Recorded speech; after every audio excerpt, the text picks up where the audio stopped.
Welcome to the Steel Toe Morning Show. Bite my ass.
Well, god damn it, huh?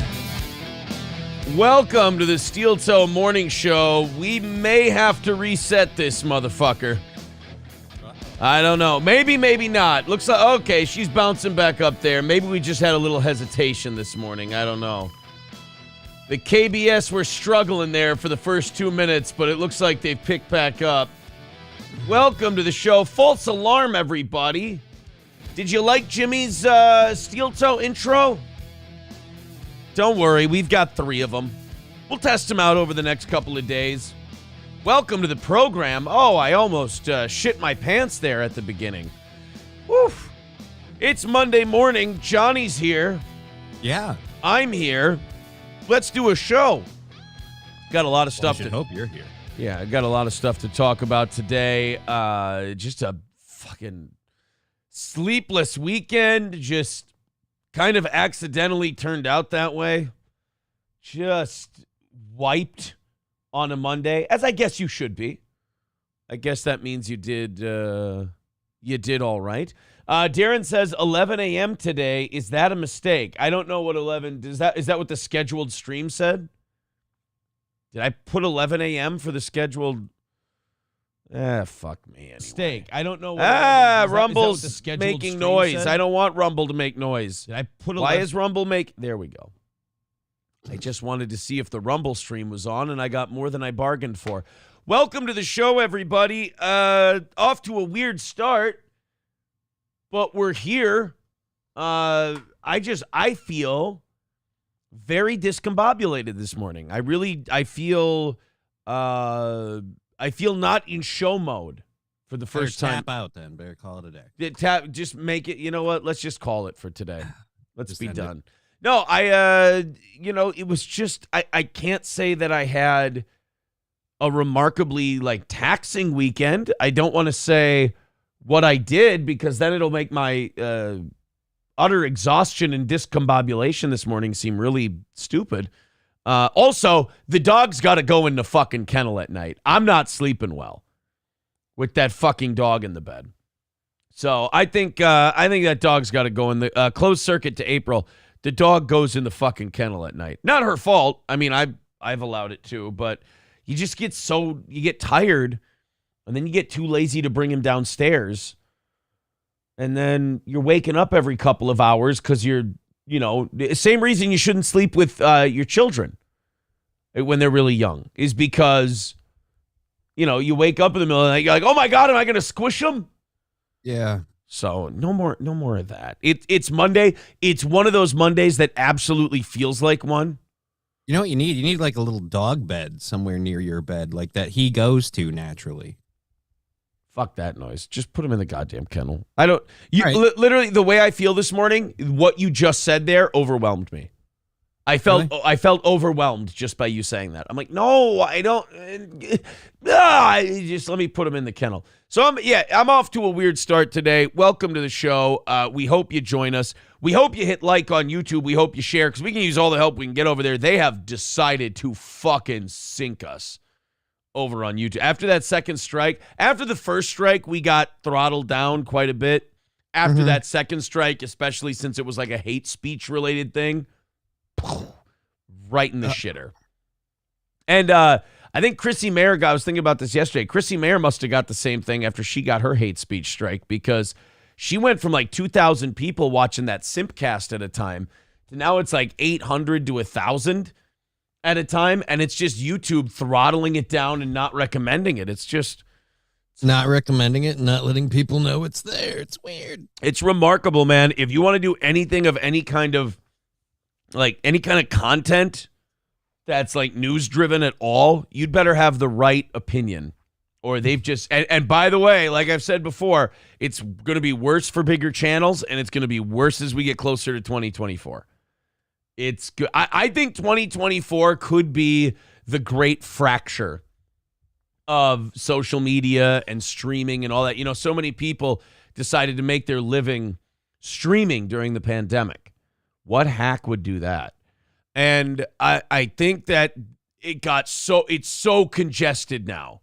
Like, especially in the world we live in, that 10 to 20,000 range, it's so fucking congested. Forget breaking out. Just forget it. You're in there with like 9,000 trillion people. It's never happening. Just take what you got and be grateful you've got it. And if 2024 comes and you like talking about the news in any way, shape, or form, just it's going to be like trying to fly out of an asteroid field.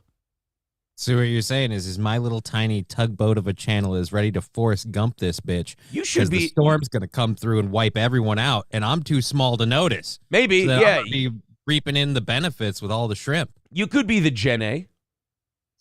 You could end up being the Gen A of this whole situation. I think that's. I think it's possible.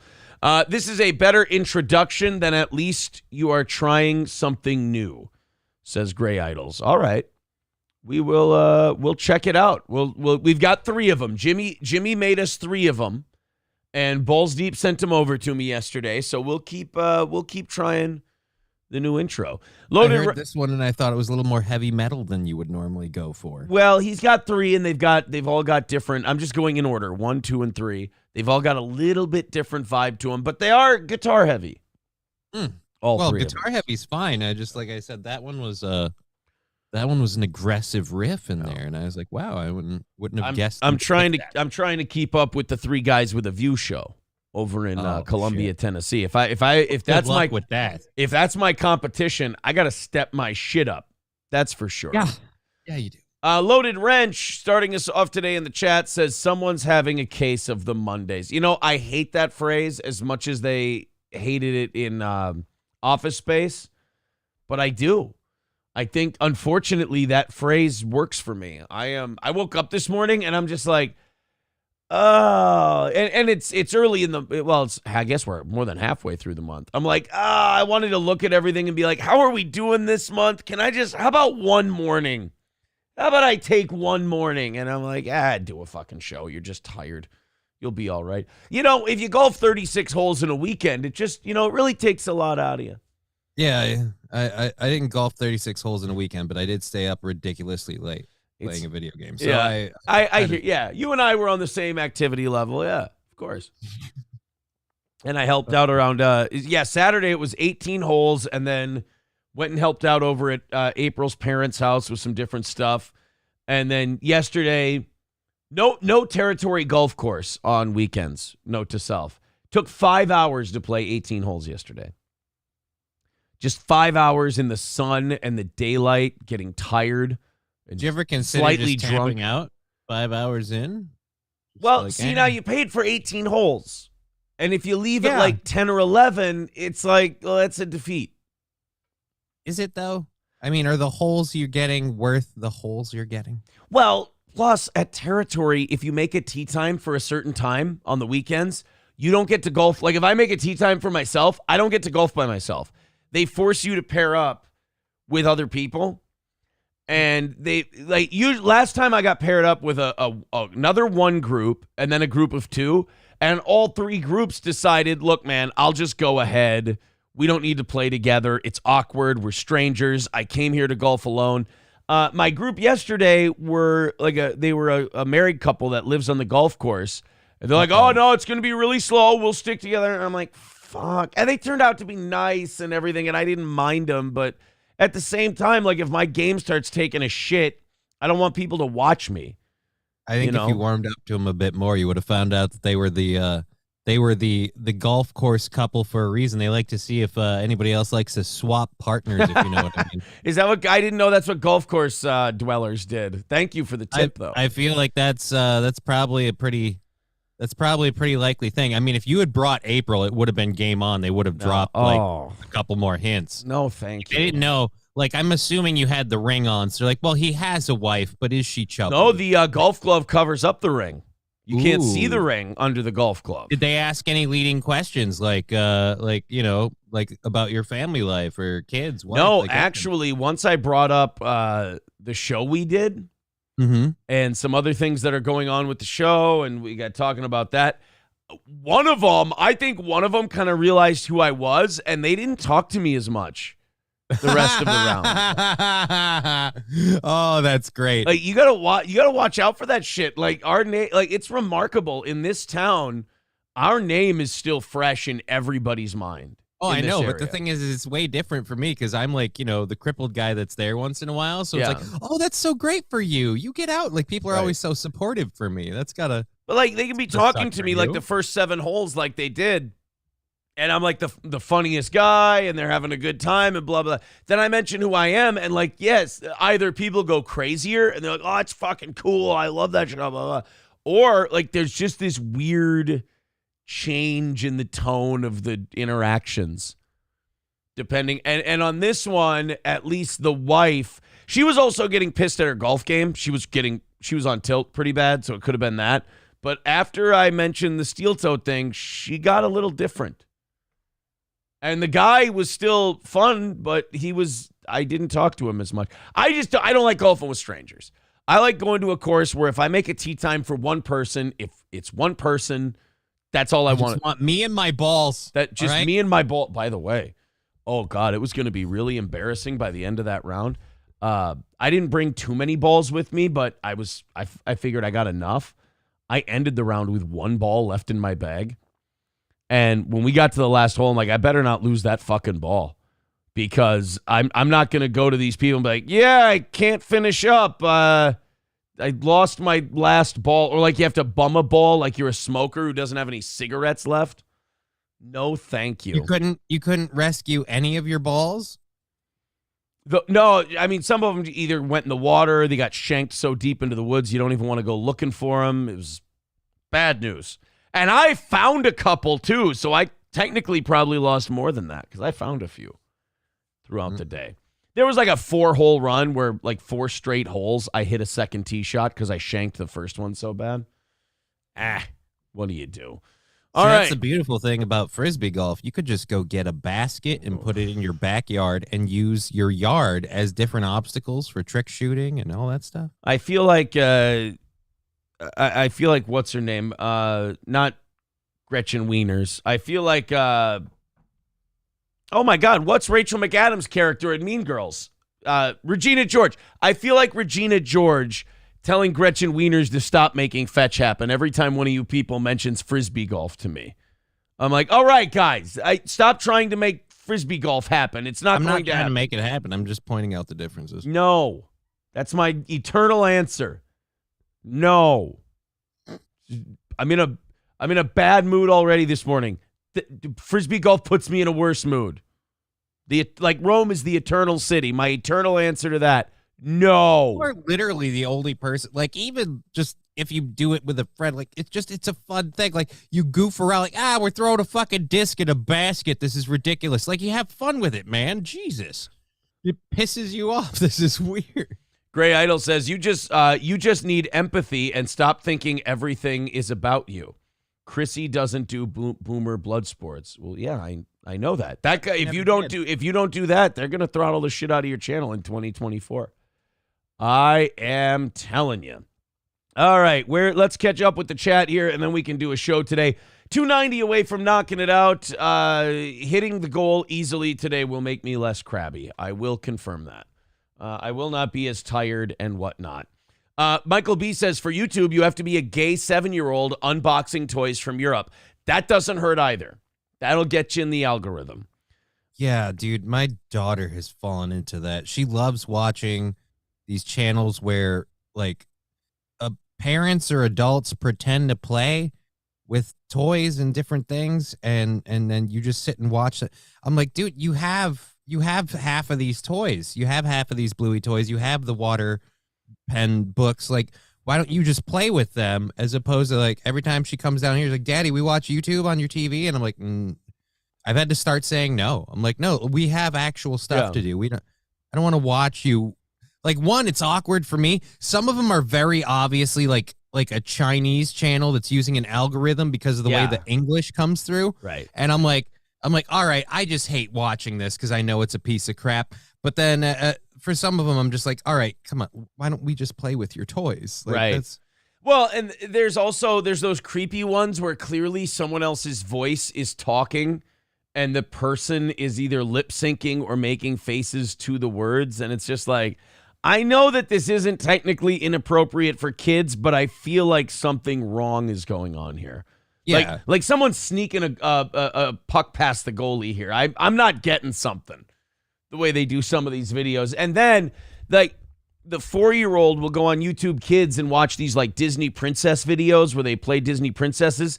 And I just get terrible thoughts in my head where I'm like, these chicks are like softcore porn girls and they're doing this on the side to make extra. Like, I think terrible thoughts of the actresses. Like, there's no way they're paying. That costume has 2 roles, one here and one on OnlyFans. That's it. Like, I'm just thinking to myself, there's no way these girls are paying the bills on just the Disney princess videos. And well, like, how many views and subscribers and shit do they have? I'm going to keep better track of that so I know. Well, do you want to, though? Do you want that truth in your life? Because what if they're crushing it? I'm a man who wants to know until I know. That's how I am. Fan of Stuff says, did you get a tan, Race Trader? I get pretty tan pretty quick in the summer. 5 hours in the sun will do that to you. Yeah. Gray Idol says, if you shoot over 100, definitely takes a lot out of you, hacker. 99 yesterday. 99. Yeah, people in the chat saying that I was probably golfing with swingers. I don't believe so. Somebody nails it. He goes, Aaron just doesn't like playing with others because then he can't cheat. I couldn't cheat yesterday. No pocket balls. Did you have the balls for pocket balls? I did drop 2 or 3 pocket balls. But that's okay. Like, I hit a couple extra ones off the tee, and I hit like 1 iron pocket ball. It wasn't that bad. I cut down on my pocket balls big time. So I don't like that. They're like, well, play how you play. It's okay. We're pretty casual golfers too. And I'm like, yeah, but I tried to keep it pretty legit. And now that you know, I feel like you're judging me silently. Cynically Insane says, you don't like playing with strangers because they point out your shameful cheating. I didn't do my shameful cheating yesterday. I even counted penalty strokes. It was fucking gross. It's really bad. Dario says, forced teams with strangers is outrageous. I'd straight up cause a scene. Well, I'm not that antisocial. Jesus. I golfed with a stranger on the front 9 yesterday, and I was absolute shit. He left, and I got drastically better. Yeah, that's an old saying in golf. You always golf better when nobody's watching. Eddie S. says, yeah, you don't have that in the back of your head. Eddie S. says, what's the backstory to them not liking Steel Toe? The same reason all these people hate Steel Toe and like get all outraged on the internet about it, and YouTube throttles Steel Toe, and the same reason why Rumble embraces it. Because of our opinions and because of the sense of humor we have and the kind of joking we do. People who take themselves... People think you're serious. If you've noticed by our hate clan, people who take themselves too seriously, and that's kind of the theme, people who take themselves too seriously hate this show. People who don't really take the less serious you take shit, the more you end up really loving this show. And the more seriously you take trivial shit that doesn't matter in your life, the more you just end up like passionately hating us. It doesn't matter if it's it doesn't matter if it's radio. It followed us from radio to Twitch, from Twitch to YouTube. Hasn't followed us to Rumble because Rumble is a wonderful place so far. Frisbee golf is the sport of kings. Stop. I can't handle this. Dude, I mean, you don't even have to worry about Frisbee golf. Like, your whole thing of like, oh, I don't want to play with these random people. In Frisbee golf, it's like, hey, that group and us kind of keep bumping into each other. Guys, why don't we just go together and then we can all puff, pass. Everyone shares the weed. It's a great time. HM says the course is trying to make money, but douchebag doesn't want to play with anyone. Boo-hoo, fuckface. You see what I mean about people who hate me just really getting overly aggressive about it and just you just kind of go, bro, like everyone can see this is a you problem, not a me problem. Are you okay? But yes, I understand. Yeah, you're right. They want to make money. I don't want to play with anyone. Why can't both of those things be true at the same time? I don't understand. What's wrong with that? Yeah, I don't understand why you're so upset about this, HM. Do we need to devote some time to this? Like, you should. We understand the course making money, yeah. and also if you haven't learned by now that Aaron's a bit of a like I need things my way kind of guy, then you haven't been watching the show. That world clearly, since I've been here for 36 years, as has the golf course, is living proof that both of those can exist in the universe at one time. And I'd be willing to wager you're not the only one who's like, I don't want to fucking play with other people. Right. I think most people don't want to play with strangers. I bet the other guy that was rolling solo kind of wanted to roll solo. Right.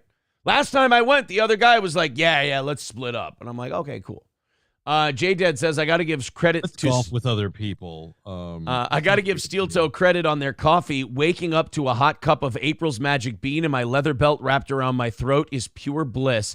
Attaboy, J-Dead. CrescentMountCoffee.myshopify.com for your Steel Toe coffee. Gray Idol says, when Aaron breaks 90, he'll be telling Tiger how he can win his next major. Oh, no, Tiger's finished. I'm the future. Dario Delfino says it's the same camera angle Jenny Nicholson uses. It makes her look a certain way that's very appealing to certain tastes, whether conscious or not. Okay. All right. Looking at the camera with doe eyes, that kind of shit. Yeah, that YouTube shit where they just, it just looks off. Like you can't tell why, but it just looks weird. For me, it's too many of them use the ring light. Because, like, lights can reflect in your eyes. You're wearing glasses, and you use oddly enough, home decor lamps that don't need to be diffused. But with the ring light, like, it lights up a circle inside the center of your eye, no matter what you do, where you look. And it just gives you this possessed look. Like, if you stop it for a second and you just play some, like, deeply religious music, you're like, holy shit, that thing's trying to take my soul. It's just wrong. Yeah. That motherfucker is not real, says YouTube can't handle us. I disagree. YouTube has handled us just fine. We got to about 10,000 people, and then we got our second strike, and they went, yeah, we're not telling anybody about you anymore. Whereas Rumble goes, as soon as we start saying, hey, we got a strike on YouTube, we're streaming on Rumble, Rumble goes, can we put you on our front page? Can we give you a personal call? Can we tell you how to make Rumble better? Can we make you one of our top podcasts in the morning? Would that be okay with you? And we're like, dude, stop sucking. I've came twice already. Thank you. It's very nice Stop of you. tickling my balls. The well is dry. I'm shooting dust here, brother. Thank you, Rumble. J-Dead says, I like Steel Toe because they tolerate me and haven't banned me yet. Well, there's abandonment issues for you. Balls Deep with $2 for Super Chat of the Day. Thank you very much. Says, happy Monday. Z Senior says, pay for 4 players then. Ooh. I mean, that's a retarded waste of money, but a good idea at the same time. Gray Idol says, the only people that hate Steel Toe are part of that stupid Dabbleverse. Yeah, that's what you get for getting into that drama stuff, is the girls really tend to get upset at you when you want to do your own thing. But, again, I think Johnny's been here long enough, too. There's been about 6 eras of Steel Toe where you go way up. Like radio, internet, doesn't matter. And then a group of people that were with you before you went way up go, I don't like this show anymore. It's the worst. It's so much better before. And then you dip, but you're still higher than where you were. And then you go, whoop, up again. So we got another bump coming here in a little bit. Actually, I think we're going through another bump with the Rumble stuff. So it just kind of happens that way. Cynically Insane says, like a fat bitch needs to buy 2 airplane seats. Aaron, book a foursome and you can play by yourself. And just say my other 3 didn't show up and watch the course get really, really mad. Hobo Chili Recipe says, yeah, YouTube handles us like the Khmer Rouge. Right, they saw that I wear glasses and they just wiped me and my whole family out. My whole family and I. Dario says that's an uncanny valley-esque reaction to the videos designed to appeal to child enthusiasts. Maybe that's what it is. YouTube's appealing to pedos. Philip Sears says, Aaron, your golf talk is fascinating, but will there be time for Johnny's fantasy football breakdown? Oh, you guys wait. The closer we get to Labor Day, Johnny's going to be firing up the fantasy football. Mr. Tony Soprano with $10 says, Steel Toe Morning Show Unite. Thank you, buddy. 280 away from today's goal. Keep kicking in. We appreciate that, guys. Streamlabs, PayPal, Super Chats, memberships, etc. $2 from Hobo Chili Recipe says, good morning, gentlemen. Aaron, you look terrible. It's like a Monday and you just woke up in an Auschwitz barracks and the guy next to you has just evacuated himself, so you'll have breakfast in bed. I mean, the man raises a good point. I mean, yeah, but how did he know? Look, man, the hobo. I've gotten pretty good at smiling through shitting myself. How did he know? The hobo chili sees all. You can't sneak. Is there steam coming up from this? You can't sneak the ball past the old hobo chili. Apparently. All right, let's say hello to our first PayPal of the day. Scarface with $10 says, you and your goddamn pocket balls, you dirty, filthy cheater. Well, don't worry. By the last hole, I didn't have any balls left from my pocket. So, karma. I got a hole of the pocket over here. Yeah, karma, I suppose. 270 away from today's goal. Keep it moving, boys and girls. We appreciate that. How about under 200 in the next hour and a half? It's a long time. We can do that. J-Dead says, yes, much like April's bean, I feel abandoned and seek attention in all the worst ways. I mean, that fan fiction is kicking around, isn't it? HM says, I run a golf course. I'd say the same thing to anyone else bitching like a bitch. It's not about you, fuckface. Wow, this HM is an angry dude. Ooh. He is a hostile guy. HM, why don't you just fucking relax for a second? Sounds awful to be you. I'm choosing to believe it's a goof and he's doing a character in a bit. Like, he can't be serious about life. I really hope for his sake that he's a bit, because otherwise, yeah, it's just kind of a bummer. Guys, we are already over 500 people watching this program. So restreaming on YouTube, Rumble, Facebook, and Twitter seems to be far better than just going with YouTube. We are up there already, not even a half hour into the show. Thank you guys very much. Hit thumbs up on whatever platform you're watching. Share on whatever platform you're watching. And if you're generous enough to drop us a few bucks, thank you for that. Working on a few things to either cut down on that goal or eliminate the morning goal completely. Working on some things. Hobo Chili says HM stands for hostile menopause. It's been theorized that that's what HM stands for, and certainly, confirmation could be coming in the next few minutes. I was hoping it meant horny mom.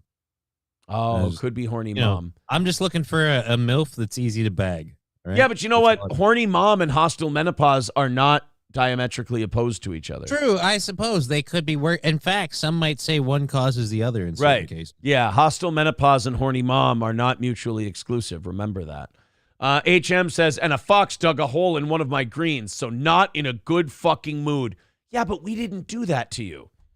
Calm down or you're going to blow a fucking gasket. Gray Idol says, I actually love listening to Steel Toe. Those old failed comics don't own the internet like they think they do. That's the funniest part is we're all nobodies. Everyone on YouTube is filled with nobodies now. There's very few stars anymore on YouTube like back in the day. Now it's just all so congested. Everyone's between 10 and 50,000 subscribers, and it's just a barrel full of nobodies. I would say don't count out the old failed comics yet, because I'm still sitting right here. Not only that, these old failed comics can't get gigs anymore, so they're going to try really hard on YouTube, and that's why they've made it their entire lives. It's like after this, it's bagging groceries. Oh, never mind. I take it back then. I guess I'm not an old failed comic. I just don't get gigs because no one wants to see me handle getting on the stage. Right. It's just gotten too depressing. We're like, no offense, dude, but it's like 5 minutes of your bit is you handling a set of stairs, and we're just, no. HM letting us know that the fox on the green said, fuck Aaron from Steel Toe. Well, that's a mean-ass fox. Thank you very much to Bigot on Socialist Media for the $5. Appreciate that. 265, chipping away pretty well this morning. Thank you very much, boys and girls, YouTube and Rumble. You guys are doing great. Dub with $5 over on Rumble. Well, shit, look at this guy. Hey, YouTube, Rumble, PayPal, Streamlabs. Let's have a war right now. They're going crazy. $5 at a time, these guys are going.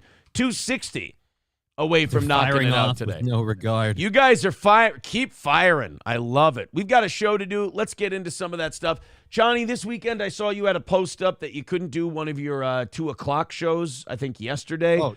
How are things? How you feeling? I'm good. It just yesterday I was in a lot of pain. I had issues sleeping myself, and so there was a lot of like pain issues, and I'm still pissed about the medical thing not going the way I was hoping. So I was in a bad spot, and the Sunday show is supposed to be like fun, fuck around, we have a good time, and I didn't want to be emotional and shit, so I was just like, I don't think I'm gonna be up for it, so I tapped out early in the morning. I spent the day hanging out with my daughter intermittently. That helped out a lot, and then I just kind of relaxed, got to bed early. We're good. We're doing great. Good. Yeah, you had I don't know if you've talked about it on your show or what, but yeah, you had a medical run-in, so to speak. Oh, are we talking about the treatment getting denied? Yeah. That I don't know if you talked about that on your stuff. I brought it up a little bit. I've mentioned it. Yeah. The stem cell thing isn't happening. I got denied for that. So that's it. It's depressing, and like I don't know where I'm gonna go from here. So I don't know. I don't know that it's necessarily like, hey, let's break in Monday with your poor medical woes. Like, don't worry about it. We're good. Well, have you looked into like Mel Gibson's the stem cell shit that Mel Gibson pushes, and like I'm not an alternative medicine guy at all. I think if you use it, you should use it because it's harmless in addition to what your medical treatment is. That's like always what I do anyway. Can't fuck you up. But there's like some kind of stem cell shit these homeopaths push, and I don't know how legit it is, but I know there's that stuff hanging around. I mean, at this point, I'm up for trying whatever I haven't tried yet, which does include cocaine. Right, and maybe they'll give you some of that too. I mean, it's Mel Gibson. You never know. Yeah. What did you use, Riggs? Loaded Wrench says Andrew Schultz is doing pretty good. Yeah, but Andrew Schultz still does comedy. Like he doesn't need YouTube to live. YouTube is stand-up is the way he makes his living. YouTube is like the side hustle, as they call it now. Rasputin of Raymond says nobody's watching nobodies. That's what keeps us coming back. That's about it. Ivan Joyderbum says they are winning against us. Hell no, Rumble. Yeah, YouTube, you're getting your not your ass kicked, but you're getting beat by Rumble right now, which brings a smile to my face, but maybe not to yours. Oh, no, wait. YouTube is currently beating Rumble about 300 to 275. So it is close, but Rumble is still behind. So, well, I guess share on YouTube, like, and all that stuff. How about adrenochrome, says Hobo Chili Recipe. Don't worry. Fuck these doctors and everything. You talk to the chat long enough, you'll get all your medical problems solved. Right. That's why I'm like, I got to call my doctor and be like, dude, I do a show now. I don't need you anymore. I have my own chat. Yeah. Like, we're good. My chat has completely watched. You start walking in like 3 months. I am aggressively stretching. That's an actual thing now. So, Gray Duckling with $10 says, just purchased a 3rd bag of coffee. Thank you very much, Gray Duckling. April's Magic Bean is out. You got your Steel Toe coffee. CrescentMountCoffee.myshopify.com. And there you go. Rumble again with $10. Kicking everybody's ass. 255 away from today's goal. Great start, guys. Thank you very, very much. All right, let's play a Johnny thing real quick. And then we've got a bunch to talk about today. RFK Jr. saying that COVID spared the Jews on purpose. Yeah. We're coming out hot today. Oh, wow. On a Monday. I was on this tear last week of being like, they're saying he's a conspiracy theorist, but let's be honest. I mean, the CIA killed my uncle. Is that really a conspiracy? Like, I was defending him, but now, like, COVID spared the Jews on purpose. Like, oh, damn it. Genetically engineered to spare the Jews. That was kind of the way he said it, which is interesting. You and I kind of diverged on that path. It was where you went, oh, I don't know about this guy. And before that, I was like, I'm not really sure about this RFK Jr. He's a little bit wacky. And then he said that, and I'm like, I'm riding team RFK Jr. I mean, this guy's got some Starts balls. getting endorsed by Ice Cube. Yeah, yeah. He Ice Cube's understands like, what the problem is. this man understands, who runs the business. And, they're on strike because they want him to be on strike. That's what it means. Yeah, we got to talk about Hollywood completely shutting down, too. Yep. It's over, man. They're done. It's the writers. Are they going to come back from this one, or is it going to tank everything? You got the writers striking and then the actors striking at the same time. So there's nobody to write the shit. There's nobody to act out the shit. I think it would be great if the CEOs and like the office people and the managers all just tried to keep the industry alive and just made themselves the writers and actors. I want to see how bad that gets. I don't want to see like YouTubers take it over because that's going to be dog shit. That's going to be all really of those bad. writers had dreams of being actors, and they either didn't have the on-screen presence or charisma or whatever, and just learned that in the business you could be a writer and still be there, as opposed to not being there at all. And now they're like, "This is my shot. It's my time." Yeah. So in my opinion, the writer's strike would be much better if all of the management people tried to make the movies. It would be more entertaining for us. Then they could just mainline their propaganda and deliver it exactly how they want it to, instead of using these pesky writers and actors as go-betweens, because, then you get the telephone game effect. Don't you just want it straight from the hose? That's what you want. Mark Atkinson says the actors are really brave to strike now when there's no one to write scripts for them anyway. Yeah, it is kind of interesting. Plus, actors, like I saw Mark Ruffalo on the picket line yesterday. I'm like, striking for Mark Ruffalo means nothing. Like, Mark Ruffalo's fine. Yeah. Mark Ruffalo's got more than enough money. I bet she's worth somewhere around $50 to $75 million. And he's worth enough where he gets to do a bunch of passion projects that mean dipshit to nobody. And 30. Okay, he's worth $35 million. So, like, I feel like he could take a couple months off and still be okay. Right? Yeah, I think he can. I think he can maybe ride out a long-term strike, perhaps. Plus, he loves doing that, like, social justice for a cause shit. So for him, like, they're like, I'm doing this. Like, that's why he does, like, the Marvel movies and shit. He makes a bunch of money so that way he can say F you to everyone else when he wants to do some project about how, capitalism is evil or whatever. Yeah. I think he's big into the environment. I think he's a global warming person. Yeah, he's a big climate change guy. He hates fracking. I believe, electric bikes. I don't know. I don't know what he's insufferable, but not, I don't find Mark Ruffalo any more insufferable than the rest of them, I guess. So, Philip Sear says, yeah, Aaron, Hollywood would be dog shit, unlike the high quality we've been getting. I mean, look, the man raises a good point. I mean, when he's got you, he's got you. Rumble has surpassed YouTube. We are up near 700 people watching this show at the moment, and Rumble has passed up YouTube by about a dozen people. There you go, YouTube. Hit like, hit subscribe. Rumble is popping up ahead of you. Subscribe on all platforms, like on all platforms. So, I don't know where that strike's going. I just know that I've never seen in my life the actors and the writers go on strike at the same time, and I find it very, very fascinating to watch. Let's check out some Johnny stuff here. Johnny sent this to me. He did a mashup of, you remember last Wednesday or so? Yep. You had the guy in Las Vegas at Caesar's Palace bust out his window and throw shit out the window. He was throwing the dresser and the end tables and the mini bar. He had a lady as a hostage in the room. It was really weird. Yeah, took a lady as a hostage, and then it all just kind of ended. He threw a tantrum. He threw a bunch of shit out the window, and then he went, all right, lady, you're free to go. I surrender. And that was the end of it. We never heard anything more. Then there was a guy who got really shit-faced and was on drugs, and he got naked on a casino floor and jumped up on a blackjack table and showed his butthole to everybody. That guy, that to me just seems like a free show, but They get mad. I mean, that's what you go to Vegas for, is the odds that that'll happen. Right. I mean, if you don't see a butthole when you go to Las Vegas, did you really even go to Las Vegas? I ask you. One person tried to sell me dumpster meat. No, I didn't see anybody digging through the garbage. Yeah, if you don't see any homeless people doing fucked up shit in the middle of a 100-degree day, you didn't take a trip to Las Vegas, really. So I wanted to play this for you guys. Johnny made a mashup to Patrice O'Neal's It's Raining Stuff and the guy holding the woman hostage throwing shit out his window in Las Vegas. Let's play this for all the good boys and girls watching Steel Toe this morning. Johnny, any setup to this, or do we pretty much have it?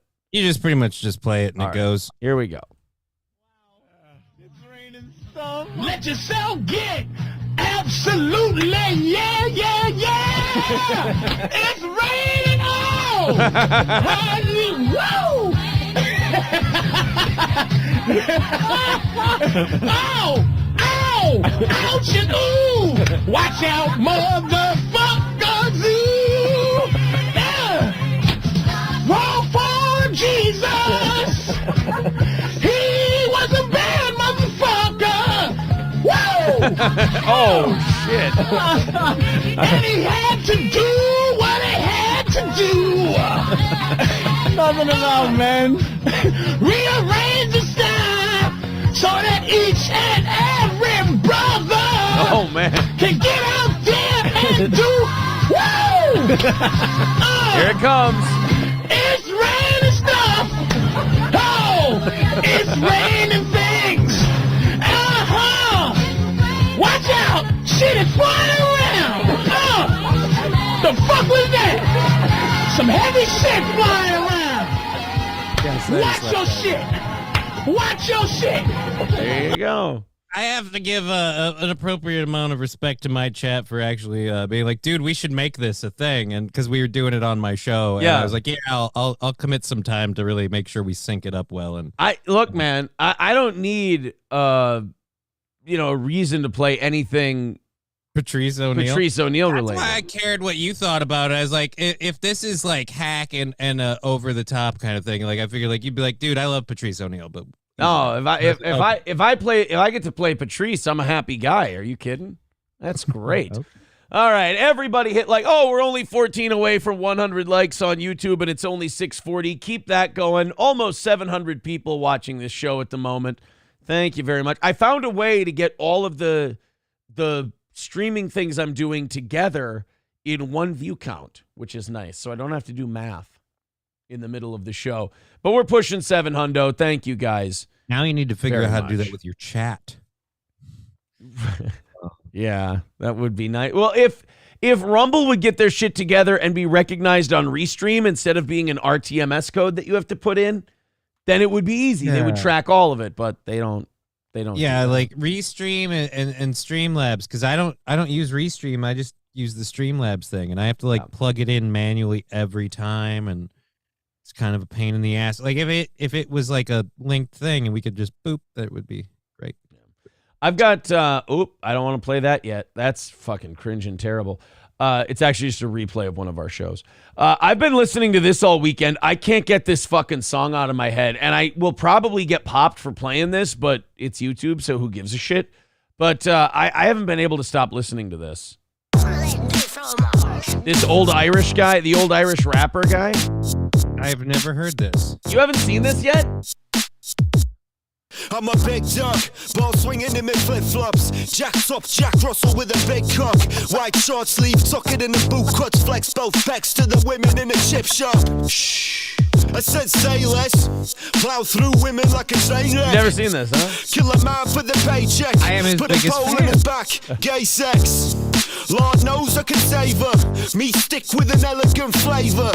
Your wife came round for the gourmet, and I gave her the tip like a waiter. Back at a bitch like woof. Till I bring friends that could do times two. And we could do it on Zoom. Give her PK juice in my Lonsdale shoes. Now fuck you and your fat mother. She could use a tree weird for a when back you- scrubber. I could make a rap from a back blubber. Sail to the long lost worlds on a back, brother. And you're a virgin. You've never had sex with a person. You've only had sex with your right hand. We both know that ain't right, man. Right, and I'm hot shit. Flyer than a pilot in a cockpit. Your nana's got a neck like an ostrich. I tell her come gobble on this PK cock, bitch. Kick back like a big toe. Wife steady working on the game rows. Shit, this is how the game goes. Grandson's flipping on the packs on the payroll. The guy's Catch fucking me on the awesome. curb like shit, dog. This is Someone please amazing. show me how to clip walk. Don't say much, I let the fist talk. You've been eating cheap ham, shit pug. I'm calculated like a cyborg. Hoofing up the K, high horse. I'm on the beach with my keyboard, smoking up a J, got my brain in a time warp. 24 carat on the wrist chain, thick bass, call me Rick James. Got the whole town talking about my dick game. You're an arsehole squirt, little shit stain. Quick tripping bitch, this the pimp life. I was too G'd up for me ex-wife. he have Cocaine his made album? me I old need twin to buy it. brothers, I know. but it's alright, cause I'll see him in the next life. Ice cold like a cube tray. I like her ass fat, you say. Now I don't give a fuck what you say. Sitting on the internet keyboard pussy. his dance is off. The Patrick. awkward dance actually makes it even better now. Yeah, because he doesn't, Like, get, I he doesn't feel give like a he fuck. just served so many rappers. Yeah, he doesn't. Patrick Carney Jr. doesn't give a fuck. He's gonna dance the way he dances. No, that guy's awesome. I've got that on my Amazon now, and I'll just, if I'm not doing anything, I'll just put it on and listen. It's just, So you can get him on Amazon Music. yeah. All right, I know what I'm doing as soon as the show. Patrick actually- Carney Jr. Carlos says bring him to next year's anniversary show as the feature act. He'd shake up Rockville. Dude, they fucking love that guy. Are you kidding? Dude, yeah. Can we get him in that whatever what's the quarry or whatever that thing they built? Oh, that- yeah, you're right. Oh, god damn it. What is that thing called? Not the quarry. I know exactly what you're talking about. The waste though. of space, considering what they've booked for acts in there. The fucking cockpit. What the hell do they call that bag of shit? You're right. It's not, it's by the quarry, but they don't call it the quarry. This is gonna bug me. I should just move on. The ledge. Thank you, somebody. The ledge amphitheater. The ledge. That's what you're gonna jump off of when you see who they book next, kind of thing. Like Jesus. You don't like the people they booked? They have this giant space and they spend all this money redoing it or whatever they did recently. They fucking a lot of shit. But then they get stuff that like my parents wouldn't even like. My parents used to play really bad music when I was growing up, and it's like, oh, well, let's listen to the Beach Boys and shit. And now they're booking people where even my parents like, I mean, I wouldn't go see them. No live. offense to the area we live in, Johnny. It is filled with old people. There's a shitload of old people here. You can book for 3 people, college kids. There's Which is none of why them. I say COVID. There's none of them anymore. I mean, the college enrollment is way down. So you can make it for hillbillies, college students, Somalis, or old people. And they've chosen old people.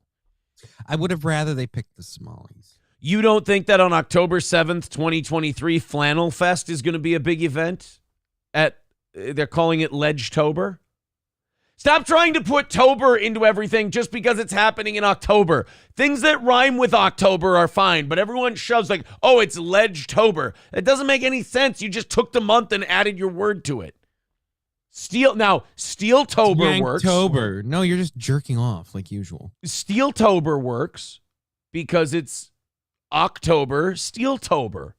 Okay. Yeah. Jocktober, Rocktober, Shocktober, Flocktober, anything like that. That all works. Waka Flocka does Walktober. That's okay. Or Asian cooking. Walktober. That's totally fine. But you can't have Ledge-tober. It doesn't make any sense. I don't know. That shouldn't upset me as much as it does, but that's why I have a show. They just spend all month on Heath Ledger. Yeah. So, well, different kind of Ledge-tober.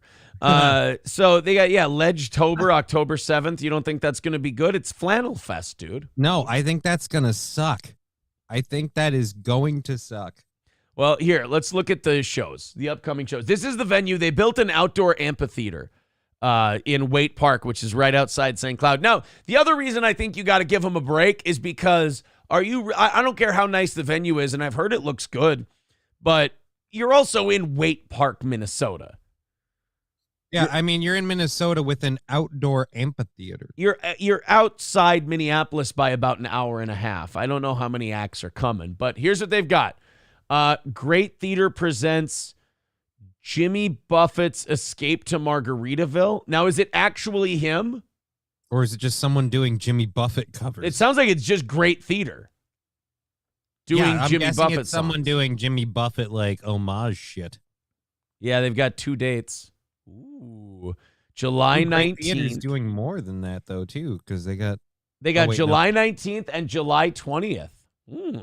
Incubus is coming to the Ledge, Johnny, on July 26th. You want to go see Incubus?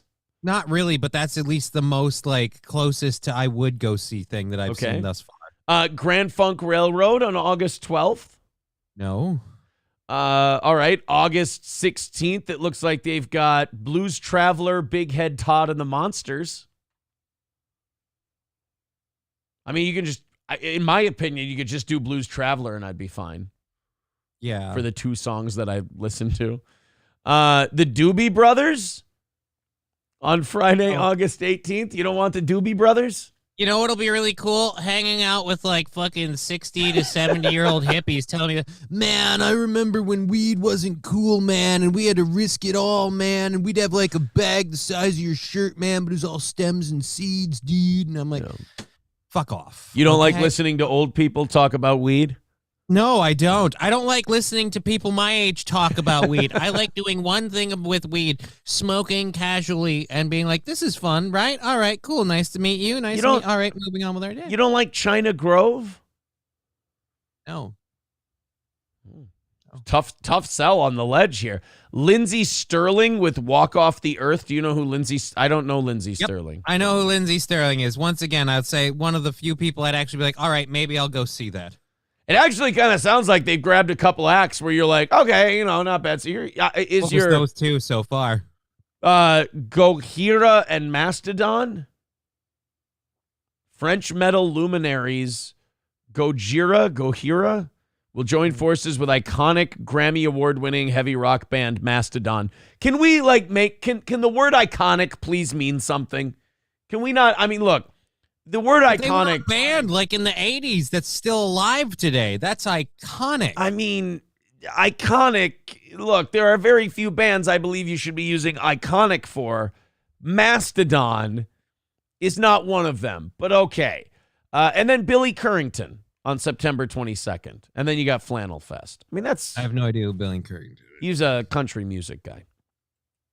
So, I mean, right? I mean, it's Waite Park, Minnesota. Incubus and Lindsey Sterling are both, in my opinion, stretches for me to be like, I'd go. Like Incubus, and kind of both for the same reason. I imagine that the odds of seeing some desperate puss would be probably pretty good. Maybe. But it doesn't sound like your opinion. The needle hasn't been moved for you on the ledge. Not very much, no. Because those, like I said, those 2 grabs are Lindsey Sterling is an America's Got Talent act. And Incubus is, well, what have they done recently? So yeah, I guess Incubus is just kind of, I wouldn't say coasting, but definitely. If they got Patrick Carney Jr., would you go? Who the fuck is that? The guy we just watched. Oh fuck yeah! If he gave you some PK juice in his Lonsdale shoes. Fuck, dude, I would buy every fucking date that they have. That I would get an extra ticket because I'd bring a different friend each time.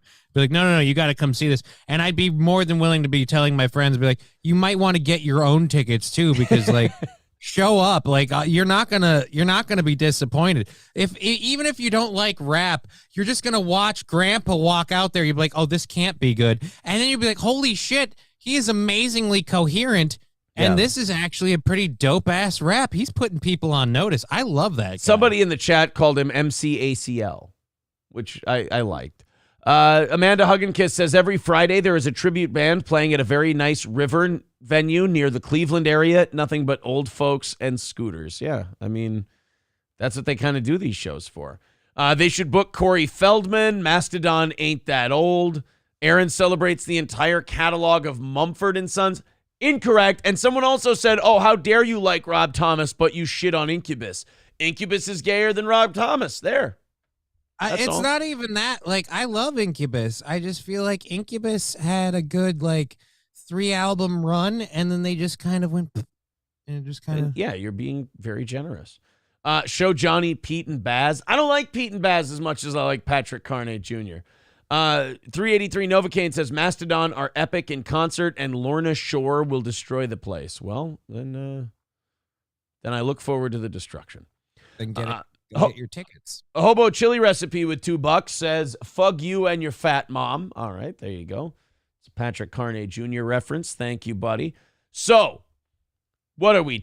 I think we're 255 away from knocking it out today. There you go. Streamlabs, PayPal, the best way to do it. Rumble, the second best way to do it. And, of course, YouTube. Super chats and memberships. Love memberships, love gifted memberships. Need to pop those numbers back up because during the suspension, they did take a little bit of a nosedive. So if you want to become a member, you get the members only show, you get the emotes, you get put in a $100 drawing every month. Gift memberships, that's a great way to do it as well. Okay, Johnny, are you ready? Because I know you hate these people, but I think you're going to, look, just because you hate somebody doesn't mean you can't be put in checkmate, right? And you'll admit it. Okay? Yeah. You don't have any One of love. the reasons I hate people sometimes the most is when they prove me wrong. You don't have any love lost for flat earthers by chance, do you? No. Okay. So you're not a big fan of flat earthers. No. I think this next guy, though, in fairness, I think he's going to put you down. I think when you see this logic and you see this reasoning, because, we've all watched flat earthers. I've had them on the show before. I've talked to them. I've debated them. And they don't really convince you because they say shit. Here's my thing about flat earthers that just gets me the most is that they just say shit. They throw so much shit at the wall. They say it so fast. They say so many things at once that you have to literally stop them, almost physically grab them and go, stop. We're going to check these things one by one. They just say shit really quick as though it's fact and then move on to the next point. They're like, oh, flat earth. It's, you can't fly upside down. Okay, and the next thing, blah, blah. And it's like, you can check all these things. Like, we can look these things up, but there's a reason you want to just go boom, boom, boom, boom, boom, and keep moving on.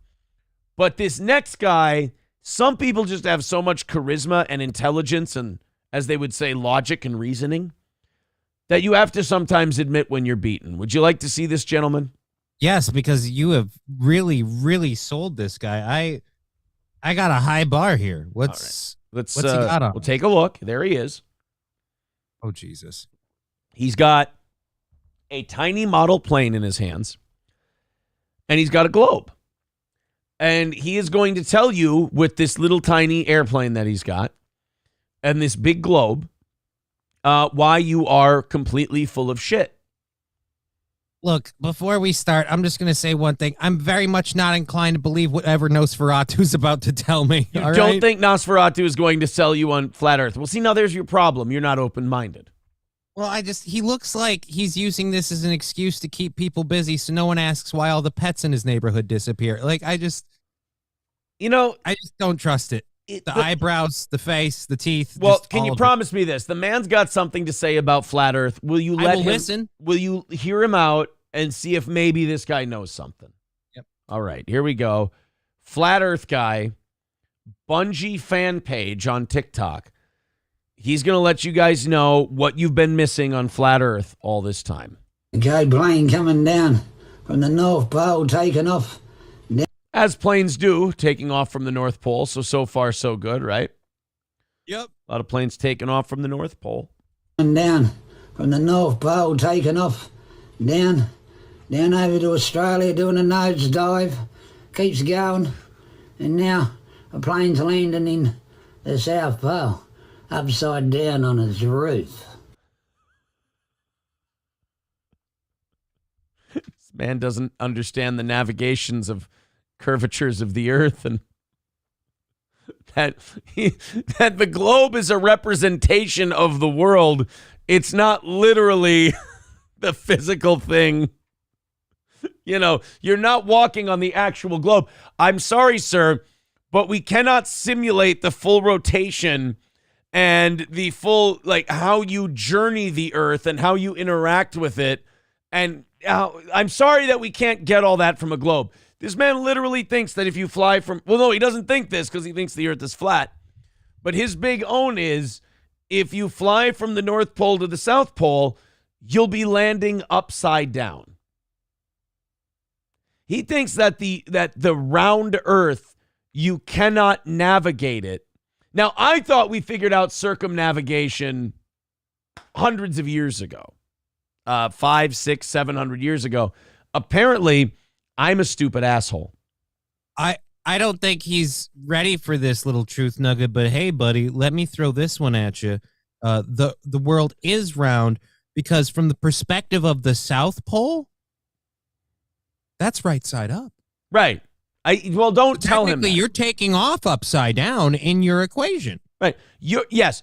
The globe, when you look at the globe, when you hold a little ball thing in your hand and you go like this with your toy plane, it indeed does look as though the plane is landing upside down. But you see, when you travel the Earth, when you traverse it, it's all a matter of perspectives. And to the South Pole's perspective, you're just normal. From the surface of the Earth, everything is up. Yes. It's, to quote Billy Bob Thornton in Armageddon, it's a big-ass sky, if you will. But now it's going to keep going and keep going and keep going. And now it's back up right, ready to do another nosedive. He actually thinks in order to get to the south, like to traverse south, you literally have to put that plane into a nosedive, Hulk Hogan. He thinks you have to nosedive in order to get to the other end of the globe. We've never seen a plane crash into the ground. No. Every plane that goes into a nosedive simply heads for the South Pole. Well, in his opinion, because he doesn't understand size and scale and all these other things, that's proof of a wife.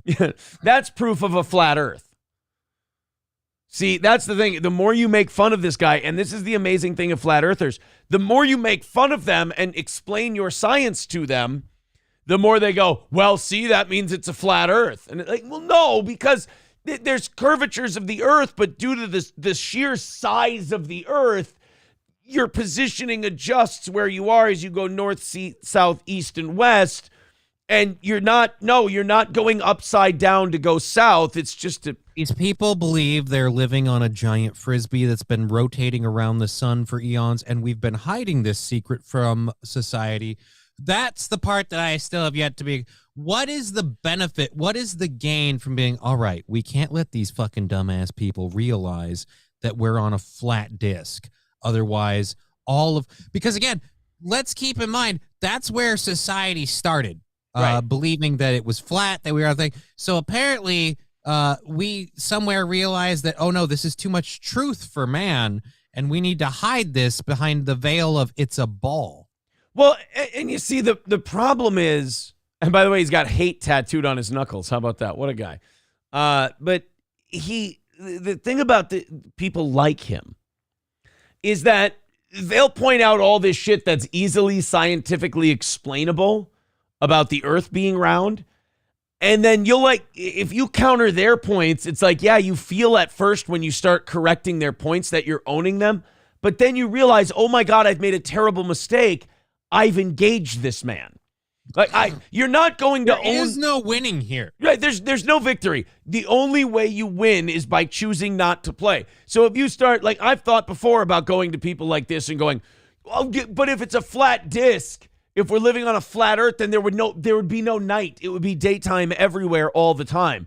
And then they'd have some bullshit answer for you, and you're like, why did I just try to own the flat Earth guy? Actually, you know what? I have to look up the name of the movie now. There's a movie where what is it, Dark City, I think it is, where they live on a disc. No, that's Blood Diamond. No. Sorry. Go ahead. Pretty sure Dark City is. Yeah, it's a 1998 film. It has Kiefer Sutherland and. It's not the first guy I'd get for a movie called Dark City. I'd think Wesley Snipes, but okay. It's a noir science fiction film. There's actually an extremely large lack of people of color in Dark City. It's a whole bunch of pasty white people, and they're being controlled by aliens. It's a great movie. So it's like budget Invasion of the Body Snatchers. No? I mean, budget? No, because the aliens, it's been out since 1998. Spoiler alert, people. The aliens can't reproduce, so they're trying to understand where their society evolved to a point that they can't reproduce, and they're using humans in an experiment. And the experiment is they keep changing the humans' roles. Like you're a pauper one day, you're a prince the next, kind of thing. Kiefer Sutherland is the scientist that's helping them as like a go-between. Okay. And then the lead character, Rufus Sewell, who plays John Murdoch, he starts out being framed for a murder he didn't commit, and the person that he's accused of killing isn't even dead because they just moved her to a different life. And in the course of trying to prove his innocence, he ends up kind of unearthing this whole thing. Kiefer Sutherland helps him fight the aliens with some of their mind powers to control the city. Yeah, And, Men in Black, Independence Day. Aliens were hot in the late 90s, so you got to jump on dude. me. It's like zombies a couple years ago. They were hot, and apparently like half mentally retarded Kiefer Sutherland in a lab coat was also apparently a big thing. So it kind of went from the late 90s to like the 2010s. It went aliens, vampires, zombies. And the vampires got the worst of it. Like, we got fucking Twilight. Yeah. You dicks. I mean, they overdid the zombies thing too. What is it now? Like, we've moved on. The Walking Dead era has been done for 5-6 years now. What's the curtains closing on superheroes, I feel like. Yeah, it's just superheroes. Okay, let's continue with the Flat Earth guy. So far, he's spanking us pretty good. You see, guys, if you take off from the North Pole, you're going to be upside down by the time you hit the South Pole. And it is genius logic like this. If you ever wonder, this should help you. If you ever wonder, how could these guys be flat earthers? This is a perfect example. You have to have the intelligence level that has you believe that when you fly south, you start turning upside down. There's your answer. And then there's guys like that, you see. Planes don't fly upside down. Anything to say, world's flat. I love how he's just so confident about the conclusion. I took me plane, I put it on top of my little toy globe. You see how when you go down there, you're upside down? Planes don't fly upside down. Chucks his plane. Earth is flat. Fuck. I mean, that's pretty airtight there, brother. I need to follow this up. Like, I need Bezos or one of these really, really rich people that have the rockets and stuff.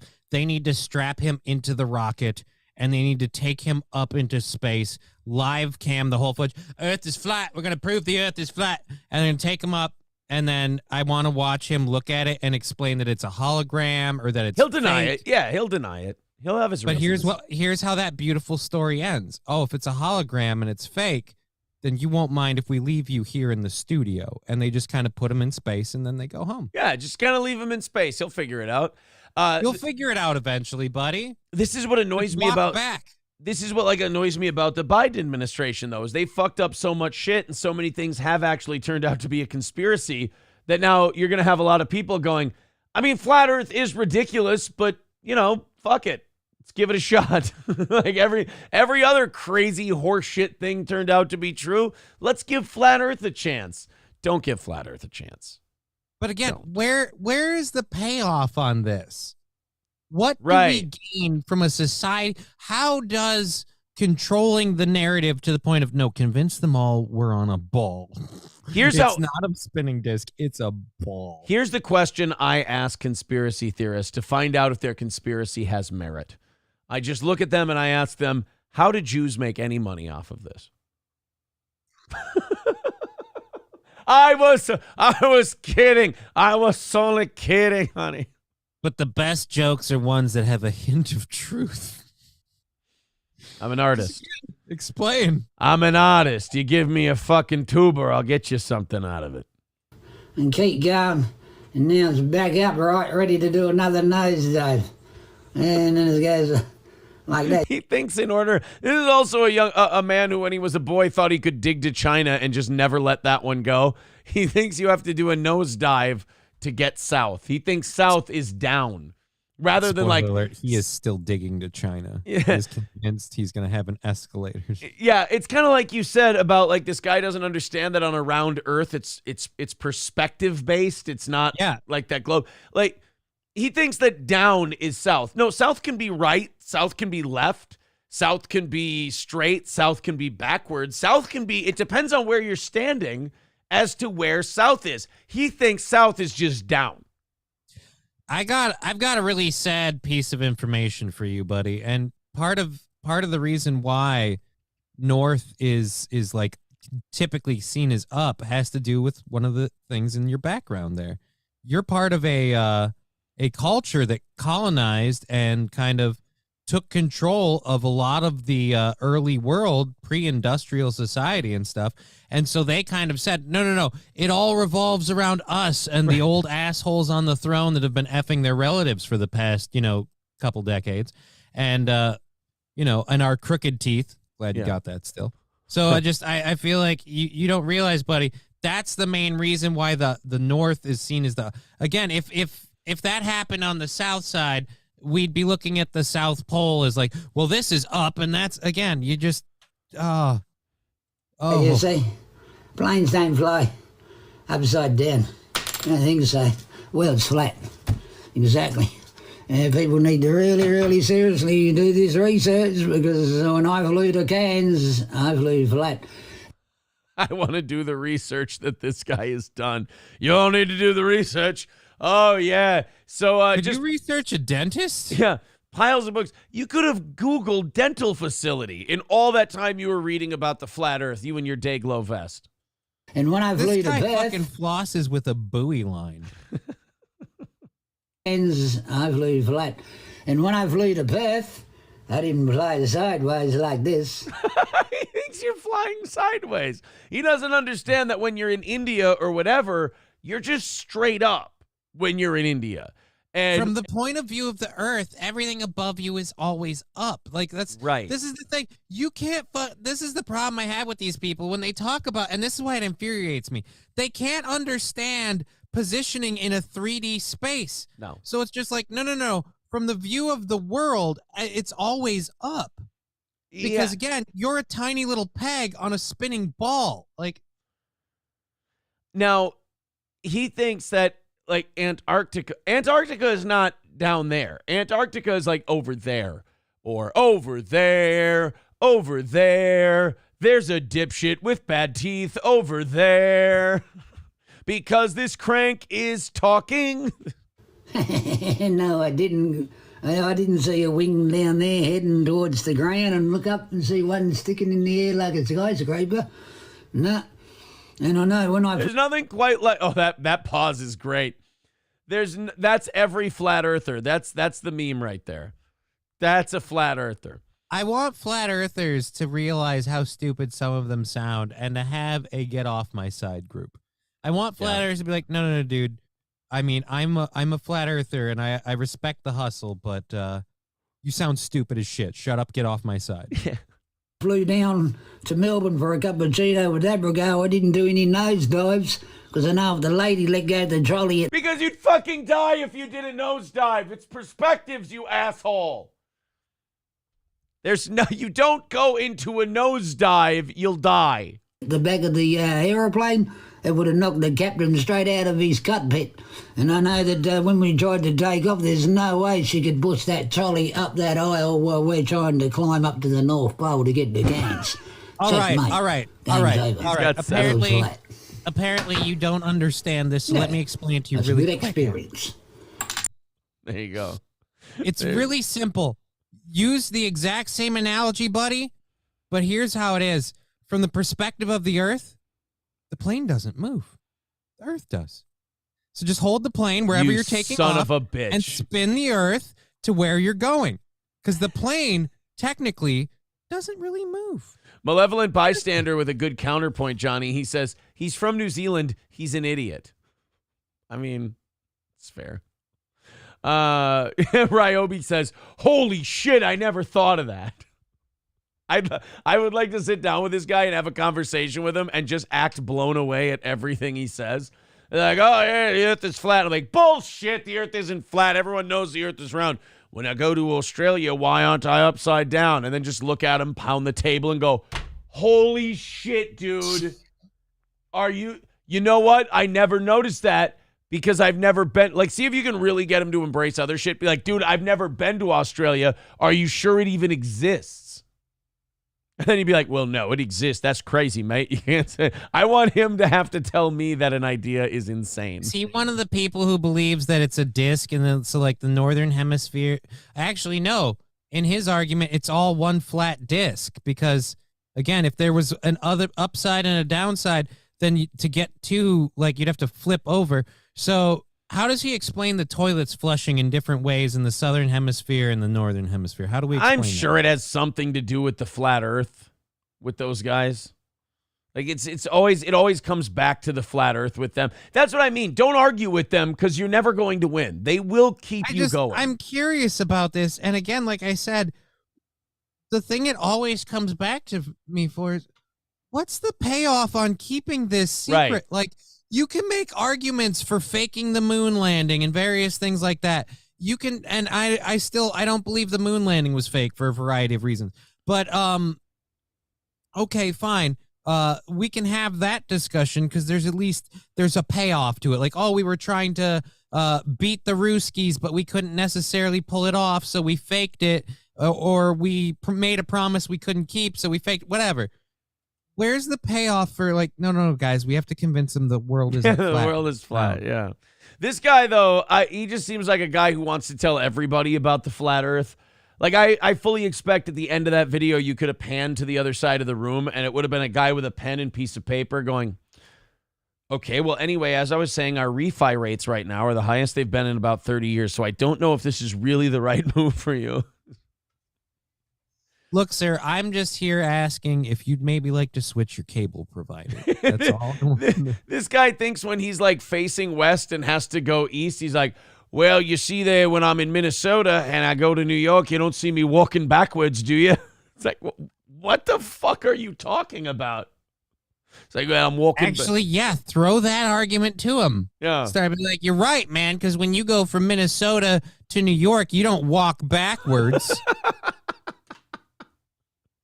Just start throwing really messed up shit at him. See how fucking far you can walk him, like how far you can dog walk him. Right. See if you can lead him into some really messed up crap. And you know what? I bet it all goes back to. I bet it all goes back to how we are still responsible for slavery. You know, like you owe reparations as a British man because technically you guys started the whole thing with bringing people over to the colonies. If you didn't discover the Americas on the flat Earth we lived on, we wouldn't have needed slaves in the first place. I wanna go hang out with a flat earther and then say that we're going to go somewhere down south. He's like, all right, we got to go south for about a mile. And I just want to stop in my tracks and go, God damn it.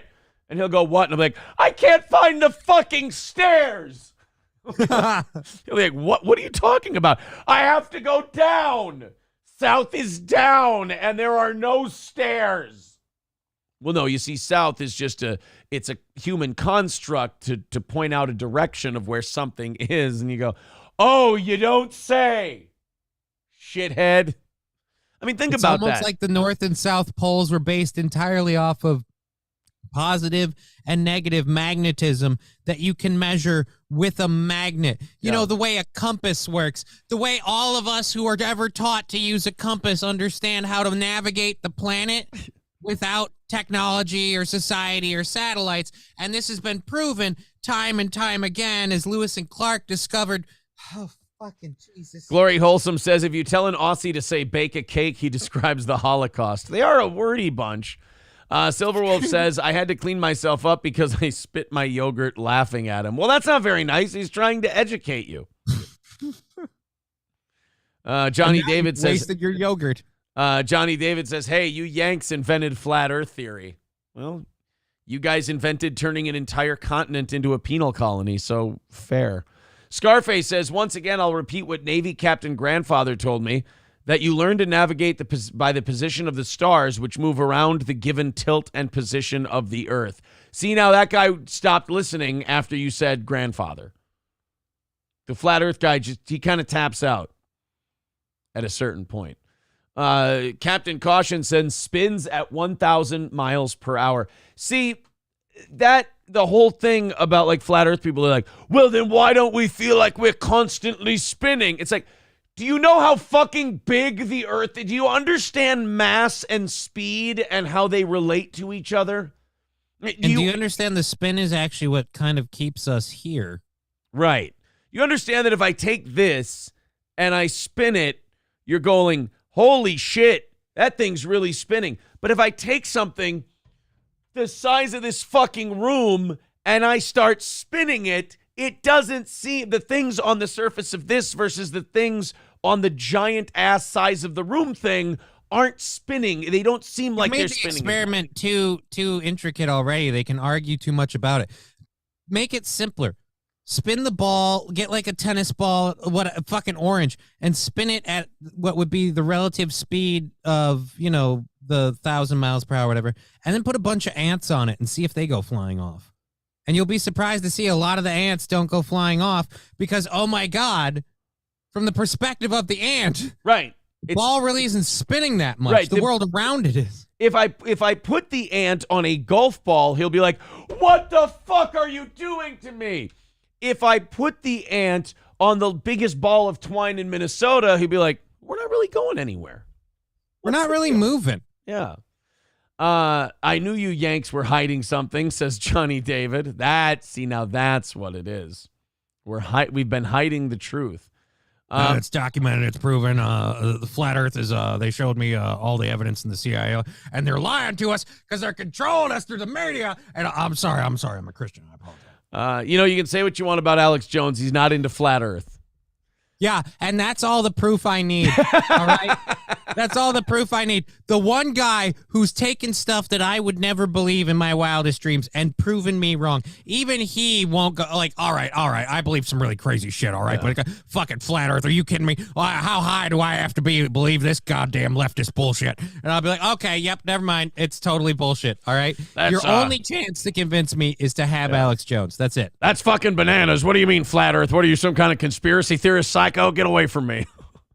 Mark Atkinson, yeah, there's another thing the flat earthers believe. Aaron, the sun is only 100 miles away. Guys, they need to make one of those what if videos. What if the sun was 100 miles away? You're all dead. There. The sun, I don't know if you know this, gigantic, hot, big burning ball of gas with a series of explosions, many, many times bigger than nuclear explosions going on inside of it at all times. I have a question. Why is it if all of these, so Earth is flat, but all the other planets aren't? Because, you can use telescopes to look at the other planets and literally see them spinning. So why are we the only ones on a...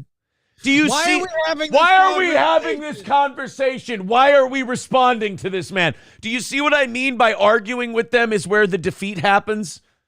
There's no, what do you know the earth is round. It's like arguing with someone that you're not gay. It's like, do you know you're not gay? Yes. Then you don't need to argue it. You know hey, do you have a right hand and a left hand? Yes. Then why are you arguing with that man that he says you have two right hands? There's no reason for you. You know the answer to the question. Stop it. Oh, the earth is flat. The earth can't be flat because stop. Do you believe the earth is round? Do you know the earth is round? Yes. Then don't fucking talk to that guy. This is not, what do they say about arguing with idiots? They'll bring you down to your level or to their level and beat you with experience. Exactly. You think that guy's not used to having the dumbest fucking conversations you've ever heard in your life? You just heard his starting point. That is stupid incarnate. He thinks you're hanging upside down like a bat if you're at the South Pole. So therefore, don't argue with that man. Oh, man. You know what? Fuck it. He's right. Because hanging upside down like a bat if you're anywhere near the South Pole is the only way to explain how the hell he's so goddamn dumb. He's been freaking doing a handstand half his life. And it's affected his brain. Veldrain with $5 says, incest. Rob Zombie is going to cast me in a new movie he's got to do. Oh, $250 away from today's goal. If you want to chip in, Streamlabs, PayPal, Super Chats, Rumble Rants, we appreciate all of them. Those gifted memberships are great. Becoming a member is awesome. Captain Caution says, ask a low IQ person to explain round Earth, and that will sound odd too. Yes, correct, but we got to grade on a curve there. The dumbest human being explaining round Earth would sound stupid. But the smartest person who believes the Earth was round would sound like an alien from outer space genius.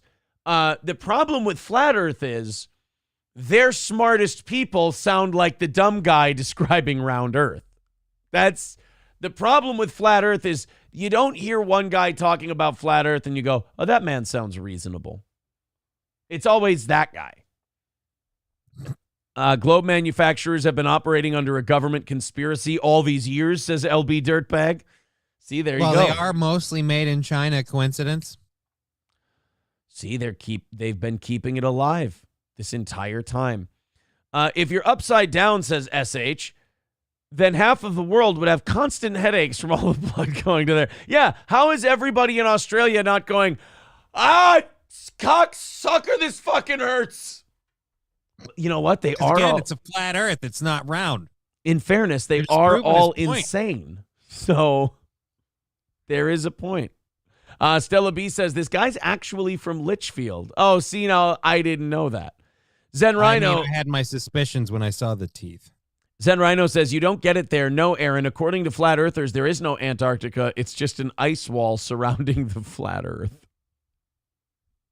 Well, isn't that remarkably convenient? Let's go look at the ice wall. And we can't lose the ice wall. It's the only thing holding the walkers at bay. HM says, Aaron, you deserve to have your next round of golf with this guy. Yeah, the ice wall is like the new Sea Dragons. Hey, dude, actually, I would say this. How fun would a round of golf be with that guy? Because every time you're playing golf, he's using the balls, the holes, the whole game to explain how. But you see, if we lived on a round Earth, like that wouldn't. He never tees off because he's just holding his ball and showing you how the Earth is flat. No, dude, he tees off and he uses every action to explain how this proves the Earth is flat. When he's having a bad golf game, it's because the Earth is actually flat. And when he's having a great golf game, again, it's because the Earth is actually flat. So I'll be like, hey, dude, by the end of the 18 holes, I feel like you're just on the opinion the Earth is actually flat. And he's like, now you're getting it. Yeah. You know? Dr. Till says the sun is a fed op. The sun is a psyop. I never knew. If the Earth was round, ball washers wouldn't work. Oh, look, I take me golf ball, I put me golf ball in the ball washer, and my ball comes out clean. See? Earth is flat. Tries it off with a towel. And would you shut the fuck up and tee off? This is slow play. It's against the club rules. He uses frisbee golf to explain. Yeah, he takes you golfing and he goes, all right, I brought a golf ball and I brought a disc golf disc. And I wanted to explain to you the differences and how the world works. And it's like, son of a bitch. It just gets to the point. I didn't want to be on his side, but now he's speaking my language. It gets to the point where he has like a standing date with you and your friends for disc golf. And as soon as you see him coming up, you're like, oh, shit. And he goes into his bag. He goes, I want to show you something. I go, let me guess, golf ball and disc. How'd you know? You do it every Wednesday, Roger. Actually, this is the worst part. He'd fit in the frisbee golf world. Because we'd be throwing the discs and be like, that's really interesting, man. Tell me some more. You have some of this. And then he'll get in on it. And then next thing you know, we're all just like, I mean, I've never looked at it that way. Yeah. And then that's just he's going to feel like he's found his people. The problem is that most frisbee golfers that'll do that, it's kind of like a go along to get along thing. And then they'll get in the car and they'll be like, wow, that dude was fucking weird. And then just go home. The Gray Duckling says, holy shit, that plane is bigger than a country. Yeah, we also don't realize that was a giant plane that guy was flying. That's the other part. If you took a plane that was to scale of the size of his globe, It would ironically prove the round earth thing if he would make everything to scale. He'd be like, now see, if you're that tiny little microscopic breadcrumb going down those countries, from your perspective, would you not just be on the earth? You wouldn't be I feel hanging. like I just want to walk in the room and be like, no, I'm sorry, your globe isn't to scale, and you need to get a globe to scale with the plane. So he's got a ball that's bigger. You just can't, man. I can't even. Yeah, it's almost like you can't even imagine. Yeah. The size of it. The size of the earth. Perspective, because you are just this tiny little thing. You Wrong on Rumble says, where do I get tickets for the upside down planes? Right?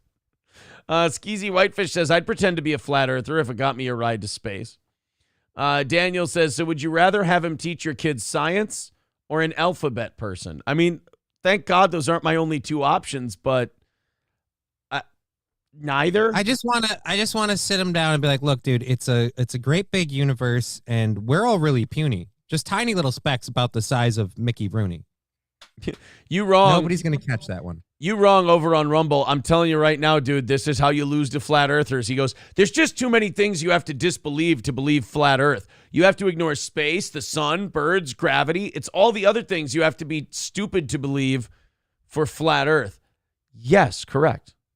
But they have... I don't know, man. I was watching a podcaster who I thought seemed kind of weird, and then he's like, hey, look, I've got goats over there. They're on a hill. Earth is flat.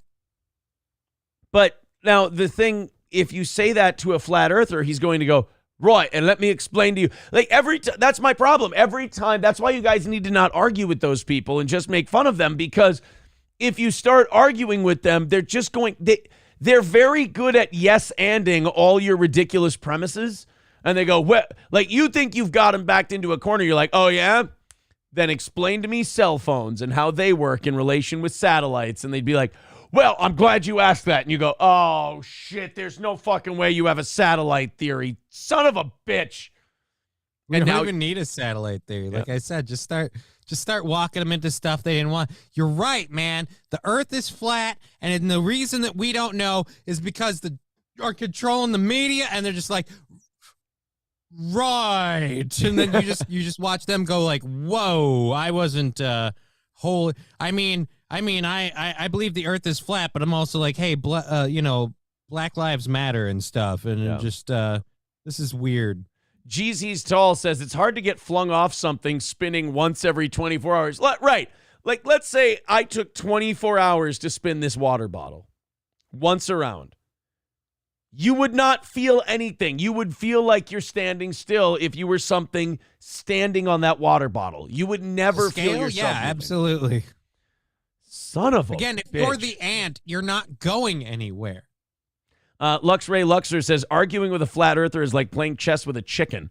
The chicken shits on the board, you get angry, and the chicken struts around like it won. Exactly. You win by not playing. Gray Duckling with $2 says, Common, this guy only plays disc golf. Yeah, he doesn't play golf with a regular golf ball. That would be ridiculous. He only plays disc golf. Well, at any rate, boys and girls, thank you very much for indulging us. HM says, break his brain and put the golf ball on the disc. Oh, shit. That's going to fuck this guy up to no end. 250 away from today's goal. If you guys feel like contributing, let's see how close we can get to 200 by the end of the hour. Rumble and YouTube, go after each other. PayPal, Streamlabs, go after each other. Let's see who raises more on the platform. You know, somebody had the idea. They go, Aaron, why don't you take whoever contributes more, Rumble or YouTube, during the week, and then make the Friday episode that? And that's a really great idea. I like that person's idea, but I just like Rumble Fridays so much. They're so liberating. You can talk about so much more on Rumble Fridays, which is why I'm really glad all the times I get to be on Rumble. Well, guys, I tell you what, we're over 800 people now on all our platforms. Thank you very much for your support. Remember to hit like, remember to hit subscribe, and share the show, if you will. Okay, we go from flat earthers to RFK Jr. Like I said, we're having some fun today. RFK Jr. has been making a lot of noise about COVID. He's been making a lot of noise about, politics and all that. He's running for president against Joe Biden. And he has... In the Democratic Party. In the Democratic Party, yes. He's primarying the president. And he's had a lot of interesting ideas. You can also... How many times has that happened before we launch into this thing too quick? You got Jimmy Carter was primaried by, what's his name? Teddy Kennedy. And then Gerald Ford... Who was Gerald Ford primaried by? Reagan.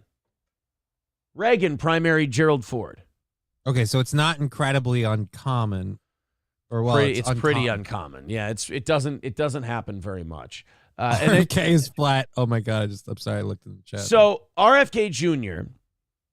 Has been making a lot of noise, and you can tell when the media senses they need to cool somebody's heels because it's kind of fucking up their plan, and you can kind of tell the media has a plan and they have a side picked based on who they decide to target. I remember when Ron Paul was getting a shitload of traction back in, it was either his 2008 run or his 2012 run.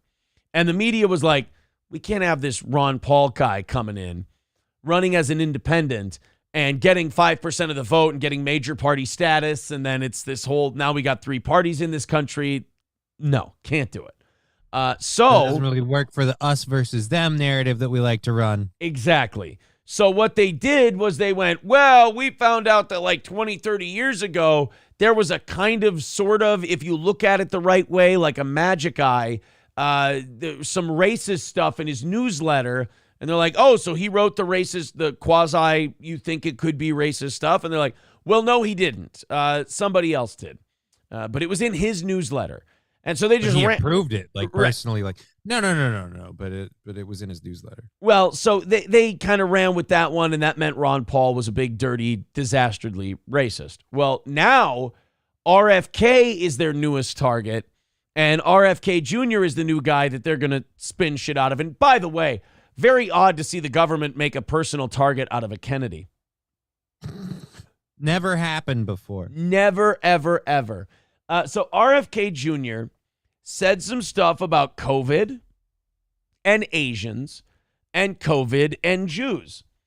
And anytime you say the word Jews in any context in this country, immediately alarm bells go off and people can go ahead and try to spin it any way they want to. If you just say Jew, the media starts rubbing their hands together and going, all right, what's he saying next, and how can we make it anti-Semitic? Here we go. We got a guy to destroy. It's basically when you say Jews and you're an RFK Jr. and they already want to, quote unquote, end you, get you. You just saying the word Jews gets to their antennae, and they go, ooh, here we go. And they're like, whatever he says next, we got to make it anti-Semitic. I will say this, it's weird whenever you start being a public person with any sort of reach and you start saying Jews, it's almost like the media has some sort of weird vested interest, they just immediately go on the defensive. It doesn't matter what you said, whether it was in favor. Again, the minute you start drawing attention to this group of people, they're like, hey, you're the bad guy. And It doesn't matter if it proves you right. We're going to end you. Fried Enpie says, when someone says Jew, the media turns into the happy merchant meme. Yeah, they just start going, yes. So RFK Jr. said something that if you read it as he intended it, it's just kind of an I wonder statement. Now, the problem is when you're involved in politics and you're controversial and people are looking for a sword to stick in your back, wondering can be very dangerous. Joe Rogan did a lot of wondering. He had to leave YouTube because of all of his wondering, because he wasn't allowed to wonder anymore. Well, RFK decided to wonder, and now apparently he hates Jews. Democratic presidential candidate. Could be true. Yeah, that's true. Democratic presidential candidate Robert F. Kennedy Jr. attempted damage control on his controversial remarks, suggesting COVID-19 may have been, quote, ethnically targeted. Now, that's not what he said. But Kennedy, who is well known for his skepticism of vaccines, appeared to dish out the wild conspiracy as boozy guests blew hot air. Oh, yeah, this was at the farting event.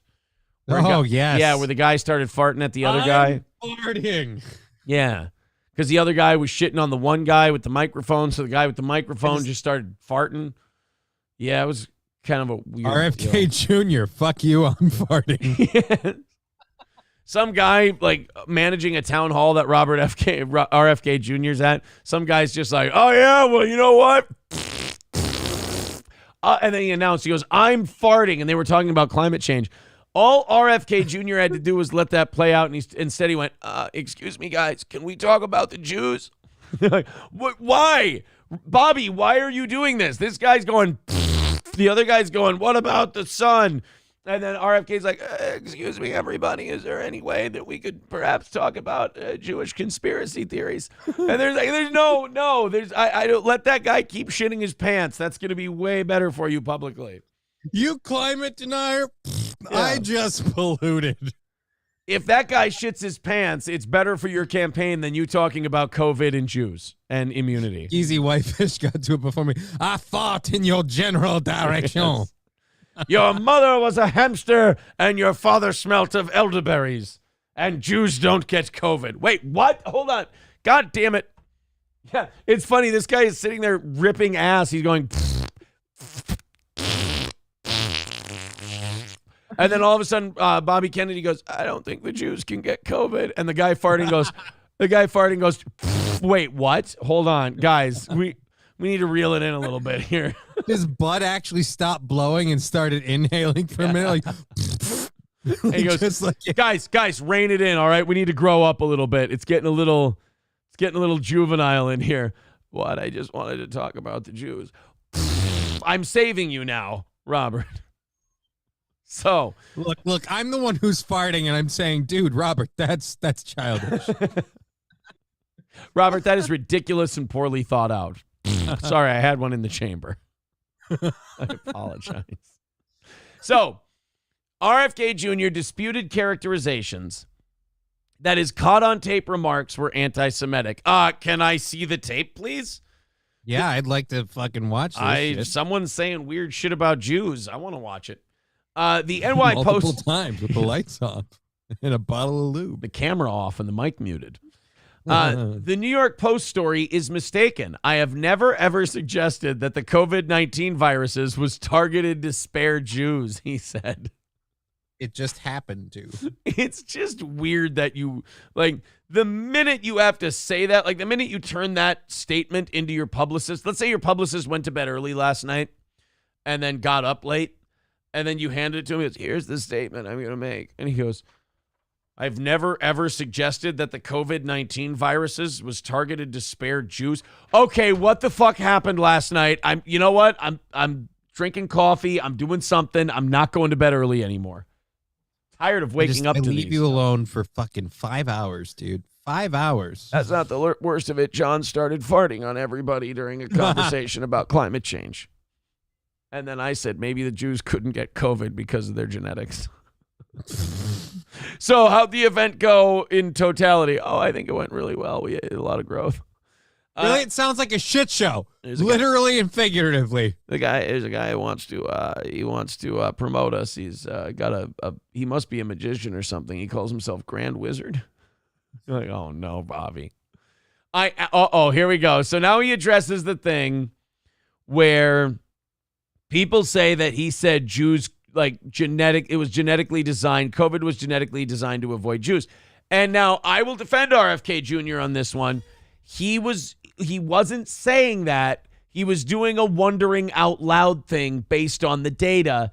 And however, where I'll shit on him, you're not allowed to do that anymore. People they gang up on you, they dogpile you, and they bury you and make it so you said shit that you didn't say. He said, quote, I accurately pointed out during the off-the-record conversation. Okay, so far this explanation is off to a bad start. Mr. Kennedy, you said that Jews couldn't get COVID because of the genetics. No, I accurately pointed out off the record. It's like, oh, so you were talking about Jews off the record.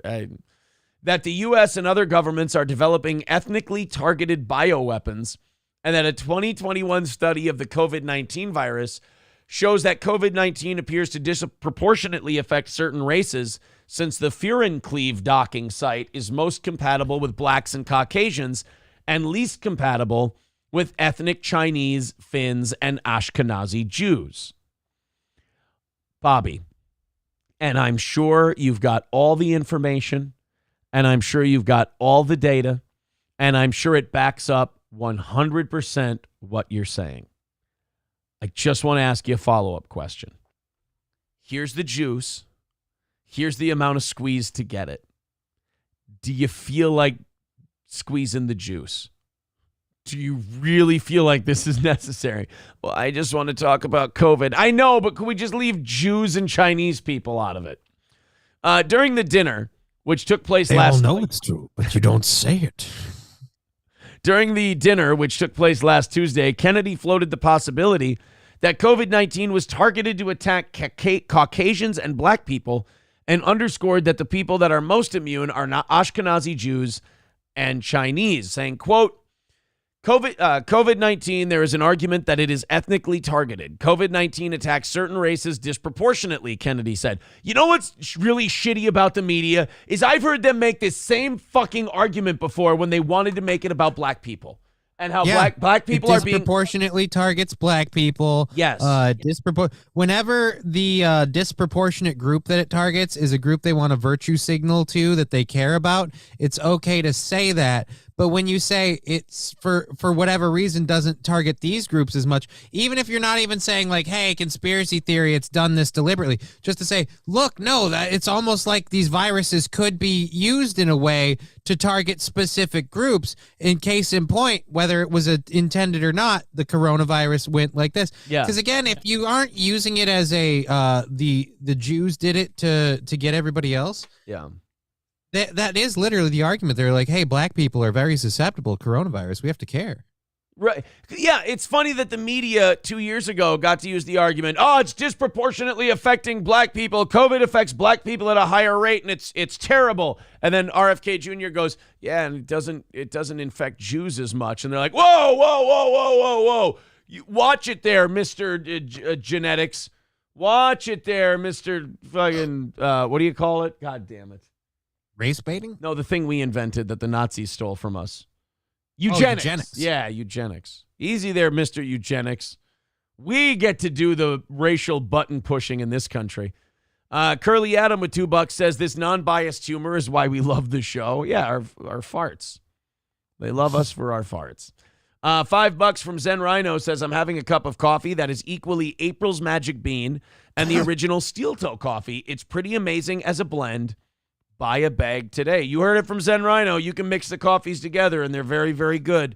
Thank you, buddy. CrescentMountCoffee.myshopify.com. Also, $2.45 away from today's goal. Please help us out. Throw a little something in our brand new, Johnny, this is your first day with the offering plate and the gospel music later. Yeah. There you go. I get to turn into a black preacher.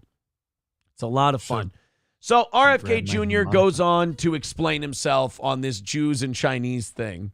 And again, the theme of today's show is this is kind of like arguing with the flat earthers. It's like once you have to address the Jews and Chinese thing, you're in the Lost web. the battle, sir. Right. You've crossed the event horizon at this point. We don't know. Now, here's what he said. We don't know whether it was deliberately targeted or not, but there are papers out there that show the racial or ethnic differential and impact, Kennedy said. Now, this is one of those times where you try to help your friend out and you go, dude, shh, that's enough. And he's like, but I'm not wrong. I go, I know what you said makes sense to me, but these people are not dealing with you in an honest fashion, all right? They're not taking this as a you make a point, I make a point. We both know what each other meant. They're looking to get you. Just walk away from this one. They don't even realize how much of your point they've been making for the past 2 years and how weirdly specific it seems to suddenly say, hey, he's making our point, but then he makes one further extrapolation that we didn't make. And he's not even saying it like racially motivated, just saying, hey, this is also a true thing. And then we went, oh, nope, he's anti-Semitic. We better stop him. Right. It's the thing with RFK Jr. is that he wondered out loud in front of a bunch of people who want to bury him. And now the shitty part about this is no matter how much you correct the record, no matter how much you point out that you were just wondering something and you never made a statement, Now you're the anti-Semitic guy. Same thing if you say something like about gay or you say something about race or anything like that. Then you're the homophobic guy or then you're the racist guy. It's the accusation, and then any kind of clarification afterwards doesn't matter. And that's just weird. You'd think the anti-Semitic guy would be the one funding the Nazis. Right.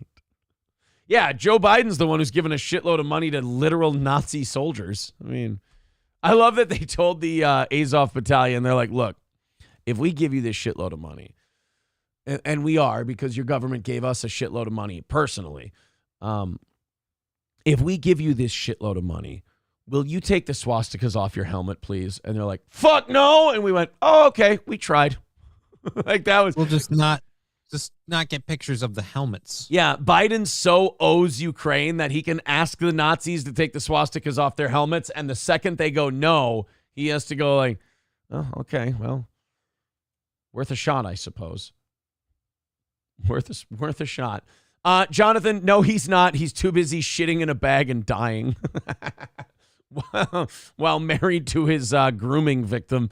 Sorry, Jonathan, you backed the wrong horse, buddy. Too bad. She didn't, though, because I mean, she can wait this out and move on. Yeah. I mean, she might even get a little bit of his parents' money, too. Who knows?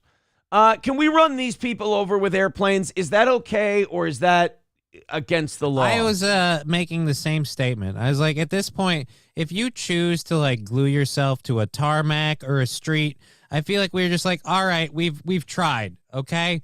We've tried. Now it's just fuck it, let traffic go. We've put up with this for a while. It's whether it's the art, they go to the art museums and they throw tomato soup on a painting and then glue their hands to the wall. I think that should be dealt with. You just rip the hand skin off. You just take the hand and you go, all right, you guys are going to have to pay for, like, you're going to have to paint the wall, but here, this will be satisfying. And then just rip the fucker off of there. And then if they block traffic, do it like they did in the UK that one time. Just have those big, like, garbage truck drivers dragging these motherfuckers off the street and chucking them on the sidewalk. Perfect. All the people who helped clear up the streets during one of these sit-ins are immune from prosecution. Now, if you block air travel by gluing yourself to an airport tarmac, the plane gets to run you over. The plane doesn't even have to run you over. I think that's the best part. The plane just goes by and, like, you hope it doesn't run you over, but then when those engines throttle up, you're going to get blown off the road if you don't get sucked into the engine. Right. That's another thing. And then, yeah, if you get blown off the road, you've glued yourself to it, so there's going to be some ripping and tearing. You know what? Now I'm on your side. Don't run them over. That's too easy. That's too quick. Just let them think about it while the plane gets closer and closer, and they have to start wondering, will Gorilla Glue hold me to the ground? Right. When those four giant turbine, not turbine. Well, if they were, turbine engines would be far less powerful, but very stylish. Yeah, I mean, yeah, just have them blown off the runway rather than run over. That would be great. That would be great. Glory Wholesome. Then they live to tell the tale. Glory Wholesome says, at least Red Bar isn't as susceptible to COVID. That's true. Tay-Sachs is a different story, but yeah, you're right. COVID. Well, nobody's susceptible to COVID if they stay inside their house and just shit their pants constantly. Look at me. Well, yeah, I'm fine. And run from the people who are trying to beat the shit out of them. Yeah, you do all of those things, and you're fine. Good.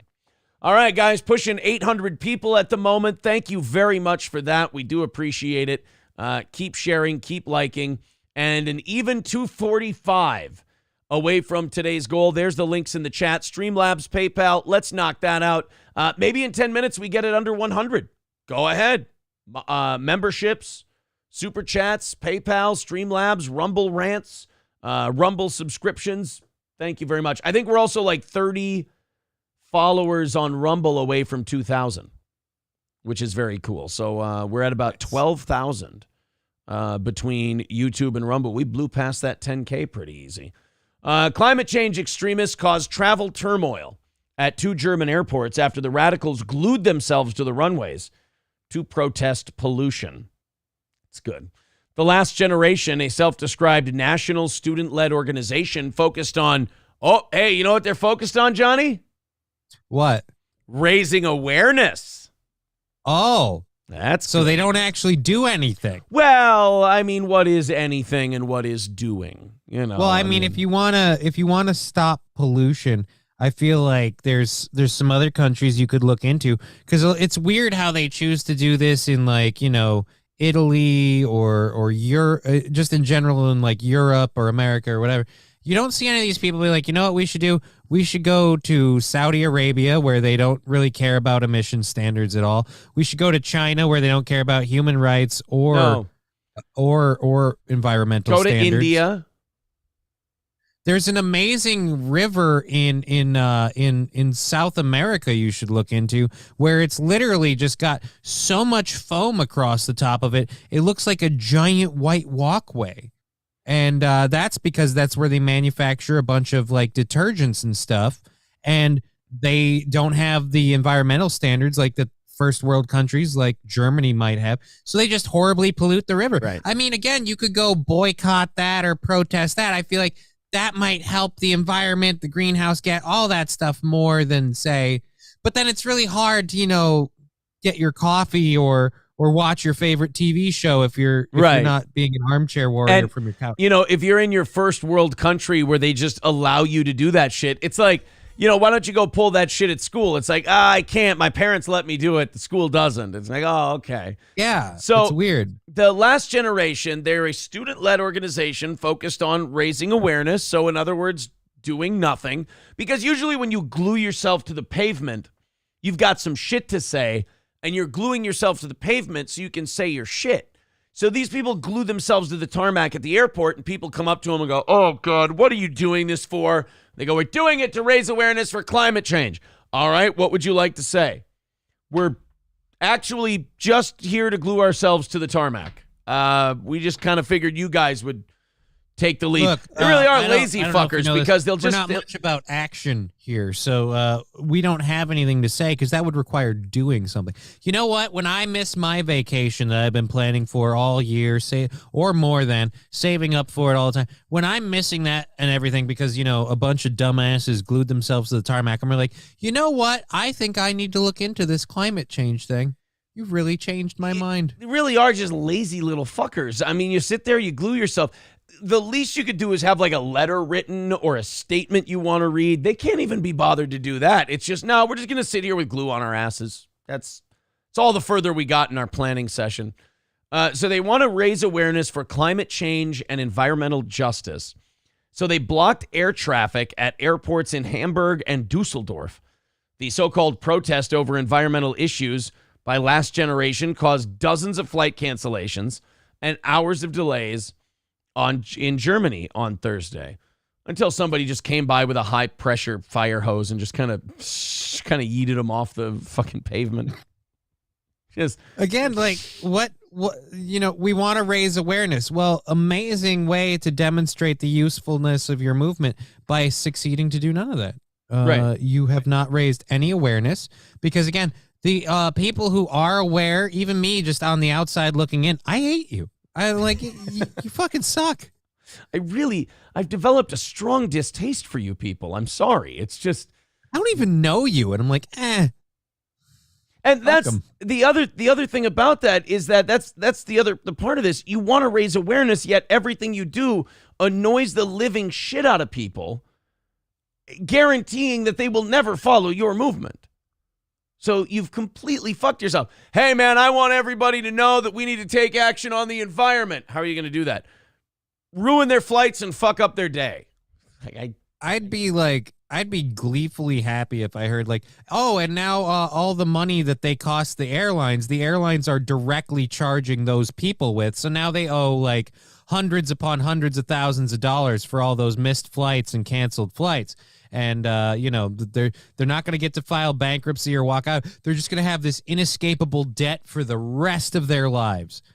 Right. Enjoy getting your new electric. Oh, you won't. You will, yeah.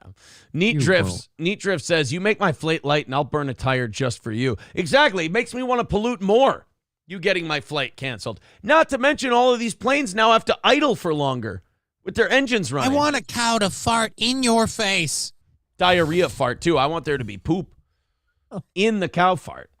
Katie Kidney says, get a road crew out there and just pave over them. Yeah, there's lots of ways to handle it that are considered inhumane, but who has time for humanity when you're late for a flight? You know what? I feel like if we can't get, because again, the whole just have the jet go over thing, we risk them going into the engine and really ruining a lot of people's days.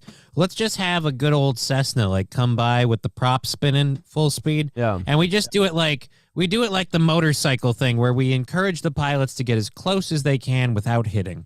And just Johnny, you know how you said that they were turbine engines? yeah, I know. I started something horrible. Kotod pointing out on Rumble, turbine engines hit the Twin Towers. Turbines are Sikhs, you racist. The hell? Turbines can't melt steel beams. Doesn't even make sense. Skeezy Whitefish says, you tried doing that on the tarmac in Davos. Yeah, some billionaire's private jet will just run you over if you try that shit in Davos. And if it won't, his security guards will just take you off of the runway, and then they won't turn you into the police. They'll just leave you in the desert. Here, we won't end. Katie Kidney has a great idea. We won't end those students that are gluing themselves to the tarmac. We'll just take the hand. And then that way the rest We gotta do the Batman thing. We gotta run up to him and be like, I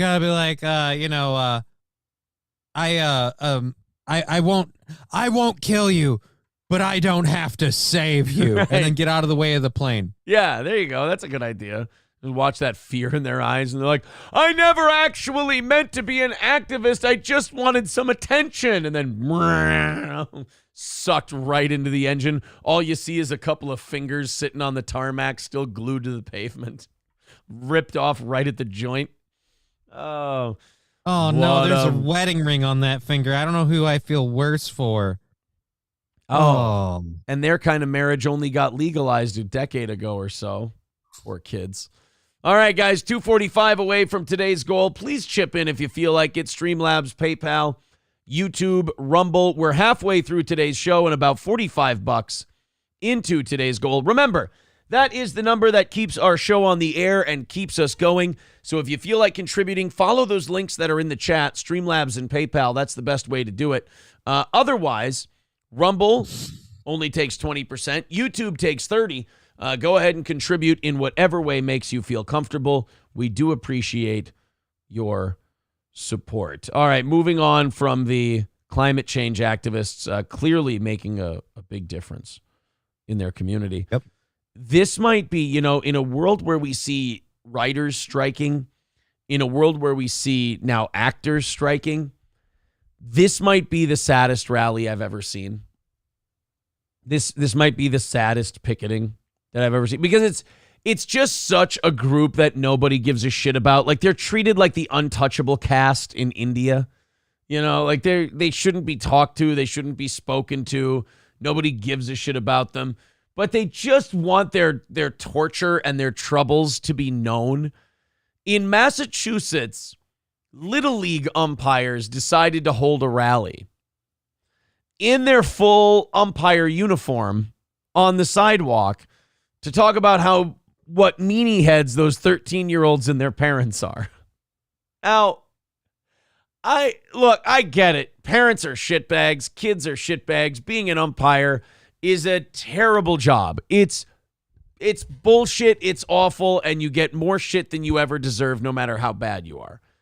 However, umpiring... I was on your side until this happened. Yeah, umpiring Little League games is like a $50 to $100 a game kind of a gig. It's not like it's what you do for a living, and if things don't change, you and your family are going to be out on the street. Umpiring, as the media and the administration calls it, is a side hustle, as the kids are calling it nowadays. So, you could rally, you could stand on the sidewalk, and you could be a protesting umpire, and you could be a giant pussy who's admitting that 13-year-olds are hurting your feelings and you need them to know about it. Or, hear me out, you could take off the hat, jam it up one of the parents' ass, walk off the field, and never ump a game again. You'll be fine. But let's see how these guys decided to do it. Umpires took to the town green here tonight because they are trying to raise awareness about what they call is a growing problem, and they're calling on Beacon Hill to protect them. Oh, no. Umpires are calling it like they see it. Violence in youth sports has crossed a line. Well, I tell you what, if your balls and strikes are as off as your judgment to rally, then you deserve to get yelled at. All five of you. Don't they normally wear like a big black like vest? Sometimes they wear it under the shirt. Well, I was going to say, because then you could say Black Lives Matter. Ugh. Thank you for leaning away from the microphone after that. But look at them. There's five. Nor should you. There's five of them there, and they want everyone to know how shitty it is for umpires. It's got to be awkward to be the umpires as people walk by you on the sidewalk and purposely try to avoid eye contact. I feel like the old dude in green is just like, I got to get away from these people before they assume I'm part of this group. Yeah, I don't want to be looking just like I'm old. The old fucking angry umpire crowd. It's out of control. Dominic Damiano is president of the Greater Taunton Amateur Baseball Umpires Association. He points to somebody's bragging. A Taunton Western Little League game in early June when a call did not go a team's way and the parents got ugly. A parent right there jumping on the field, yelling at the official. Angry parents followed two umpires all the way to their cars. Yelling, Hey, look, everybody, we're being grown-ups. We're being big kids now. You got the parent getting on the field screaming at the umpire screaming at the parent's following the umpire to his car, and then the umpire going on the sidewalk the next day to piss and moan at everyone about how poorly he's being treated. Why don't all of you have a battle to the death on the field and we don't have to hear from any of you anymore? Ladies and gentlemen, new on 5, nobody who's redeemable in this story. Right. Ladies and gentlemen, new on 5, the most hateable people you'll watch all night. Shithead parents and the pussy umpires who are offended by them. Harassing them, and thank God there was an off-duty policeman there that broke it up before it got any crazy in the parking lot. Well, what's the cop going to do? Shoot people for harassing an umpire about shitty balls and strikes calls? If he's a decent fucking cop, he will. Did cap them both. Just go. You know, kind of like when your parents take away both your toys, even though one of you did something wrong and the other didn't, but because you're just bothering them, they take away both your toys. That's the off-duty cop with the umpire. He knows that the parent is in the wrong, or he knows that the ump made a bad call, but he's like, you know what? There's no winners here. You're all guilty. Yeah, he just looks at a globe and he goes, you're welcome, and then caps them both. And then we all reap the benefits. It's hardly the first See, time an it'd be upside down. World is flat. The umpire is upside down. In the parking lot. It's hardly the first time an official has come under attack. This was in Foxborough last year when a hockey player punched a ref in the face. Oh, whoa. Last December, a Hold high school on. basketball. We cannot hold the hockey standards and other to the same thing. Officials in hockey games understand you can come under attack just because that's a violent sport. All right, you got to know that there is a chance you're going to get punched in the face just for being an official calling the game. All right, that is a risk you take. We have to understand different sport, different risk. This is not the same. Don't throw this in. Okay, this doesn't count. Yeah, that hockey referee got up, spit his teeth out, and kept reffing the game. That's a big difference between the ump who got. He didn't even spit his teeth out because he already lost them playing in a previous game, fighting another ref. So it doesn't even fucking matter. I mean, the umpires, they got poked in their jelly belly and they went, woohoo, and then they had to go on the sidewalk to bitch about it for 3 days. Spoiler alert, he's actually reffing this game as punishment for fighting another ref in another game. So it just, how do you like it, Dick? In baseball, like if a parent harasses an umpire, you go, oh, that parent's a dick. If a hockey referee gets punched, you go, oh, man, what did he do? Fucking zebras, man. Can you believe them? Offside's my aching ass. You're full of shit. Why don't you come down here and tell me how in the middle of the action, you wouldn't get hit, dickbag. In the face. Last December, a high school basketball player from Boston punched a ref during this game at Cohasset. State Rep. You didn't get the punch. You got some lame-ass jump ball, but you didn't get the ref getting punched? You know why? Dude, what's the fucking video worth seeing? The media's race baiting. They want you to guess which team punched the referee. I got 30 on red. Really? Because I took out a second mortgage to put it on red. Well, I didn't say 30. What? Yeah. I felt pretty confident about my bet, so I think somebody's going to be part of Dave Ramsey's debt-free school pretty soon. Pretty excited about the whole thing. We're both wrong. I have to like curtail some of my habits for a few weeks, and you have to be like, "Sorry, April, we need a new house, and you probably want to get an OnlyFans." I look, the odds were good. I mean, when do white kids ever punch referees? Never happened. Apparently, they're just as punchy as the poor kids now. The poor kids are just as hitty and punchy as the white kids. Basketball player from Boston punched a ref during this game at Cohasset. State Rep Rodney Elliott has been officiating high school and youth sports for decades. He's now introduced. Well, somebody's bragging. You fucking losers. Is it weird that when you say that, I'm like, and we should check your computer? No. Just, it's weird that that's like, hey, dude, I've been doing this for decades. Okay. What a bunch of dorks. He's now introduced legislation to increase penalties and fines for violence against umpires and referees. You don't need a new law for bothering referees and officials. The parents need to stop being shitbags. Your kids are just going to go and hang out with their friends after the game anyway. And the refs need to stop being such fucking pussies. Maybe a couple punches and we could settle this whole thing. We don't need laws and rules. Youth organizations across the Commonwealth, they have a zero tolerance policy, but it's very difficult for... This piece of shit is a Democratic representative and he wore his fucking zebra shirt to the... Oh, come on, guys. A little bit of dignity. No, dude, it's Pander Central, and Lowell here wants to make sure he gets that vote secured. Hey, remember when I solved this totally not a big problem? He's really going to lock down that umpire vote, really kind of, edge out any competition ever, because everyone knows if you get the umps to vote for you. Oh, you know where this guy likes to eat? Where? Pander Express.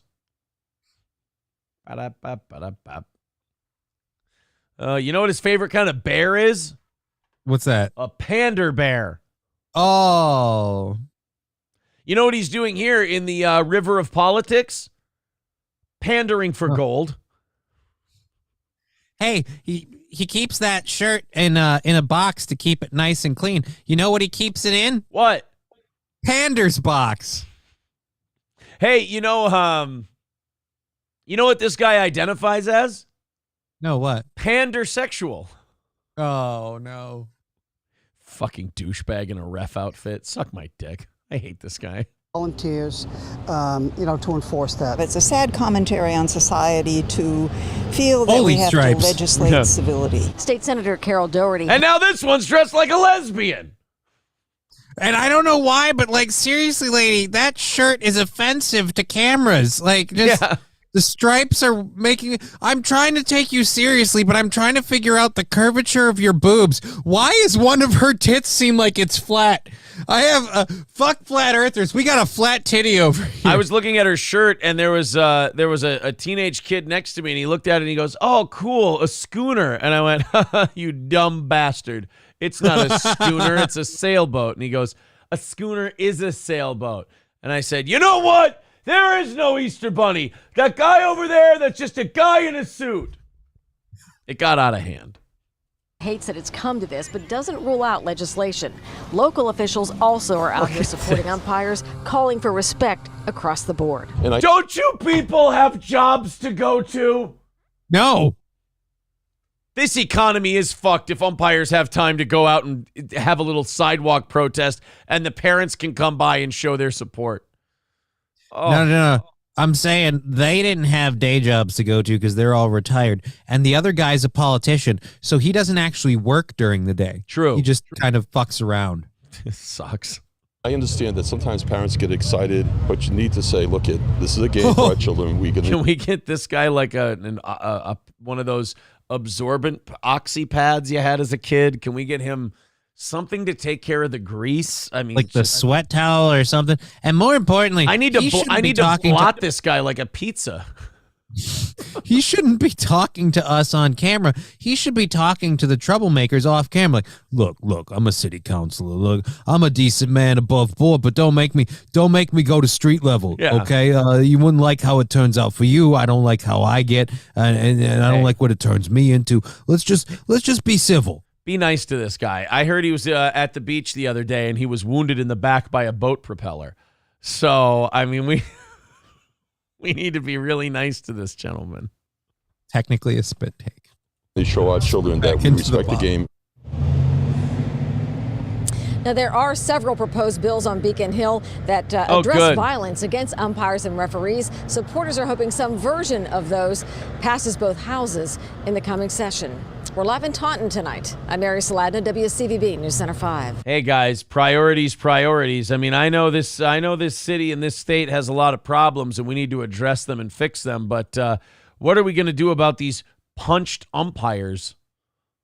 I don't know, leave it the way it is, perhaps? No, that's not acceptable. As politicians, there are many opportunities we have to grandstand and do something that seems like it means something but doesn't, and this is one of those times. We were made for this. Geese Artel says, don't umps make like 25 a game? They made like 20 or 30 when I was umping, so I'm guessing it's got to be more than that by now, because that was like the late 90s when I was like 13. I would get like $20-$25 to ump a game. I was just doing it for weed money. Yeah, it's not much at all. Zen Rhino says, ironic that Aaron is calling someone else a dork looking like he does. Hey, there's looking like a dork, and then there's standing on the sidewalk in your umpire uniform protesting your treatment and proving to the world you're a dork. Big difference between those two items. UB Spurch, the good name of the proud and majestic panda, says Stevie J. You know what? I am sorry. And I will never, ever do that again. I will move on, and I will do better. Battle to the death. I'll provide chainsaws. Johnny, get your camera. This is going to be top-notch content. Yeah, like a little battle to the death. I think we could do this. Yeah, between these parents and these umpires, and by God, I think we've got something. Pretty sure I saw this guy at Foot Locker, says Katie Kidney. Carlos. Yeah, that's weird when you're a Democrat and you're sitting here like, I got to pass this legislation. Didn't you try to sell me some kicks? Yeah. Just fucking. Carlos says this guy's this umpire's favorite movie, the umpire who's also a legislator, Kung Fu Panda. Oh. Loves it. I was going to be Umpire Strikes Back. I just. Umpire Strikes. Somebody else made that joke earlier in the chat. Mayor Larry Vaughn says our medical examiner has confirmed it was a boat propeller. This was no boating accident. Aaron, did you dress up like Batman on a street corner? Did you not? Yeah, but that was to troll St. Cloud Superman, so it's totally fine. And that video still holds up. Go watch it. Kotad says his obnoxiously Christian neighbor is Ned Panders. Oh, no. We've jumped the shark. We've officially jumped the shark on the pandering politician puns. Oh, boys and girls, let's start knocking out that goal today. We're getting to about that time. We got to start chipping away. Let's go on a little bit of a rally. 2:45 away from today's goal, about an hour and a half before we fire up the gospel music and get our offering played out and really start getting into it. 2:45 away, 5 or 10 here and there is really going to add up. Super Chats, Rumble Rants, PayPal, Streamlabs. If you're feeling generous, contribute to our program. We only stay on the air due to listener generosity. That's the only way Steel Toe lives or dies, is those goals. Rumble, thank you, hit like.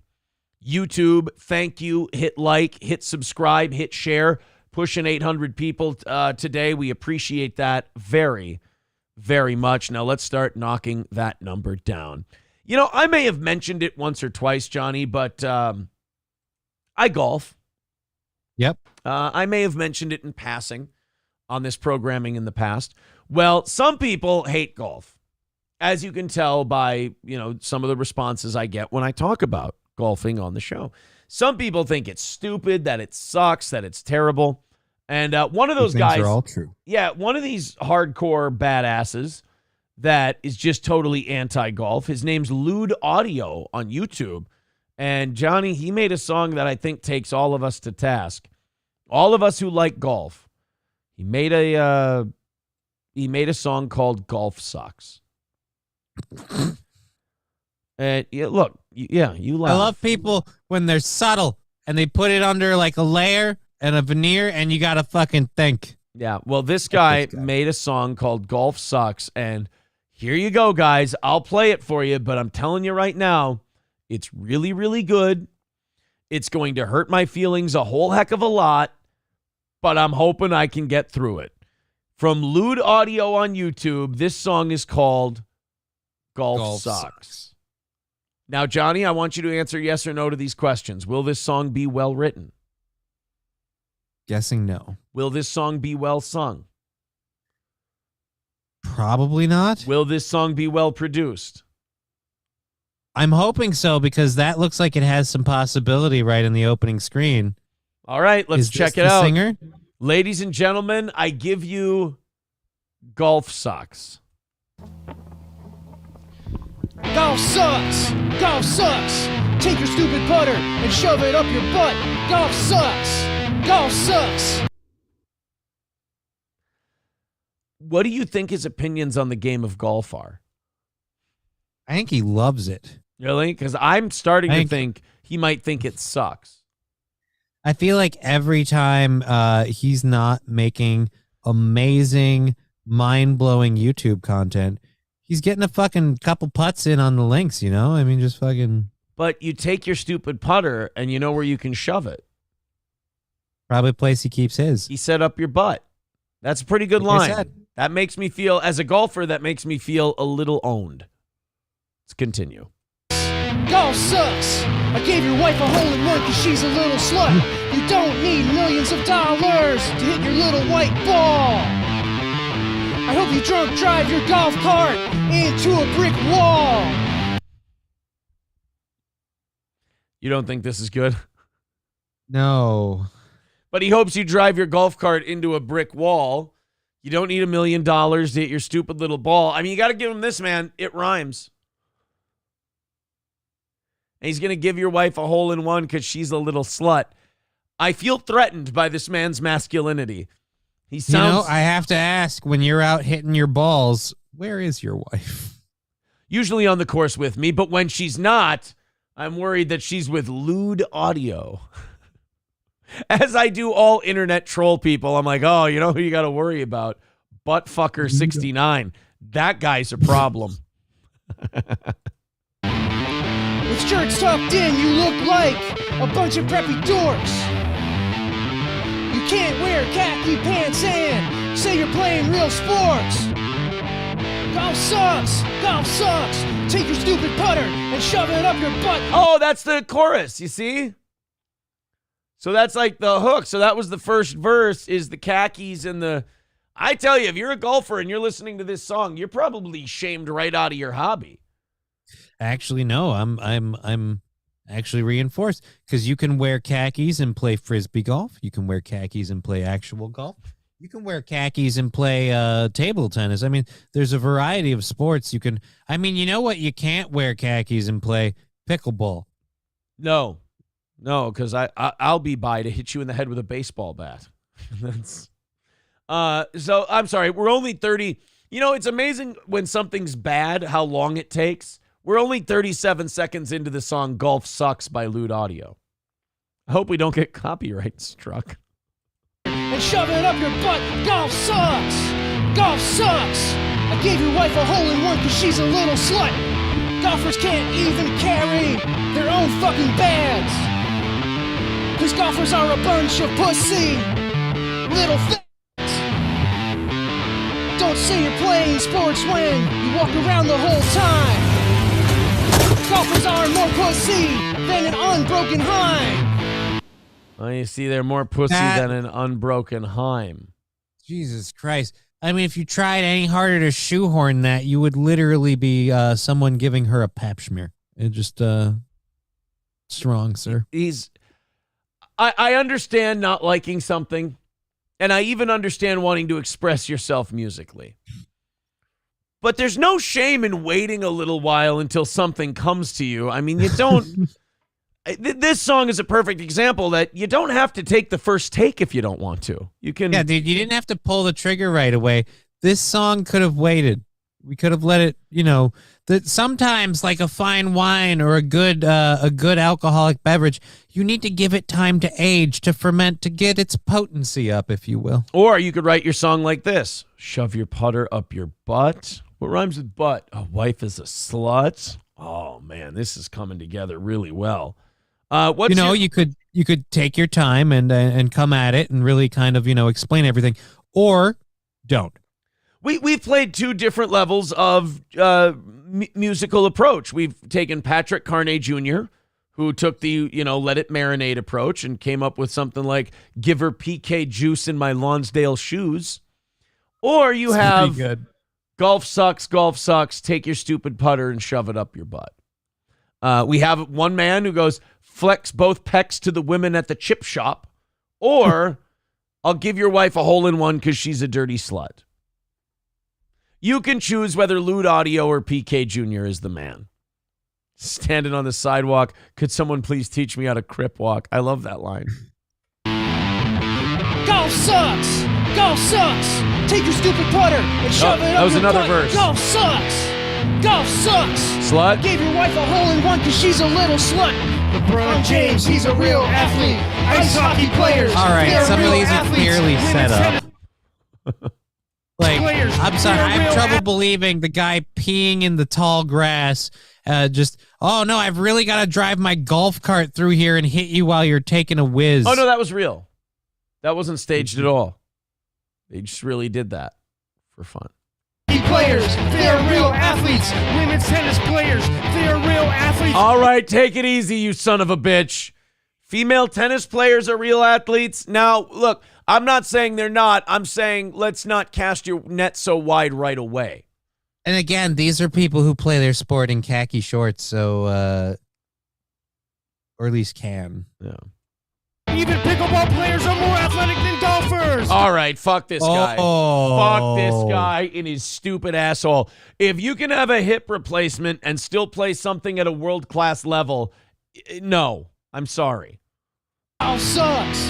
Golf sucks. He's not entirely Take your wrong. stupid putter and shove it up your butt. Golf sucks. Golf sucks. I gave your wife a hole-in-one because she's a little slut. Fuck your fancy clubs. Fuck the PGA. Wow. You wear stupid clothes. Golf is fucking gay.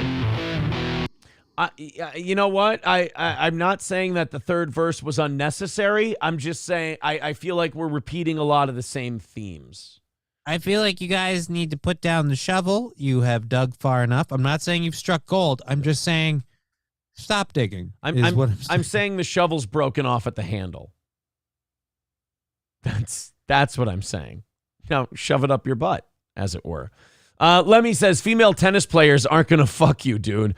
Well, he doesn't need to. He fucked that guy's wife, gave her a hole-in-one because she's a little slut. Remember that. Guy Sartell says he's right at least. Cun and Stunt says, dude makes great points. Yes, he does, but the trap I've set for you is now that guy is on your side. So, congratulations. Hobo Chili Recipe with $5 says if the show survives on donations, then just die and get in the coffin. Wow. Thank you for the $5 and the hurtful words all at once, Hobo Chili. I appreciate that in an odd way. Katie Kidney says this guy lost his girl to a golfer. There does seem to be some outstanding bitterness. Yeah, this is obviously a personal vendetta. I don't know what happened to him, where the golfer touched his balls, but clearly something's wrong here. This guy has a hang up about golfers. Scarface with $5 over on PayPal says, can this guy write a song about soccer and how it was a sport created by savages kicking around the skulls of the sacrificed, only to be adopted by poor people who replaced the skull with a coconut? I mean, to me, that's a better song. Soccer Sucks does have a better ring to it. Right. 235 away from today's goal. All right, guys, we got the makings of a rally going. That's 2 in a row. Let's get 6 in a row and call this an official rally for the old offering plate. Look at the offering plate. It's got a few nickels and dimes running around in there. 235 away from today's goal. 30 minutes of overtime if we knock it out. Jimmy B says, Soccer what's up? Sucks. Soccer sucks. Take your checkered ball and shove it up your butt. Soccer sucks. It works a lot better, actually. You're a wordsmith. I gave your wife, but you can't do hole-in-one with soccer. I gave your wife a slide tackle because she's a dirty slut. Look, man, it's a hard job. I mean, I'm not sitting here saying Lewd Audio's not, one of the great bands of our generation. It's obviously very difficult to do what they do. Your wife drops for a fake hit because she's a little slut? See, you know what? We're trying too hard now. All we're proving is that we're not good enough. 235 away from today's goal. Jimmy B says, what's up, brother? Sign, I'm fucking 60, but I roll 30, and I don't talk like that, and hate the doibies. Homie needs to learn some respect. I'm when he's checking with you tomorrow later. You said it all, man.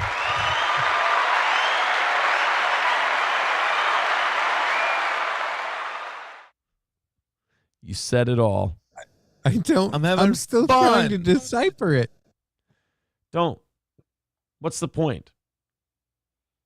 It's like the flat earth thing. You're just at a certain point, just wading in is a loss. Let the man do his thing.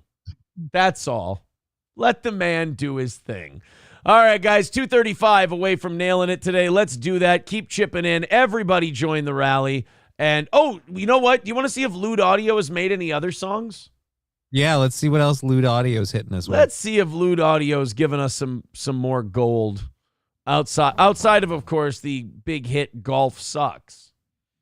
Maybe they could do just multiple things we do have more. Lost My Angels 14 hours ago. Dude, they've gotten nothing but like 15 and 16 views on everything they've put up, and that Golf Sucks did 1,000, so they're fucking chasing the dragon. Let's check out Lost My Angels, Lewd Audio. Well, you know how it is. I mean, you can relate to that personally. Having thousands of views and now down to like 15, it hurts. It really does sting. All right, this is Lewd Audio, Lost My Angels. If I may put my 2 cents in 11 seconds in, this fucking sucks. This sucks. This sucks. Take your stupid guitar and shove it up your butt. Yeah, I feel like quit stroking your ego over the fact that you play a guitar. Right. We get it. You can make it make noises. Now sing me a fucking song, you imp. Oh, here we go. Frozen cold and lonely, but I cannot die. Are you sure? Have you tried your hardest? Have you really leaned in? It's the only question I'm asking.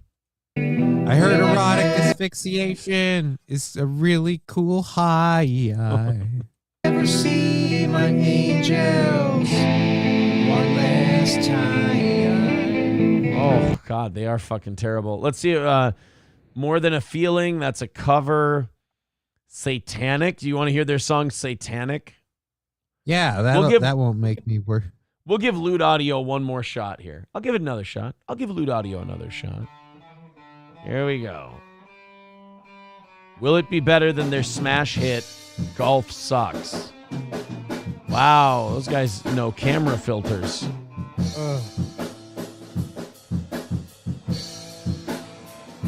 Oh, God.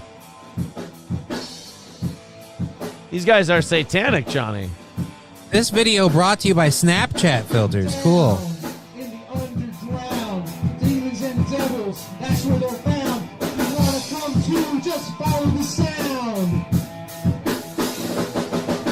Soon, it will be your turn. In the lake of fire, you're gonna burn. If we don't get you now, we'll get you when you return. Why have these guys not been signed? I don't know. Satanic, satanic, satanic. Satanic, satanic, satanic. It's Who can satanic, argue? not satanic. Who can argue that this YouTube channel wasn't entirely mine? That sucks a dick. Oof. The algorithm says we lose. Consider the source. Well, I think you can catch you can catch Lewd Audio on tour with Win by Two very, very soon. I'm sure. They only have to fight over who's opening, I think, at this point. Can you just play Nickelback already? See, they want Nickelback. Dr. Climate Abortion says copyright strike incoming. Oh, shit. Not for satanic. Satanic, yes. If you're going to sing a song, do multiple cuts so you can, pronounce the words right. That's all I ask. All right, 2:35 away and an hour and 20 minutes until we rattle our here offering plate and see if we can knock that out today. Thank you guys very much for your generosity in advance. Streamlabs, PayPal, Rumble, and YouTube. Thank you for contributing to our program. Well, Johnny, we got some news for you today. Donald Trump has busted open the case of the cocaine in the White House. The Secret Service concluded their investigation, and they determined, it's, cocaine got... No, it's a random white powder in the White House. And, I really feel good about our White House security when they're like, look, these cubbies that are widely used by both personnel and visitors to the White House, there's no cameras in there. Because the last thing you'd want to see is, like, who put the explosive device in the cubby. Why would you want to see that? It's cubbies that people who go on West Wing tours put their stuff in all the time. We never bother with cameras over there. Kind of like we have cameras in the suicide ward at the prison. But God darn it if it wasn't malfunctioning the day Jeffrey Epstein died. And the guards just happened to be on break. Crazy miscommunication happens all the time. So you want us to believe that you're so fucking incompetent that you can't handle cubby surveillance at the White House and Jeffrey Epstein suicide watch, and you want us to believe that you're competent at your... they want us to believe both things at once.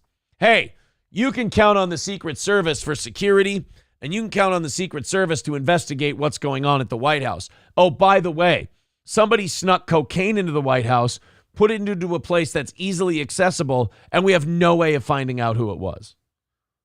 Which, again, to the rest of us just means we know exactly who it was. Hey, this administration just kind of keeps fucking up. But remember, finish the job. Right, yeah. Finish the job. Yeah, see, no, that's not your slogan. That's what I'm worried about, is that you're going to finish the job. And by the job, I mean the fall of Rome. Yeah. Donald Trump insists that the Secret Service was able to find out who brought cocaine into the White House, despite the agency closing the investigation last week unsolved. Right, that's another thing. The Secret Service closed it unsolved, which is what you do for, very hard drugs, felony-level drugs, being found right in the White House. You just kind of go, well, guys, we looked as... But it's kind of like when you lose something at home, but you really secretly want to buy a new one of those things. So you look for like 3 minutes and you go... Well, guess I can't find it. It's weird. It's kind of like they almost looked and investigated for almost a week and just went, what are we going to do? They just investigated it and they went, cocaine, schmokane, problem solved. We got it. We disposed of it. Better luck next time. If I were Biden, I'd be a little worried. Well, I mean, if I didn't know why they did it this way, I'd be a little worried that these were the guys watching my back. But because of what weird. It's like everybody thinks the cocaine was Hunter Biden's. You know what'll really throw him off the trail? Just drop the investigation. No suspects, no harm, no foul. Everyone thinks it was the president's kid. I know how we can get them to stop thinking that. We'll just pretend we don't know who did it and close the investigation. Ooh, that's a good one. That's gonna do it. Yeti Flyer with $5 says, I'm sorry if I'm president and we can't catch whose coke it is. I want a new Secret Service team because they can't protect me from assassination. No, they can't. The worst part is when they find out who did it, they'll go, we got to close the investigation. We're not really sure. Moving on. That'll do it. Yeah, I'm with Victor over on Rumble. Victor says, I'm surprised the Secret Service couldn't find a low-level Fed to take the fall for Hunter. Yeah. Just somebody who's like, hey, man, I've got a horrible coke problem. Yeah, you just have to let them take the fall for. They don't have to actually go to jail. They don't have to be held actually accountable. You just have to let people tell the media that it was you. You find someone who does have kind of a coke problem. Maybe it hasn't been a work problem, but it's clearly a coke problem. And you just you pin it on him, and you pay him off with a nice untraceable pile of coke. And if you need to make sure he doesn't tell anybody, you make sure that maybe that coke took a pit stop in China to pick up a couple extra chemicals, and then problem solved. It's just another part of a horrible epidemic. Glory Wholesome says, Ray Epps, hey, cocaine, you got to go into my nose. Yeah. Ray Epps will take the fall for you. He's really good at it. You can say, and you can say that Ray Epps had the cocaine because he was so scared and he's self-medicating from all these nasty 1-6 people that are harassing him and calling him a fed. Because he's the victim, you know. He's just an innocent guy who got caught at the wrong place at the wrong time. I mean, he's literally the only innocent guy who got caught in the wrong place at the wrong time. Everyone else is a horrible democracy-hating traitor. Yeah, traitor that we got to put them in jail without due process. We got to make sure we don't put all of the evidence out when they're tried, because again, we have to keep these people and we have to keep democracy safe. But Ray Epps, innocent guy. But the guy who claims that he started the whole thing, poor victim. Poor Ray Epps. I mean, all of that footage is just horribly coincidental. Yes.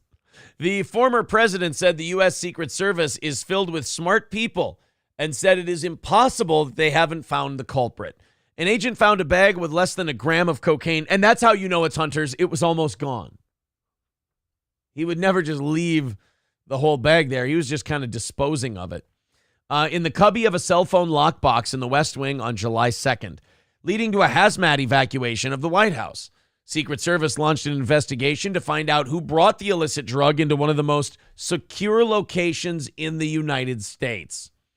The Secret Service briefed Congress Thursday and said they would be closing the investigation, even though they did not figure out who brought the cocaine onto the premises, which tells you one of two things.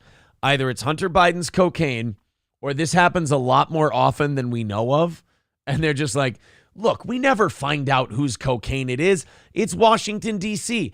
Everybody's got cocaine. You think we have time to interview everybody who comes into the White House? We just try to tell people, hey, on the down low between me and you, keep your fucking coke in your pockets, all right? Don't put it in the goddamn cell phone cubby. Look, goddamn it, we don't want to admit it. It's Nancy Pelosi's coke. It's the only thing keeping Skeletor going. But we can't put that out there. Yeah, you can't. You get one of those things where they're like, hey, could you do me a favor and not put the cocaine in the fucking cell phone lockbox? And then Hunter goes, yeah, but what am I? Hunter, how many times do we have to tell you we're not doing your coke drops at your dad's house? Stop it. You got to grow up at some point. But they didn't say I had to. Who? My bosses. You mean your dad? No, the Chinese. Who do you think my boss is? Now, Trump said, I've gotten to know the Secret Service really well, and I can't speak more highly of these people. These are incredible people, he said on Fox News Sunday. And I believe they know everything, Trump said. They're really smart and really good at what they do. Do we have actual audio of this? Did Daily Mail actually post the... Of course. So to refute Trump, they have to be like, no. We're really dumb. We're dog shit. We suck at our jobs. It does make me wonder that, he kind of knows what he's doing when he does stuff like this. He's like, look, I understand the Secret Service. They're very good at their job. They're amazing. So they're clearly covering something up because these guys are really good at their job and they'd find out whose coke it was. So now you're in a weird position where if you're the Biden administration, you either have to admit it was Hunter Biden's coke and they covered it up, or you have to go, no way. Nope, I disagree totally. Secret Service, bunch of retards. Dumbest motherfuckers you've ever met in your entire life. I sneak coke by them every day just on a lark, and they never catch me. Dumb as shit. Trump doesn't know what he's talking about. They're all stupid. Of course, Donald Trump will tell you that the Secret Service is a smart and intelligent bunch. Look who's calling the shots, all right? Agent Orange over there couldn't find his way out of a wet paper bag. Yeah, they got to basically shit on the Secret Service in order to defend Hunter Biden. I don't think it's possible for bags of cocaine to be left in a certain area by the Situation Room. I'm not talking about, 5 blocks away. The Situation Room where you decide on war, where you decide on nuclear war. Critics of Joe Biden immediately jumped to their own conclusions, claiming that the president's recovering addict son, Hunter, 52, was responsible for the drugs. Yeah, what an irresponsible leap all of you made. That Hunter Biden especially tried to... when you leave in somewhere like the Situation Room. Shut up. I was hoping that would just get let go. No. That was too English to slide. The people, surprise, the people that seem kind of very in favor of China have a place called the Situation Room. It does work for who owns the country now. Right? Yeah. They also told us that there were WMDs in Iraq and artificial sweeteners are safe, and Anna Nicole married for love. Hey, Johnny. Yeah? I actually know where this cocaine is buried. Really? Yeah, they actually took it out into the they took it out into the desert and they buried it. Really? Yeah. You know that for a fact? Still got the shovel. Exactly. Some would say that was a long way to go for a shooter reference. I say, fuck you. Thank you, Ryan. That's not a long way to go. I mean, that's just a couple unmarked graves, half mile outside Terlingua. In unmarked graves outside of Terlingua. Wait, did he say that or no, the Russian guy said that? No, I thought he said that. In unmarked graves outside of Terlingua. I can't remember. Oh, no, you're right. It was him that said it. He's like, they got buried a couple unmarked. Those boys were dead inside 2 hours. Buried in a couple unmarked graves outside Terlingua. You know that for a fact? Still got the shovel. Hold on. You're right. I think it is. But now, since we referenced it, we got to play it. Yeah, we got to play it. Absolutely. Sake of argument. In Iraq. Oh, hold on. Bob Lee Swagger. Never met the man, so I wouldn't know. Yeah, they said that already. So he knows that's Bob Lee Swagger when he says that, right? Because he's like basically I'm saying, pretty sure. You can trust me. Like, I'm on your side. I was looking for a man to make a 2,200-yard cold bore shot. Who's alive that could do that? Seems I heard about a shot like that being made not too long ago. Said the guy's name was Bob Lee Swagger. Never met the man, so I wouldn't know. Yeah, they said that already.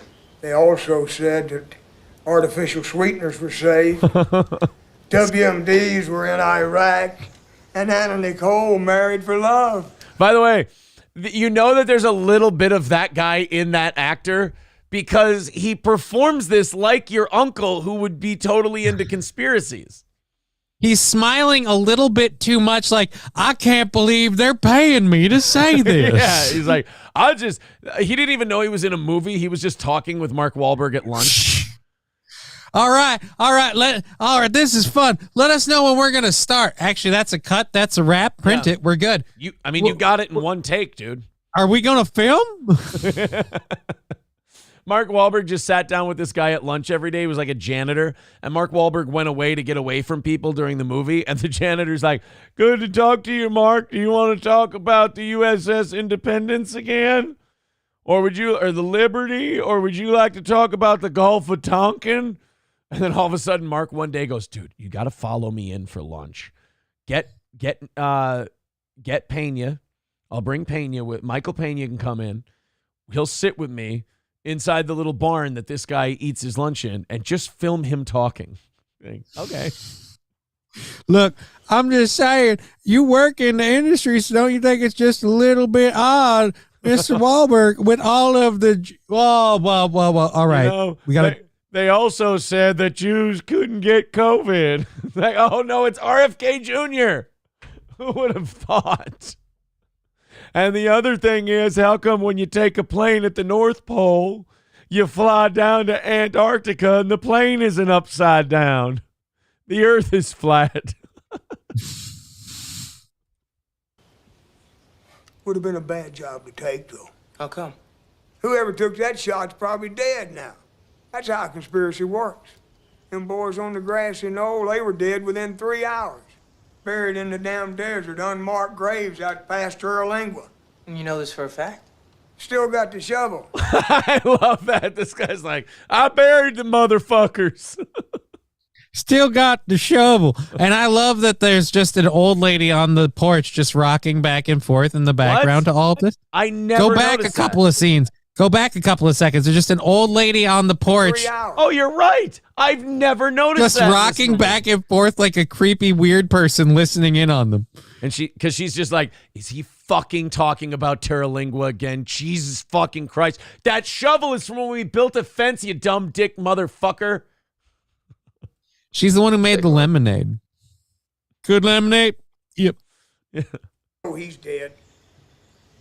There was one guy, but he don't shoot no more. A brutal son of a bitch. Most boys shoot to kill, he'd shoot He'd shoot to wound. Wait till his friends come to help. Kill them too. Turn one target into 4. Honestly, if you're going for high score, it's not a bad tactic. No, it's not. Yeah, he's a maimer. Because if you if you I wound now him, have you a can new always come game back and get him strategy for later. modern warfare. Shoot to wound. Killed him by the hundreds. The other side wanted him bad. Finally narrowed his hide down to an abandoned 6-story building. They quit the subtle tactics. They called in an artillery strike, leveled a square block, brought the building down on his ass. Some say he crawled out of there. Some say he died. Never heard from him. Oh, shit. It's that guy. Fuck me. What? I met the son of a bitch. Is this the one where this is the part where he grabs his hands and he's like, oh, he does the trace of it and immediately goes, well, it's not what it seems, is it, Gunny? So wait, now, at this point, it makes me believe he doesn't know that this is Bob Lee Swagger. I think he had his suspicions, but as soon as he says, I met the son of a bitch, he's like, all right, we're going to look into this a little bit more.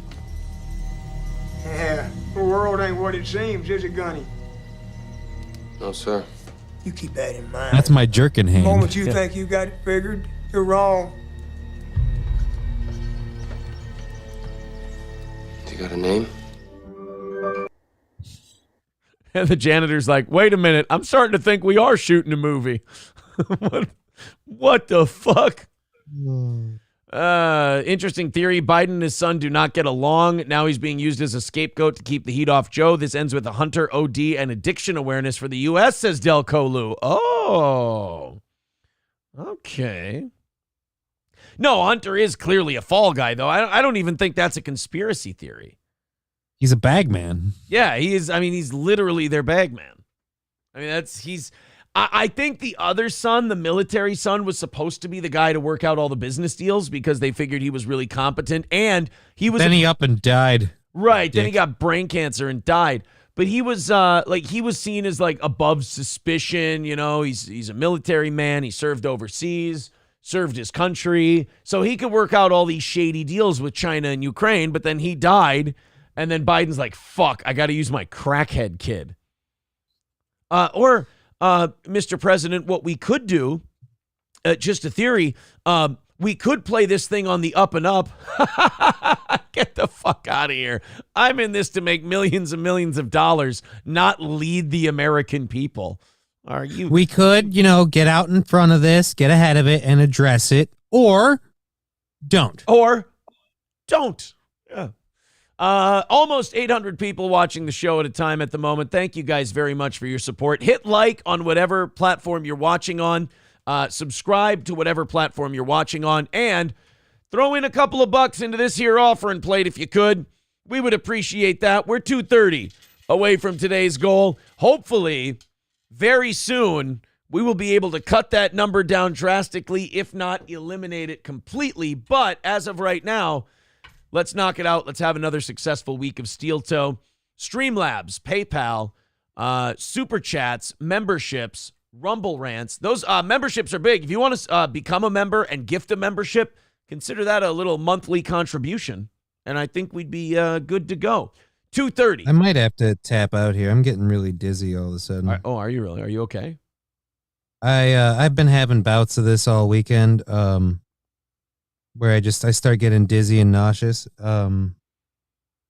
It has about a 50-50 percentage of resulting in me vomiting, which is why I think I should tap out in case that 50 comes true. I don't want to do that on air. Well, if you want to tap out, April, if you're upstairs, if you're listening at the moment, if you want to come down and finish her up, that would be all right. Sorry, dude. If you need to if you need to do if you need to tap out, you go ahead and tap out. I'm just going to go ahead and say I'm not doing a show today too if this is going on like this. Just because I don't know when I'll be better. It just kind of hits right away, because I was going to say you've been doing like a dynamite job today.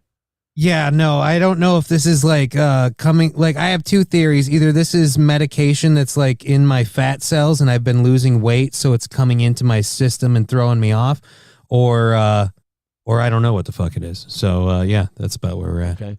All right. Well, take it easy.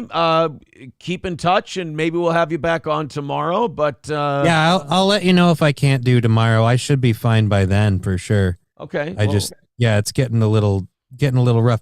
I've been leaning down and closing my eyes more and more, and I'm just I'm feeling the waves, if we will. All right. Well, I guess I suppose take it easy. April says, yeah, I need a minute, but hold on. Okay, so you're good. Yeah, if you need to. I suppose technically I could say someone saying my wife did too. I guess. Yeah, maybe I'm just pregnant. You could be pregnant. Morning sickness. Yeah, that could be morning sickness. Have you been feeling bitchy lately? I mean, I have been for a while, for a couple of years. You might want to go get that checked out. You know, from what I hear, men can get pregnant. I better go pee on something. Yeah. All right, man. Go piss on something and get your answers, and hopefully we will talk to you again tomorrow. Yep, I will see you guys tomorrow. There he goes. All right. April's going to head down. Johnny's going to tap out for the day. He's not feeling well. That's amazing that shit can just kind of happen like that it can just, like, out of nowhere just hit. Because, like I said, the guy's been having a dynamite show today. I mean, been doing very well. And then just out of nowhere, boom, to hit the wall like that. Absolutely sucks. And now I can't close the Zoom window. Luckily, you guys don't have to see it, but there we go. There it went. Oh, that's too bad. He was, like I said, he was doing a very good job. Also, go to Just Kidding LLC if anyone wants to put Johnny's links up there. Rumble, Twitch, and YouTube. Mr. Braggart, he's still got a Twitch channel. Fuck, he's still got a YouTube channel. I might not have one of those in a little while here. We are definitely we're in the sights, I would say. All right, guys, 2:30 away from today's goal. If you want to chip in, Streamlabs, PayPal, YouTube, Rumble, however you'd like to. Knock it out today. Weird start to the week, just in the last 5 minutes.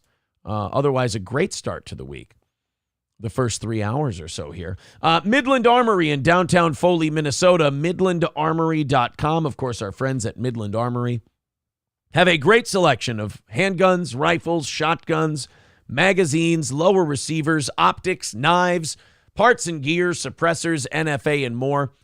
Tell you what, guys, if you're looking for self-defense, or if you're just looking for, your hobby, you're looking for some target shooting, you're looking for hunting rifles, whatever the case may be, Midland Armory is the place for you. Not only that, Derek and Tracy know their stuff and can answer all of your questions, no matter what your experience level. So contact them at midlandarmory.com. They've got all their contact information down at the bottom of the page. And you can order online. Even if it's a firearm, you can have it sent to an FFL dealer near you and pick it up. The reason you should do that from Midland Armory is because you can use the promo code SteelToe and you can get a great discount. That's Midland Armory in downtown Foley, Minnesota. MidlandArmory.com. All Care Towing, 320-253-5203. For All Care Towing of St. Cloud. Of course, All Care Towing, when you go in the ditch, when your car won't go, nobody's faster than All Care Towing. 320-253-5203 for All Care Towing of St. Cloud. And guys, great news, just 20 seats left. 20 tickets left to the Steel Toe Morning Show 9th anniversary party, Saturday, August 12th at Stoney's Bar in Rockville. That's the 9th anniversary party. Get your tickets at eventbrite.com. Steel Toe Anniversary Show. Gino Bisconti, Keanu C. Thompson, cornhole tournament. Oz will be there, Johnny, myself, April. It's going to be awesome.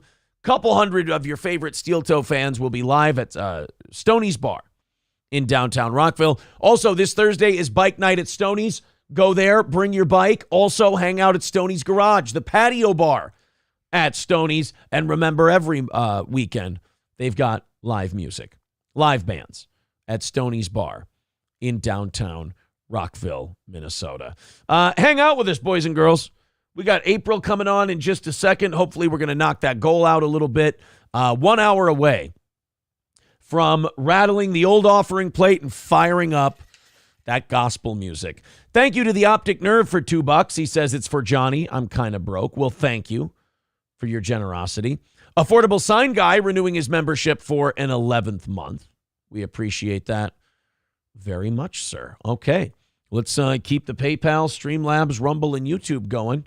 Get that number down. Go on a rally. You know, we call 150 our striking distance. So we're not far away from that. If we can get there in the next 45 minutes or so, we're very happy. Contribute to Steel Toe if you feel like it. Howard Stern still makes the news every once in a while. You know, usually now Howard makes the news because he's being fucking insufferable. April and I, they renewed her 90-day Sirius XM thing recently, and we'll listen to Howard 101. And whenever the year next to the bit says 1990 something, or it says anything before like 2010, we're like, oh, this could be really good. But anytime a Howard clip comes up and it's after 2010, you're like, oh, this is really a crapshoot. And the percentage chance that it's any good goes down as you get to 2011, 2012, 2013, 2014, and then to today. As far as the whole Howard reinventing himself and now he's just this great, elderly conversational interview guy, horse shit. The only reason Howard Stern was good at interviews, it's not for what he's doing now. Howard Stern was good at interviews because he would ask people remarkably uncomfortable questions about shit that they didn't want to be talked to about. Like, people who think Howard Stern is a good interview now don't know what the fuck they're talking about. Howard is not a good interviewer now. Howard now is the guy who gets the questions from the publicists and just asks the celebrities straight out the shit they want to be asked and has a conversation about that. The good stuff is Stern in his prime, where he would ask remarkably uncomfortable questions to these celebrities. Now it's just like, oh, you want to watch him suck Bruce Springsteen's dick for 2 hours? Like, not in particular. No. Well, apparently now some of Howard's old targets from back in the day are starting to hit back out at him. Howard's tried to do this thing for the last decade or so where he tells everyone he feels bad about all the people he went after. He doesn't feel good about all the radio wars that he was in and all the stuff he said about these other jocks being fucking terrible, on his road to number one. And a lot of these jocks now are getting these apologies and they're telling Howard to go fuck himself. And like, no, you were a piece of shit to me. I don't forgive you. It wasn't just a gimmick. You fucked with my livelihood. I hate your guts.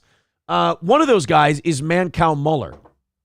Now, I'm not a big Mancow guy. He was big in Chicago and he was on Fox News for a while. Not a big Mancow guy. But I do respect him for sticking to his guns and, basically telling Howard, yeah, apology, no thanks. We'll get to that in just a second. First, filling in for Johnny K, number 34, April Imholt. Welcome to the program. Good morning. Well, this was unexpected. I know. And I'm just short of a functioning human being today after the weekend, too. So yeah, it's been a rough weekend. I was not ready. Curly Adam with $20 says, why did you fire Johnny? I'm sorry. I could just tell you that I didn't fire Johnny, but I'll roll with it. I'll play along. $20 is $20. 215 away from today's goal. Let's see if we can get, guys, let's get under 250. Let's get under 150. I'm sorry. We're under 250. Let's get under 150. You guys can do it. 215 away. Let's team up and do this thing. Take a minute. Take a second. Throw in a little Rumble, throw in a little YouTube, throw in a little PayPal, and let's knock that thing out today. So, Howard Stern has been offering up apologies. And some of the stuff Howard did when he was on radio, it ranged from, just shitting on a DJ that he wanted to beat, which is fine. Sure. To getting very, very personal. With Mancow specifically, Howard Stern was talking about how he was going to skull fuck his dead dad and as you do. Yeah, he was going to have sex with Mancow, and then he was going to have sex with Mancow's dead dad and dig him up and fuck him and all that. I mean, pretty nasty shit. That's pretty bad. Yeah, it's personal. Yeah, I mean, I get wanting to win on the radio. I mean, hell, when a local jock here got a DUI with his kids in the car, I never let anybody forget about it. You danced on that one. I shit on that guy hard. But the guy got a DUI with his kids in the car. It was a news story. I mean, you have to expect something coming from that, right? Right. Here's what I always thought about. What would people do if it were me? Oh, God. And it would be fucking brutal. So much worse than anything you've ever done. If you and I have a little spat on the air, or if one of us goes like this to the other one, the internet goes, oh my God, they're getting divorced and they don't have sex. So imagine what radio with an actual real human being audience would do if I got a DUI, something that was actually a bad thing. Right. Not something you have to read into, but there's no reading into it. You got a fucking DUI, jackass. A hit and run, you hurt somebody. Oh, they would. God forbid. They would crucify me to no end. So Howard went from attacking DJs, which is fine, to the stuff he did with Mancow was particularly brutal. And I'm a little behind. Did Mancow do something to him? He competed with him in Chicago. I mean, that's pretty that was common, though, isn't it? But now Howard is apologizing to all these people and saying he went too far. I think what Howard doesn't understand is that you go to the internet now, Howard would say these things about people who had millions of listeners.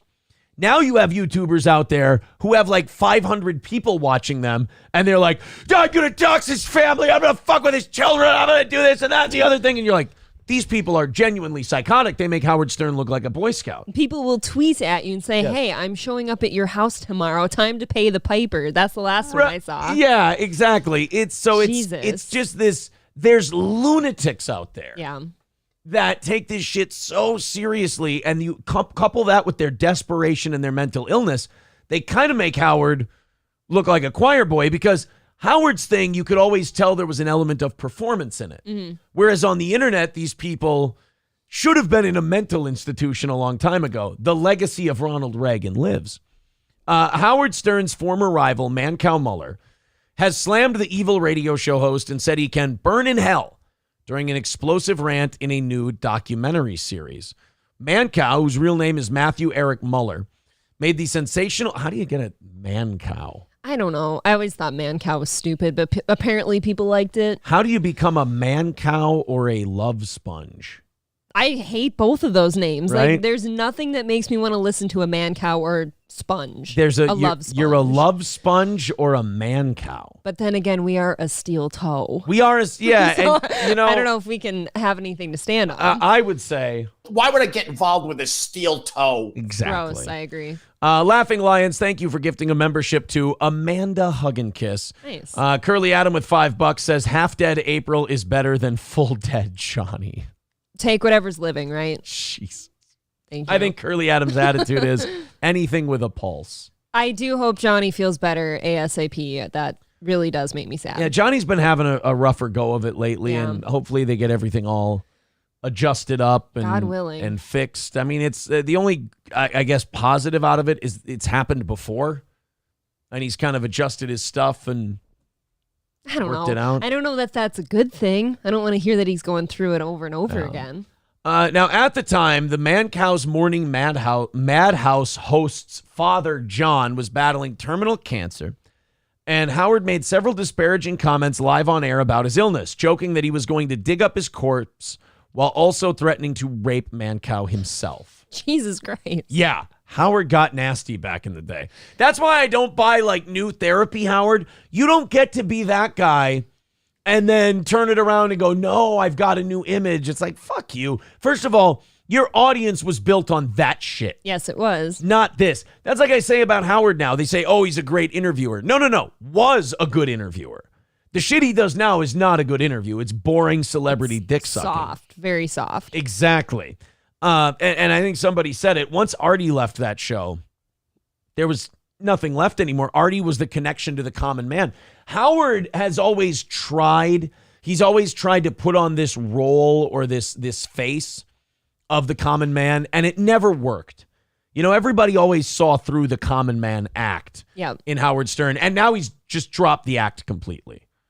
Richard Kristofsky with 5 gifted memberships. Thank you, buddy. And Curly Adam with $2. Thank you. Says anything with a pulse is also my dating motto. Look, man, you got to put up numbers. I get it. No necrophilia for him. Yes. John Gottwald, Dead Game, CK Benzona, Avril Incandenza, and Ryan the Garbage Man, all getting memberships from Richard Kristofsky. Thank you. Big secret. I love those gifted memberships. So if you're thinking about it, thank you very much. $200 away from today's goal. Appreciate it. So now this man cow got apologized to, and for this Vice TV documentary series, which I've watched a few of these on Pro Wrestling. It's really good. Dark Side of the Ring. Sure. It's called. They do a really good job, especially for a bankrupt company like Vice.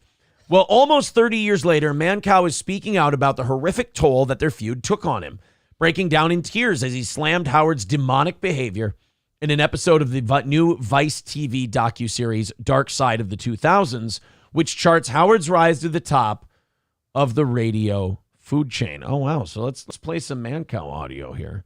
He's a cutie, huh? He's, let me say this about Mancow. Attention homeowners. You're going to give me a 5-second ad for a 1-minute video? Fuck me. Don't you want to hear about that? I do need to hear about clean water.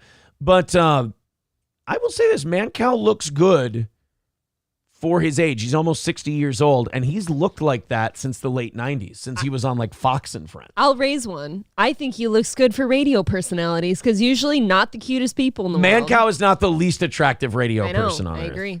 I never liked his show. I never thought he was particularly good. He did a lot of phony bits and stuff like that. I don't know shit about it. If I could rank the shock jocks, obviously it goes Howard, then Opie and Anthony.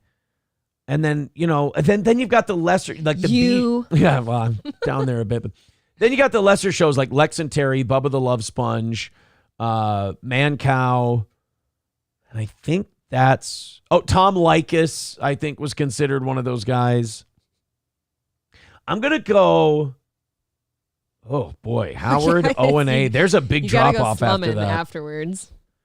I'm going to say Bubba, Mancow, Lex and Terry, because Lex and Terry were so cringe. Like they had women say the word panties when they called up, and their number had them say it. Yeah, their number was 1877 do us, and it was like really that cringe. Like, oh, we get it, you're dudes and you like boobies. But somebody bought it, right? Somebody was interested. I don't know. Really dumb rednecks, maybe. Yeah. You got to be a dumber redneck to like Lex and Terry than to like Bubba the Love Sponge.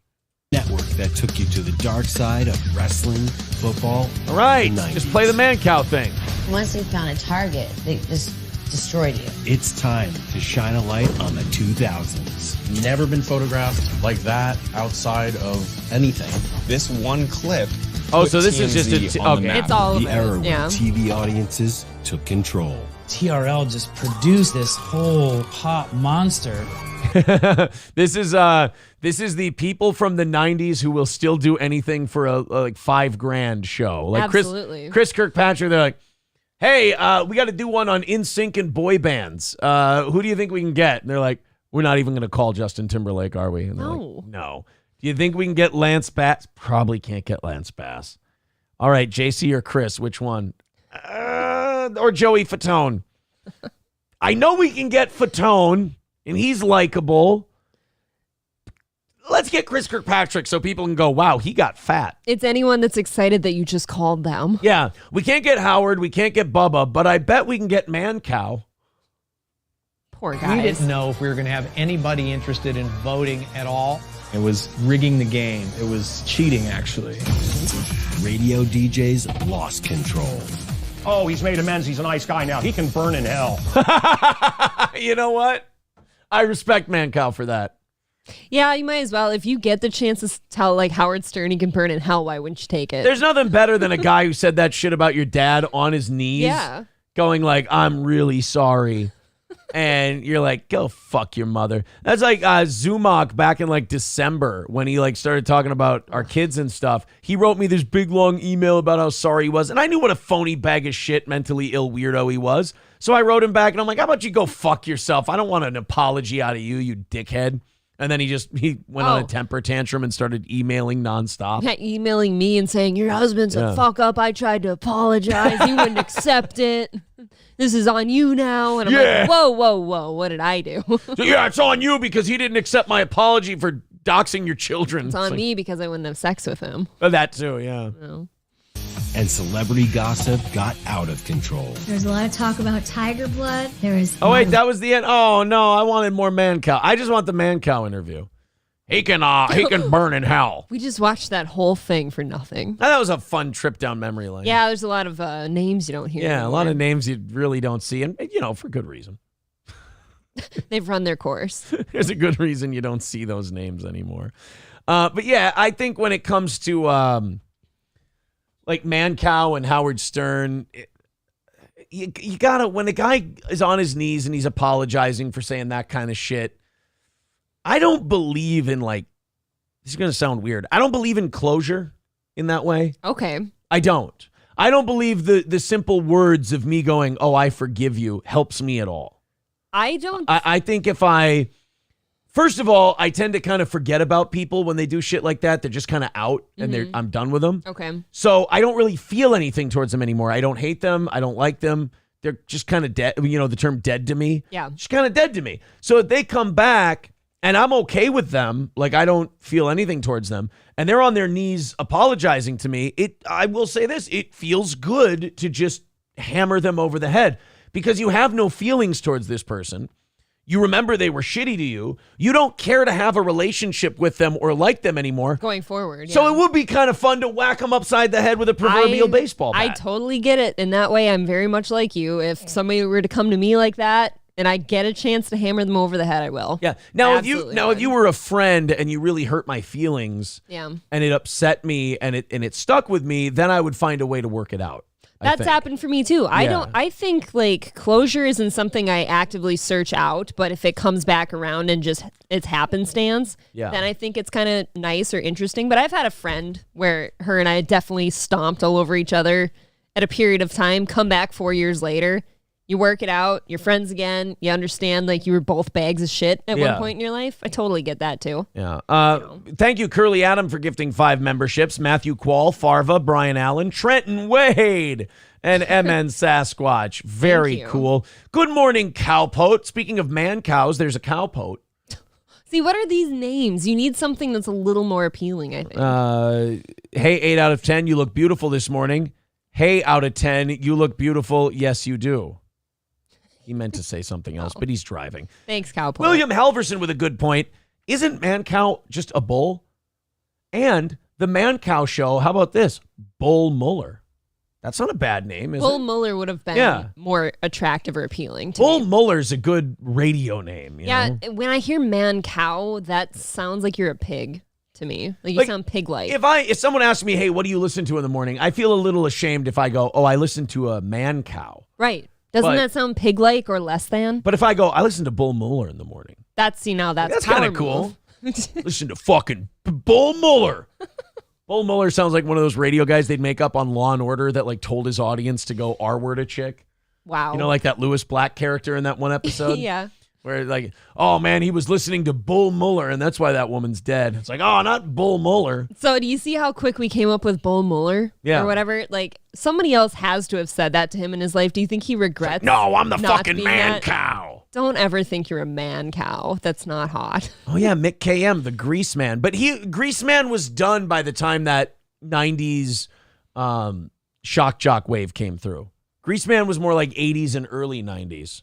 Hey, put on my badge and my gun there. It is almost kind of fun to go like dive back into like the shock jockery days of shit though. Like just when you were both, like you were all disgusting and very kind of hacky almost, but it was fun because it was that time. Because they just kept upping the ante of the crazy shit they did until Bubba the Love Sponge slaughtered a pig in a parking lot.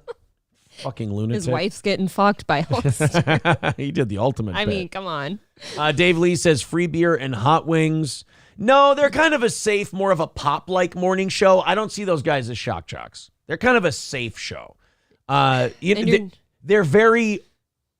If you're a radio station that plays Blind Melon and that's about as hard as you get, free beer and hot wings is the perfect morning show for that station. Yeah. Jim and Sam is still funny. I don't know. I haven't listened. I can't judge. I'm not going to be one of those guys who, they fucking suck. I don't know. I haven't listened either, I guess. Dave Sara says Ron and Fez. I don't think Ron and Fez were shock jocks either. I thought they just kind of did a good talk show. $2 from Curly Adam. He says, I'm a bitch cow. Oh, a bitch cow, you So you're say. a heifer. Yeah. 185 away from today's goal. You guys are doing it, as they say. You're fucking doing it. Thank you very much for knocking that number down. Let me just make sure I'm all caught up on this stuff here. We've still got 40 minutes until we play the gospel music and rattle the old offering plate and try to knock out the rest of it. So, guys, Streamlabs and PayPal, the best way to do it. Also, Rumble, the second best way to do it. And YouTube, also a good way to do it. I didn't want to say the worst way. Guys, good way to do it. Knock that shit out. Do it now. I am running on fumes. I don't want to have to, hold out to the end, get it done. Scar Terry says, Bubba the Love Sponge is back and he's definitely more tame now. I don't think he ever went anywhere. Yeah, what? I think Bubba has just been bounced off of radio, then got back on radio, then went to streaming. I think he still has a few stations left. People still mention him here and there. Yeah, I think Bubba is still doing regular radio, and he's also doing the streaming thing. I think he does both. Yeah, Twitch, I believe. YouTube now. I think he really? he got kicked off of Twitch. Oh, I think that's he might an be done. interesting development. But Optic Nerve with $2 says for April stepping up. Thank you. Look at that. Yes, thanks for taking me in, unkempt and all. Yes, thank you, Optic Nerve. Sorry. Curly Adam with $5 says, "Step up, you fucking pores." Well, now don't yell at them. I mean, I agree though. They're they're trying their best. Thank you. $1.80 away from a half hour of overtime. Death Beholden over on Twitch says over on Rumble, excuse me, says Twitch bans everyone. From what I've heard. Yeah, they are fickle, and then they won't even tell you what you did. Nope. So, what kind of a way to punish somebody is that? At least if you got put in timeout or got spankings as a kid, you knew what you did. Twitch. So you don't do it again. Twitch. Fuck you. I'm streaming. Right. That's basically Twitch's attitude towards the whole deal. Streaming nothing eventually. Oh, boy. All right, guys. Thank you very much. Man, cow, or bull Mueller not accepting Howard's apology. And Them's that's the breaks. fine, right? Rupert renewing his membership for a 14th month says, have you seen the pictures from the Snow White remake? It's a DEI wonderland. Plot twist, she's black. Oh, you don't? Her name is Snow White, but she's black. What?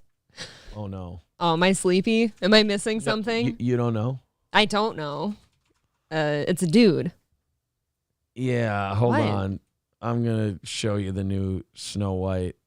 That person doesn't look black. I'm not saying that Snow White is black, but look at this. This looks like a college recruitment poster. Oh, the seven dwarves don't look quite right. They're all hippies and pirates and black and white and Latino and Asian and trans. Not my dwarves. Oh, this is... Okay, if he's going to be in it, that's okay, right? No, I don't think he's in it. Oh, damn it. I don't know what the cast looks like. They should all be little Tyrion Lannisters running around. Well, the Disney Snow White to star West Side Story's Rachel Zelger. So I think, these are the first images of the new Snow White. I don't think that's a white Snow White, April. Don't you have to be super pale because wasn't that part of the story? Part of the story was that she's ultra white, like see-through. So you've got the driven snow. That guy's not a fucking dwarf, though. You can't have people that are above 4'10". Okay, that's it. But now they're gonna say you can't do dwarfs because that's against dwarfs. It's not though, because it's an honor. Don't you think they want an opportunity to? What the fuck is this? This is a tiny little guy. That guy works, right? But then you got The Rock's retarded little cousin here. Then you've got Steve Zahn has fallen on hard times. Stuttering John is one of the 7 dwarfs. No. You got the black couple from the second Hunger Games movie, and then Rasputin. I really hope that guy's not a dwarf, but he is, isn't he? I mean, he's certainly not the prince. Yep, that's him. Well, that sucks. I mean, come on. Like, the whole thing, please stop changing movies just because you want to include everyone. Excuse me. Once again, Asians getting fucked in this situation. You know, here's my, that guy that you said's, what's his face? Stuttering John, he might be a little something. That looks more Downsy than Asian. I don't know. But, like, can we just stop changing the integrity of a movie's story for the sake of inclusion? Yeah, as someone pointed out in this caption, only one of them is a dwarf. Right. Like, can't we just... We've talked about Hollywood being completely unoriginal for how long now? Can we just, like, if you need people to be black or trans or everything else in a story, can't you just make new movies? Yeah, they're literally making Snow White and the 7 creepy, weird hippies that hang out with her. And by the way, you can do a Snow White movie and keep the story's integrity while still having black people in the movie somewhere. You don't have to have them take the position or find a black little person. Have them be, one of the dwarves. Unfortunately, the guy from Bad Santa's dead. Oh, shit. So that would have been perfect. Oh, Beetlejuice. Beetlejuice. He could be Dopey. I want Beat in a... No, he's not going to be Dopey. I ain't Dopey, motherfucker. Good for you. Fine, Grumpy. Yes. He can be grumpy. Beat can be grumpy. Beat can be grumpy. Oh, yeah, you Snow White? Yeah, well, good for you. I ain't got nothing to do with me. You know what's fun? Beat's making the rounds lately in the meme world. Like, there's like Beat memes everywhere now. Beetlejuice deserves to take his place as the greatest radio personality of all time. Far past Stern, right? Yeah. Oh, God, yeah. He carried Stern's ass for years, Beetle Pimp. Beetle Pimp, yeah. Black Malice with $5 says, I remember a cool radio station in Cincinnati, WKRP. Their DJ, Dr. Johnny Fever. Oh, of course. That sounds like a porn name. Like Johnny Fever. It sounds like porn shit. Before your time. Also, Curly Adam gifting another 5 memberships over on YouTube. Thank you, buddy. We are 165 away from nailing it today. Curly Adam gifting memberships to Mo Green. You don't treat a man like Mo Green like that. Dr. Till, Butt Cheese, CJ, and My Monk. All getting memberships. Thank you, kids. Thank you. 165 away from today's goal. So just about in striking distance for the old offering plate and the gospel music, and we've still got a half hour. You guys have really rallied up, and we do appreciate that a ton. Mess. All right. Streamlabs, PayPal, Rumble, the whole deal. Thank you guys very much. So we got all that from the man cow thing. Well, you talk about mileage. Man heifer. No, Bull Muller. Should have been the guy's name. It is not looking good for MyPillow. This is what happens. You get offended by something Steel Toe says.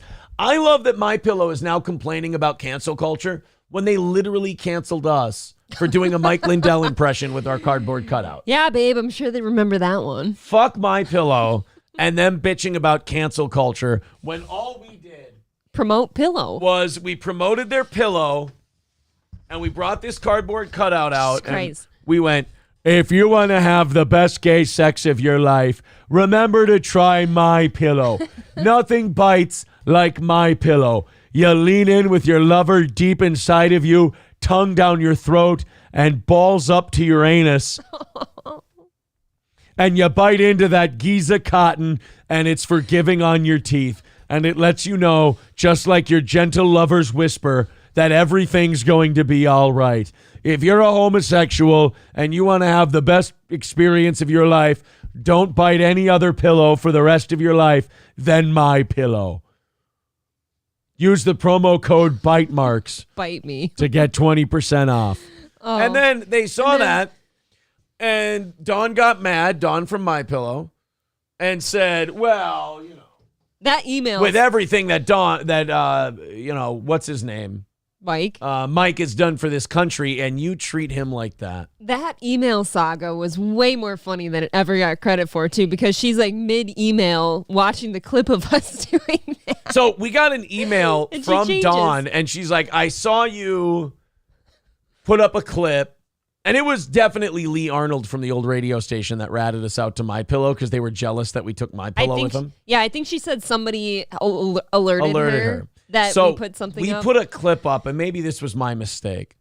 We put a clip up of the MyPillow pillow biting segment because I thought it was very, very funny. And I got an email from Dawn where she said, I saw the clip that you put up of the MyPillow thing and you using Mike's cardboard cutout. I want you to remove that immediately from the internet or we need to reconsider our partnership. And I went in right away and I deleted it on the show because I'm like, MyPillow. Shit. Like MyPillow employs like 2 second mics on this program. They were a really big one for us. And we liked them. So we had like Raleigh's and MyPillow were the 2 big ones. And when I went to write to Dawn that I had deleted the YouTube, there was another email where she said, okay, I'm still listening to this clip. Deleting it will not help. We are terminating your promo code and we are ending our relationship. And I'm like, oh. And it was like as you're trying to write a response to her, like saying, no, like we. Yeah, as I'm writing my response where I'm being a good boy and I'm like, no, we understand it probably went too far. We're an edgier show. What are you going to do? If you had never clipped that might not have happened. Nope, it never would have happened. Wow. If I hadn't clipped it. Was that the Twitch days or did they make it over to YouTube? Oh, no, I think that was YouTube. Okay. I don't know. I think so, though. Yeah. It was... that was terrible. That was definitely one of the low... I always talk about the show goes like this and like this and like this and like... That was definitely one of these. Losing Twitch. Oh, just getting strikes on YouTube. Losing MyPillow. The day Raleigh's closed. Old Capital, or not closed, canceled. And then the day Old Capital closed. And I was like, oh, just punch after punch after punch. Just big old kick in the dick. Just getting punched in the asshole. And then we streamlined everything. And then I think like the last month or two, we've finally gotten it all back on track. As long as we end up hitting those goals, am I right? About a half hour away from doing that, 165 away from hitting today's. Thank you, everybody. Hey, maybe Raleigh's comes back soon because of certain things. Maybe we could see. All I'm saying is it seems like morning show goals could be going way down or away very soon. So knock out the last few. Knock out the last few, and then we will be able to reward you later on. Fuck you, dude says, are you sure it was that and not the necrophilia or dog fucking? Oh, it could have been the dog fucking and necrophilia bit. Wow, but no, it was the pillow biting one. I don't think she mentioned the bestiality and the necrophilia I yet. thought it was the pillow biting homosexuality. Let's do this. Let's go to our channel and just search MyPillow. Uh-oh. And here, manage videos. And then I'll search MyPillow in the filter. Well, you took one of them down, remember? Oh, shit. You took it down. You can still see what else is up there, but... Oh, no. Here, MyPillow. Oh, there's a few. Reacts to Walmart cancellation. Steel Toe Morning Show, MyPillow gets offended saga. MyPillow finale. Oh, no. The bit that made MyPillow mad. Okay, here it is. 10 I think minutes. you know what? You reposted it because you're like, well, fuck them if they're going to just ditch us anyways. Florida man.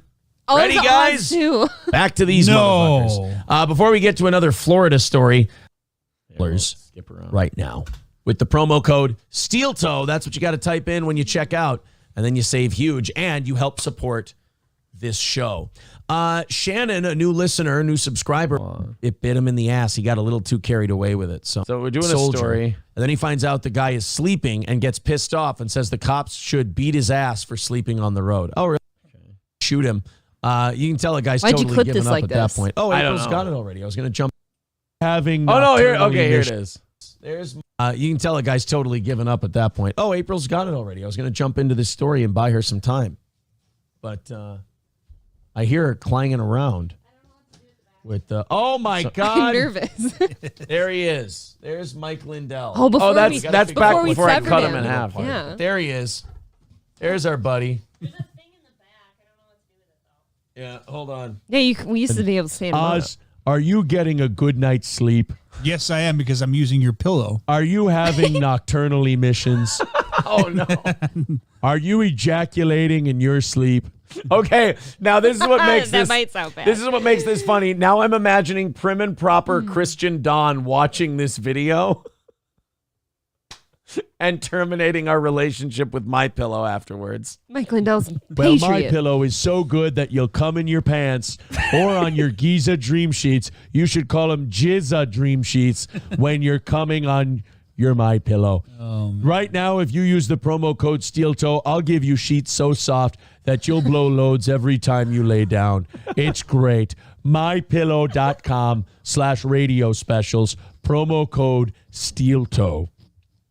It's time for a new segment. You love it? I paused there for a second thinking, oh, maybe I should stop. Right. Like maybe I should end this segment now. Oh, that's a good wrap up. Fateful decisions in the history of Steel Toe. Aaron decides to, quote, lean in to the Lindell bit. Every time it's leaning in. Yeah. Steel Toe.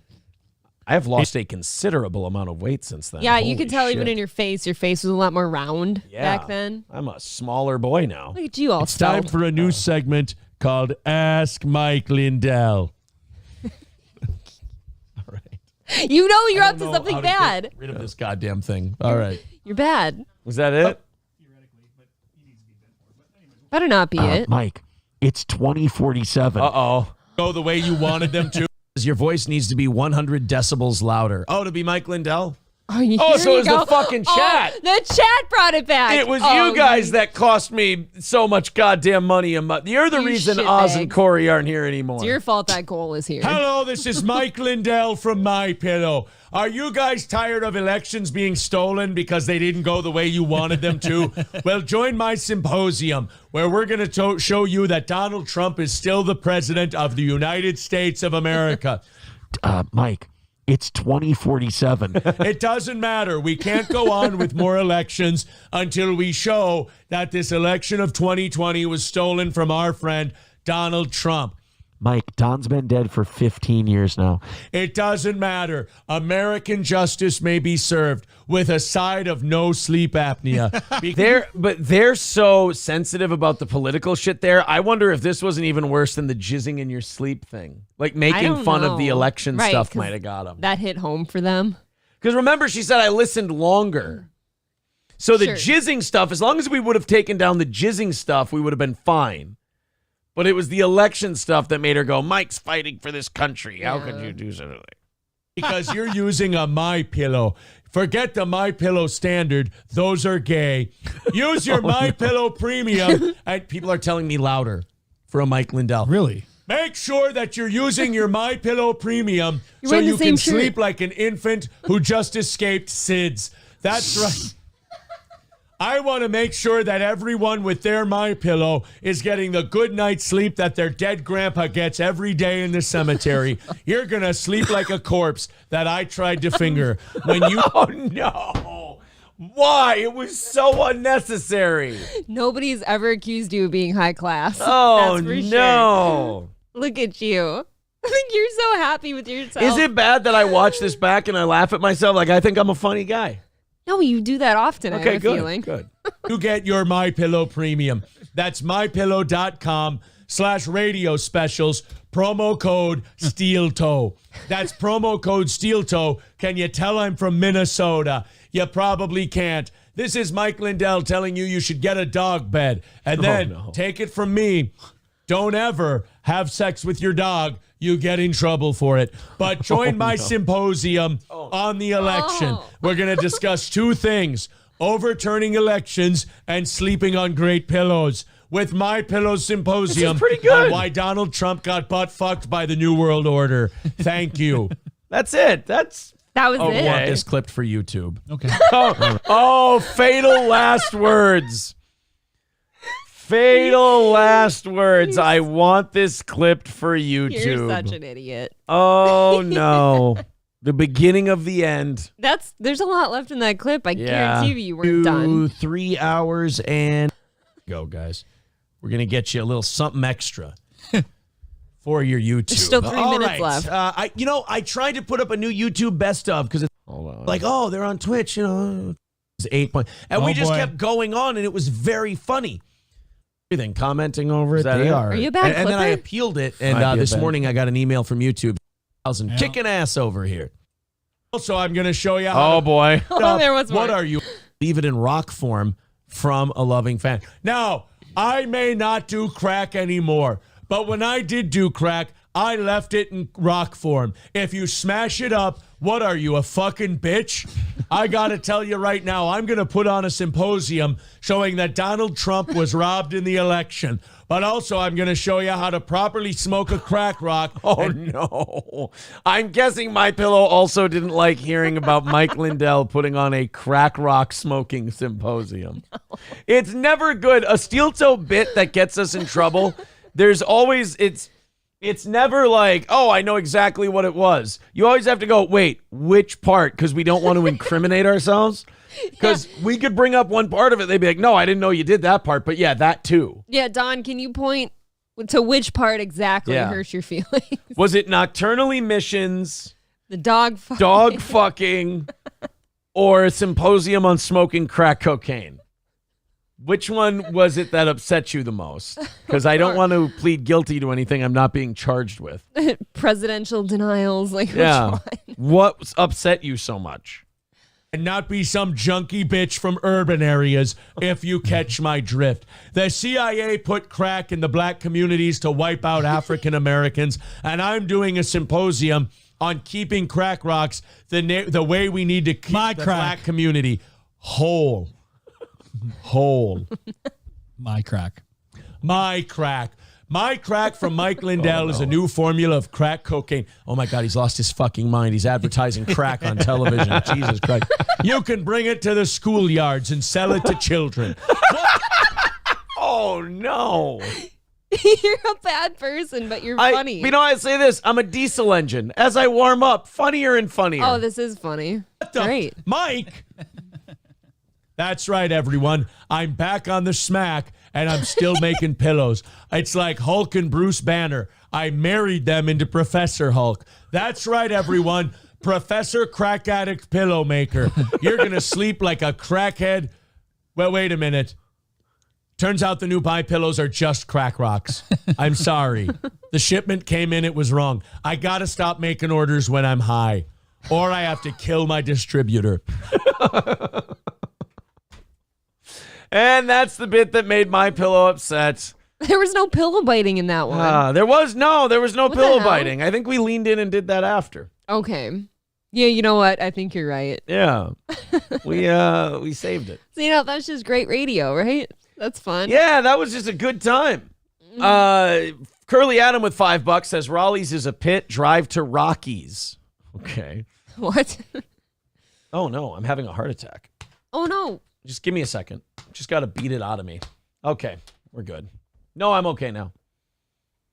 I can't feel my left arm and I smell toast. Oh, it's a stroke. Are all my problems over? Curly Adam with $5 says we get rid of Oz and Corey.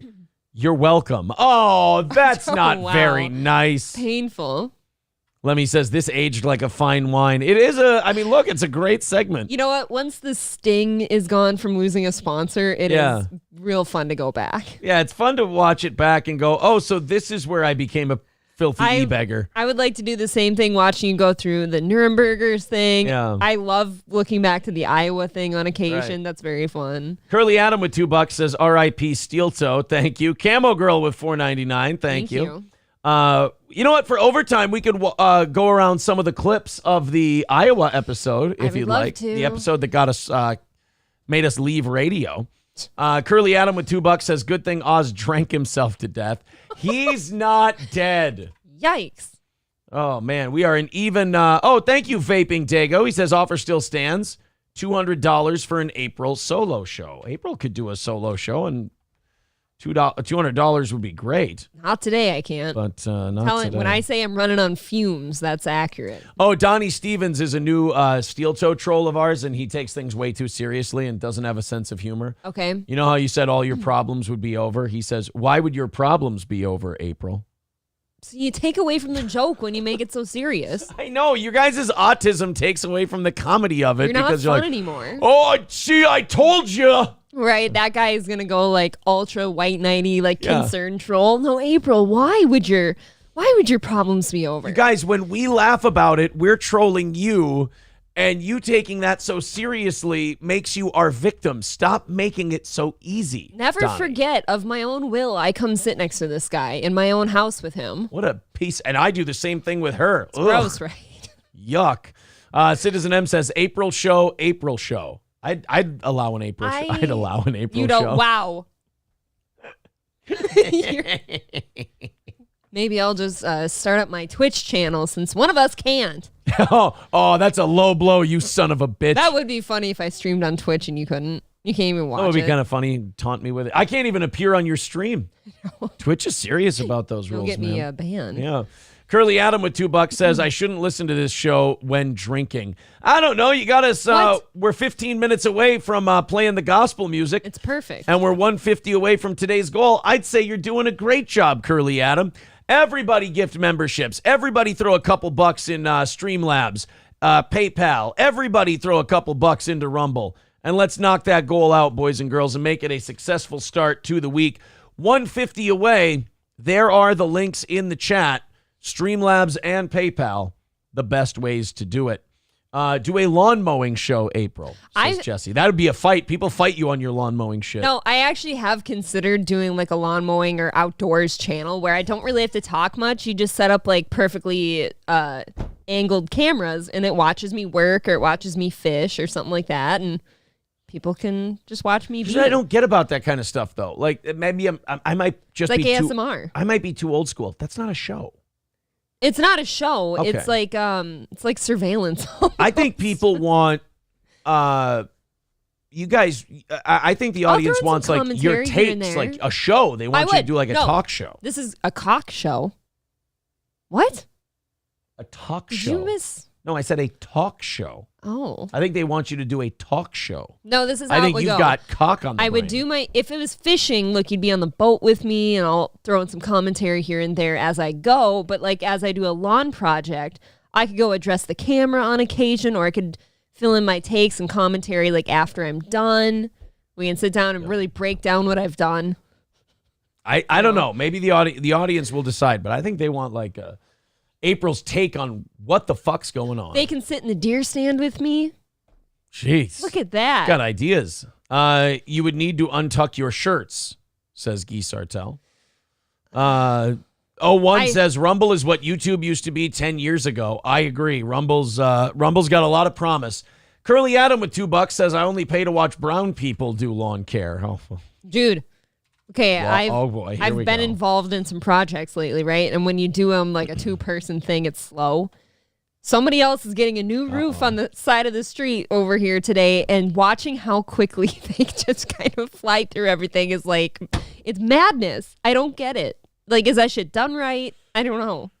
Balls Deep says my N button is getting uppity. Well, you got to stop wearing it out all the time. Citizen M says no, a show at the desk like this. I could, it's just, do I want to? I want a life after this. I hear how you talk. You would get our channel. I would have to do my own channel on like Twitch or something. Actually, catch me on D Live. Can't catch me there. You heard my My Pillow segment there. April would get us in trouble. I do maybe appear like a goody two shoes on occasion. But you're a piece of rat shit. I am kind of a piece of small town rat shit. Yeah, it's. You can put lipstick on that pig, but that pig is still a pig. And it's still a big pile of rat and dog and pig shit all rolled together. Oink, oink. Thank you very much to Bobby for the $10 over on PayPal. Appreciate that, Bobby. Very, very cool. All right, guys, now we're only 135 away from filling up that offering plate. Look at it. Look at the fucking plate. It's close to full up. 135 away. Thank you. Yogurt Pants says, for those of you who loved that last segment, this is Aaron and Johnny reacting to the Oz segment with a good 20-minute lean-in. Open and tab it for later. Overtime today, we're going to listen to some of the Iowa thing. I've decided. Okay. So you don't want to stick with the My Pillow? No, line. we can save that for some other time. But I want to go back to the radio days a little bit. You just want a black man on the show again. Yeah, I just want to remember what it was like to hear, when you thought you were friends. All that scary fucking talent. Okay. 135 away from knocking it out, guys. Thank you very much on all platforms. You guys have all been pulling your weight and been very generous. Yes. Do it for Johnny. Johnny's not feeling good today. Do it for Johnny. Yeah, make Johnny's first day today a screaming success. Make it worth it. So the whole reason we got on that My Pillow thing, is because Mike Lindell apparently is selling off like equipment and having auctions to raise money for My Pillow because it's not going well. Do you want to get something? Well, I didn't realize how bad this was. I didn't realize what kind of shape Mike was in from all this election stuff and all that. And, this is where Republicans and like right-leaning people need to be consistent. Don't they always tell all these business owners and all of these athletes and stuff like, hey, just shut the fuck up and dribble. Just shut the fuck up and make your products.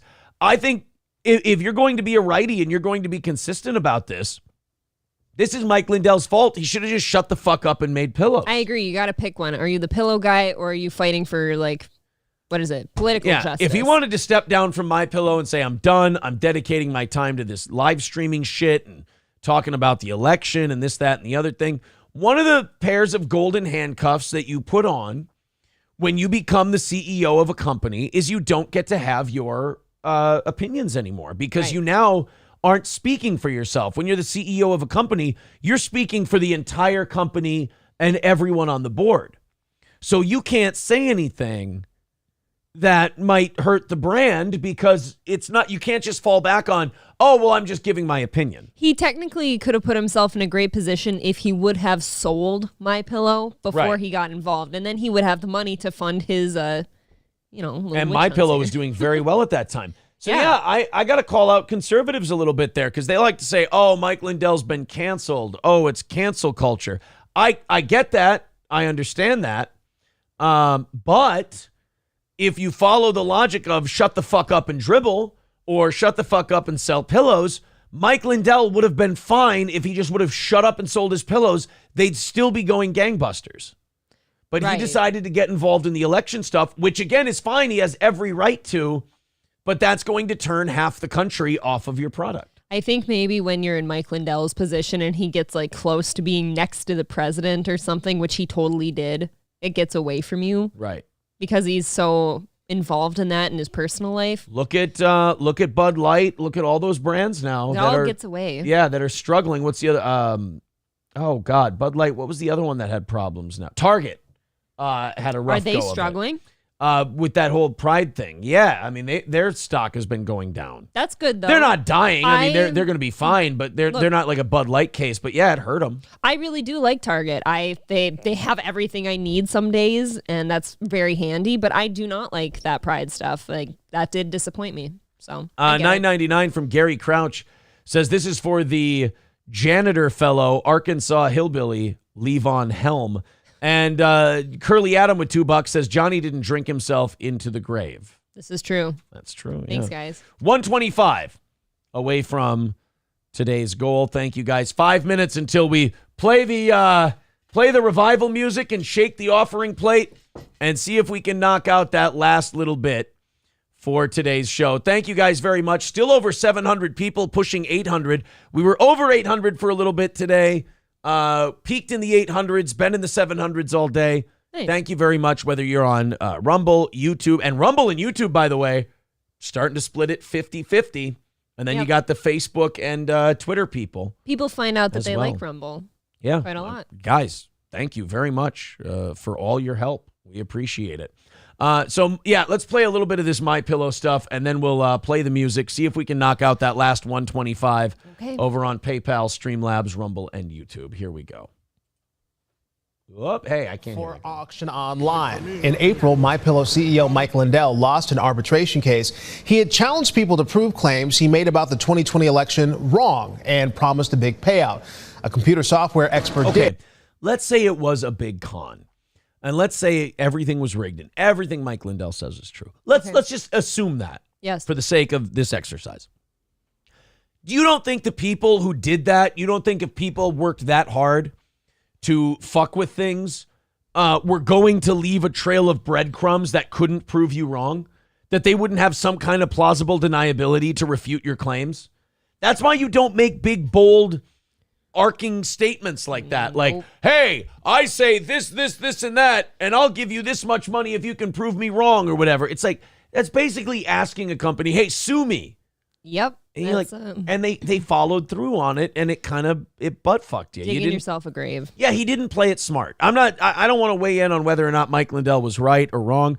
He didn't play it smart. He went about it the wrong way, and he fucked himself hard. And again, if you run a business, you kind of got to stay out of the opinion game. If you don't want the controversial opinion game, you can have opinions like, oh, the children are our future. I mean, that's fine. But you can't have non-controversial takes. Yeah, like if you lean in too big on Biden and your audience are Trump people, you're going to get fucked. Well, if you lean too hard in on Trump and you got a lot of Biden people buying your pillows, you're going to be fucked. Or at least know your audience, like you just said. Right. Like know the people that are into you and stuff and don't do the opposite. Right. If Bud Light would have done a thing with Mel Gibson, the people who would have been mad that it was Mel Gibson don't drink Bud Light. Yes, you would have been exactly fine. It. You're not harming yourself. Exactly. And Lindell's company was ordered to pay out $5 million. Lindell said that MyPillow lost $100 million because of his election claims. KBID Online Auctions is hosting the auction. It includes trucks, heavy-duty equipment, office equipment, sewing machines, and more from MyPillow. According to the auction, there are nearly 850 items up for bid. Wow. The auction is set to end on July 18th at 7 p.m. WCCO has reached out to a MyPillow spokesperson for comment, but we have not heard back just yet. Was it Dawn? Boy, you know what? Maybe they will take us back at this point. Well, maybe things are in a rough enough spot for them. If they have the money to advertise, Yeah, well, that's a good point. I didn't consider that part. I think it's too bad. I think they had good products and stuff like that. And do you think they're going to completely go under now? It kind of looks that way, like they're headed there. It really doesn't look good. Curly Adam renewing his membership for 14 months, and Wood Chippy becoming a baby boot. Oh. Thank you, Wood Chippy. Thank you. All right, we got about, you know what? We've got a minute and a half before we have to rattle the plate. Let's do it a little extra today. Let's fire up the music. I'll put on my my best preacher voice, my best preacher shtick, and we'll see if we can knock out the rest of this $125 goal today and start the week. Never mind, it's 1:15. Mike's Tool and Nail with $10. Guys, knock this shit out ASAP. I want to get to that Iowa episode. Yeah, we're going to listen to the episode or part. We're going to jump around to clips of the episode. It's worth a listen. That we left radio for over because of whatever you want to call it. All right, guys, 1:15 away. Let's fire up the music. Here we go. Oh, Lord, it is time to rejoice, for the Steel Toe Morning Show has come to collect on the souls of all of its fans and followers. If you'll follow me into the grave, brothers and sisters, then we're going to fill up this here offering plate, and we're going to fill it up with the generosity of the people who have been listening for the last 4 hours, enjoying themselves here on this lovely broadcast. Throw it in on PayPal. Throw it in on Streamlabs. Throw it in on YouTube.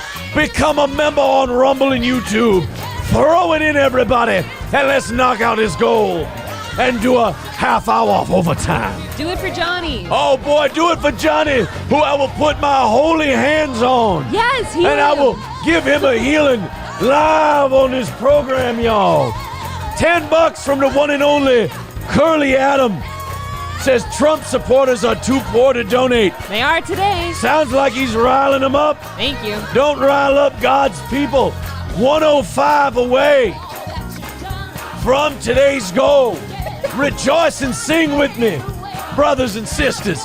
Fill up this your offering plate, and your soul shall be cleansed and saved. Shaft says he always relies on the kindness of others. The kindness of strangers. That's true. Is going to knock this thing out. Blow the sickness out of Johnny, says Wood Chippy. That would be against the ways of the Lord, my friend. Your money can heal. Your money can heal the steel toe soul, as it were. Bigot on socialist media says we need a miracle. We need a miracle of about $1.05. Brothers and sisters, and we can do it on memberships. We can do it on super chats. We can do it on PayPal, Streamlabs, and oh Lord, on Rumble. This Church of Steel Toe needs more communion wine. The Church of Steel Toe needs Mogan David to cleanse the soul of the Lord. Absolutely. We should do communion. 105. We should become that church.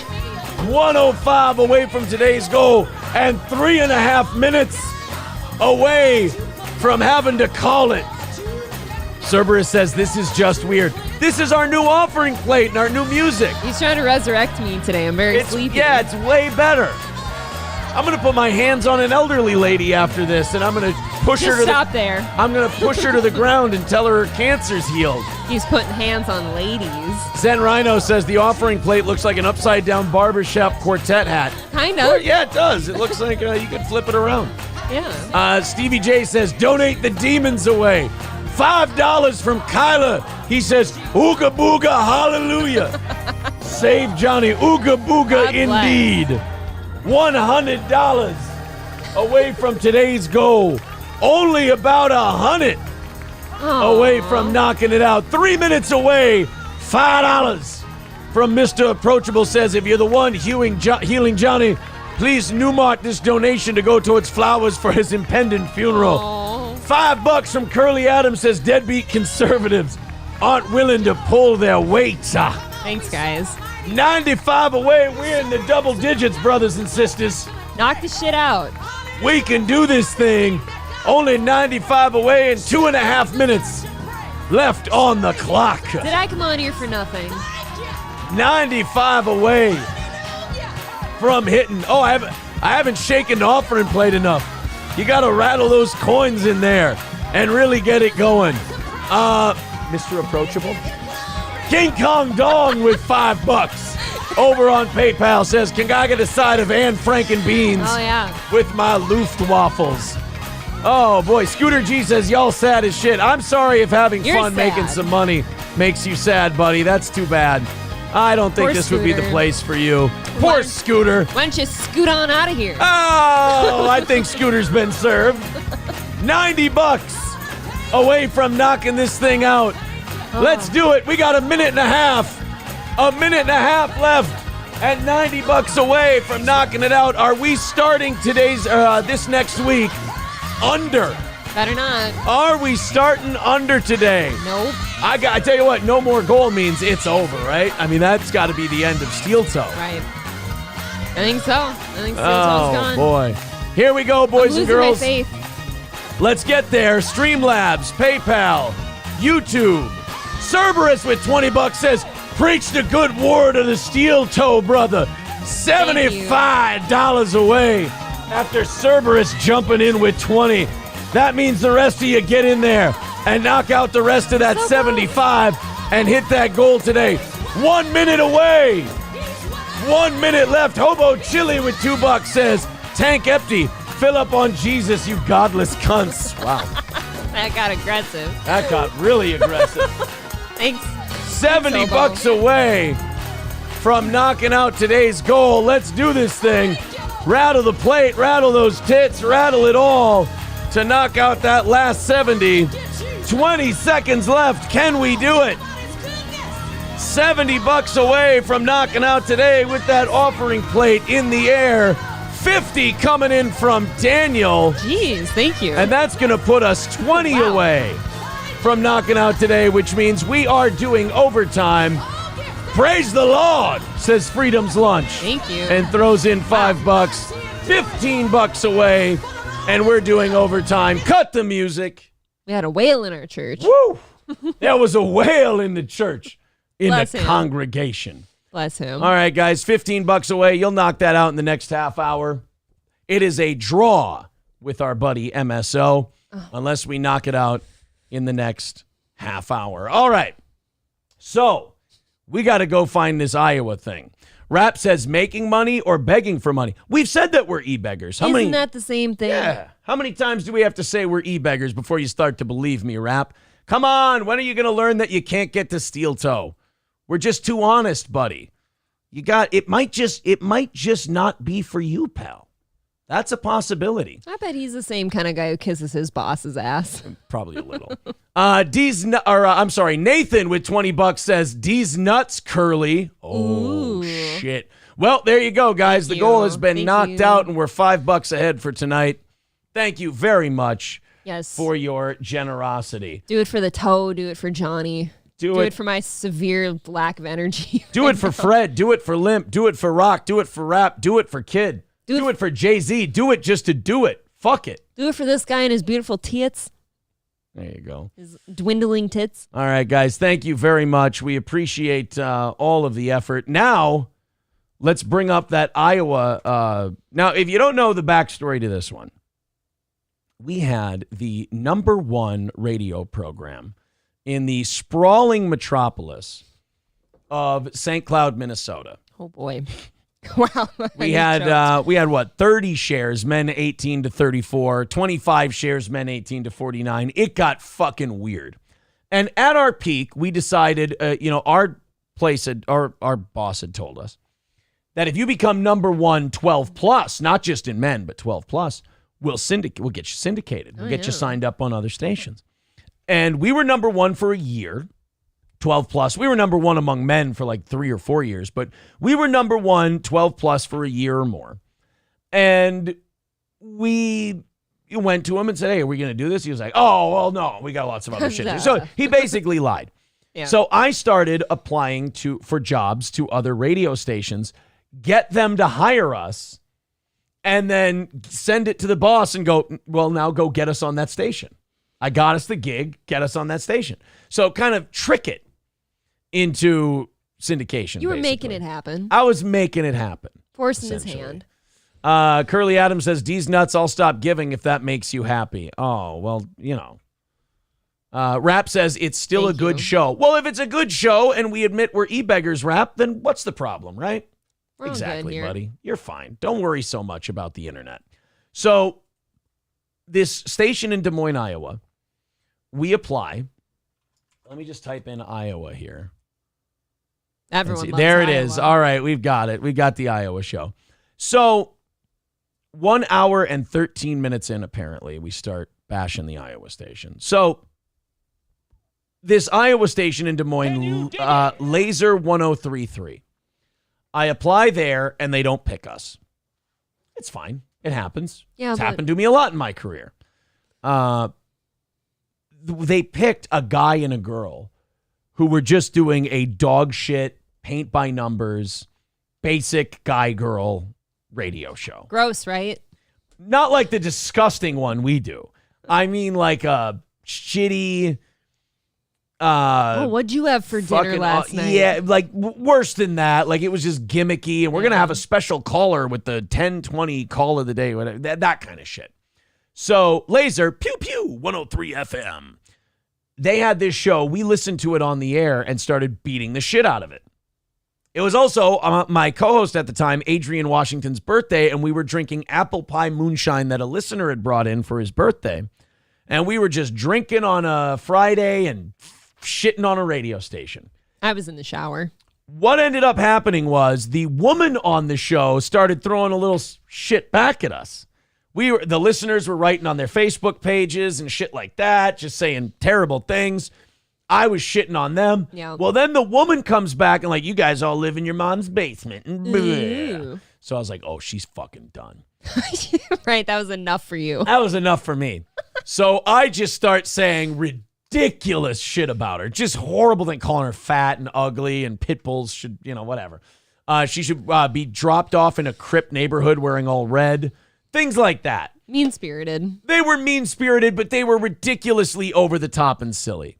Followed by laughter. Laughter. Of course, I'm kidding. We seem to think that it was really funny. Curly Adam with $2 says, giving a minority alcohol was your mistake. Nick, first name, Gur, last name, says, that was good times, Massa. Oh, my God. He does have Adrian's face. That's true. That does look like him. That is Adrian face. He's dressing in Adrian face. So after that, apparently this woman, oh, thank you very much. Patrick with $40 says, testify. Holy shit, thank you. Testify indeed. Could you write down a 50 somewhere in there? We're 50 ahead for tonight. Thank you guys very much. So then apparently this girl in Iowa had a friend, and that friend had a TikTok that had like 200,000 followers, and she clipped like 6 minutes out of it.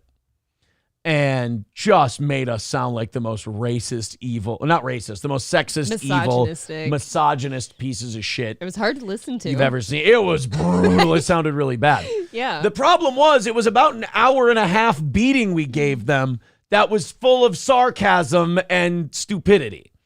Let's clip around to different parts of this. If it starts at 113, why don't we jump into like 123? Now, this is radio, so it's not going to be, there's no video to show you. Mm-hmm. So you can click there, and you can write them a message telling them how upsetting it is to you that they didn't even call the Steel Toe Morning Show. So to get, here we go. Streaming. I don't have my ad blocker on, you son of a bitch. That's me on radio. I was a little angry with my situation at 101. I might have been making pretty good money, but I was a little upset at how we'd stagnated and not, you know. Your boss wasn't helping you grow. Yeah, exactly. So I was a little hostile at the smallest thing. So I'm at the point now where I'm telling the audience, write to their social media pages. Tell them, hey, why didn't you hire Steel Toe? Why didn't you even call us and tell us we didn't get the gig? Right. To your radio program. And we're going to let you know where you've gone wrong. And the link to their Facebook page is up on twitch.tv/Steel Toe Show. And maybe that's when we were streaming over on Twitch. That still exists. Let's fast forward a little bit more. Facebook page. This is the, if you're just joining us, this is the radio station I applied to try and syndicate this show. This is the first attempt I made. And they didn't even call me back. And it really hurt my feelings. And then it hurt my feelings further when they went with Fish and Heather for their morning show. So I want my listeners to go and ask. You know what's funny is after Fish left that station, we interviewed him on this show. And he's like, oh, yeah, that station sucked ass. That show was fucking terrible. Heather cared more about being a victim and it somehow making her a celebrity than she did about doing a good show. Oh, yeah. He shit all over his co-host. Yeah. And he's like, I thought what you did was funny. Fish ruled. Fish was awesome. And he's a fan for a while. And she's still there in Des Moines and wearing her faux leather jacket. Yeah, still not getting any ratings or anything. Yeah. It's fucking nice. So let's skip ahead a little bit more. Remember, I had 3 hours and 32 minutes of content back then. There was some stretching. You guys should have never called us. We can't top that. No. And we can't. It's out of your league, Aaron. Yeah, I mean, how do I top Fish and Heather talking about it's a car shop, not a museum? You know, I always find it good when you talk to your audience like they're 4-year-olds that you detest. You do that a lot. Well, I know, but I do it on purpose. They don't even know they're doing it. Listen to him. The key to doing this is to know when you're insulting your audience. That's one thing you got down. Yes. Brother. If I'm insulting my audience, you know I'm going to lean in. This is going to take 20 minutes. All right, when do we really start fucking hammering these people? Own at home to keep yourself stronger longer. That's accelerate video up on of Twitch. Yeah, but I still need more. You guys need more. Laser 1033 on Facebook. Go in there, leave those posts. Balls Deep 200 bits, my people. JJ's Blood Alcohol Content says, congratulations to Adrian for making it another year without getting shot. 100 bits. That's very racist. It needs to be handled. I'll skip forward. They just called you #1 podcaster in your mother's basement. Here we go. Okay. So this is when she hit back. She goes, oh, they're the #1 podcasters in their mother's basement. Okay. So I took serious offense to that. As you're on radio, by the way. And I'm having my audience bombard their Facebook page with inappropriate shit. And they say, oh, he's a #1 podcaster in his mom's basement. Here we go. Did they really? On their show or on the phone? Because they don't have the balls to say it on the show. They said it to you on the phone. I'll show you the #1 podcaster. That's such a lame comeback. What are you in your mom's basement? Yeah, and you know what? I'm in your mom's basement, and there's no snacks because you ate them. You're so bitchy. I know. I've got no ding-dongs because they're in your bowels. Happy birthday, Adrian. She's fat. Thank you. Yeah. Thank you. I just pulled a speeder over. He had your show on. I gave him a verbal because we were both laughing so hard. Curtis writes, is this the most attention your station has received? Very good, guys. Very good. Has anyone responded to at 8 o'clock? So, boy, we spread this beating out over a long period of time. I'm telling you, this is my day off. And we're an hour in. Lasted for forever. When do I really get to the stuff that I got in trouble over? Because so far, I'm just calling him fat. It's going to be, he's going to do an hour and a half show at the carpet, and then boom. Just joining us, this was a station I applied to get syndicated to. They didn't even call us to say no. They just put Fish and effing Heather on the air. They're garbage. It's a rock station with no ratings, and we tried to help them, and they didn't even call us back. My feelings are hurt, so they need to go. You sound so young. That's Laser 1033. I've aged horribly. Ramsayer. Kids would say Aaron's in his feelings. I'm in my feelings right now. Yes. You're so drunk. And your anger works really good for you sometimes. My anger is very positive. Because you try to hide it, but I know you really do feel that. It's positive like anger. your racism. You try to hide it. Right. Well, I don't. I've been lying to you this whole time. I haven't really been trying to hide it. You haven't been lying. I've been masquerading. Oh, Mike writes, talking about you on air right now. That was at 7:56. Yeah, I heard about that. She's really getting excited. She likes this. Heather likes to, she wants to play Too Much of an Idiot to Fix. They can come do that. Or if you need your whole house rewired, they'll do that. All right, we got live. Invest in some peanut butter. Some sardines.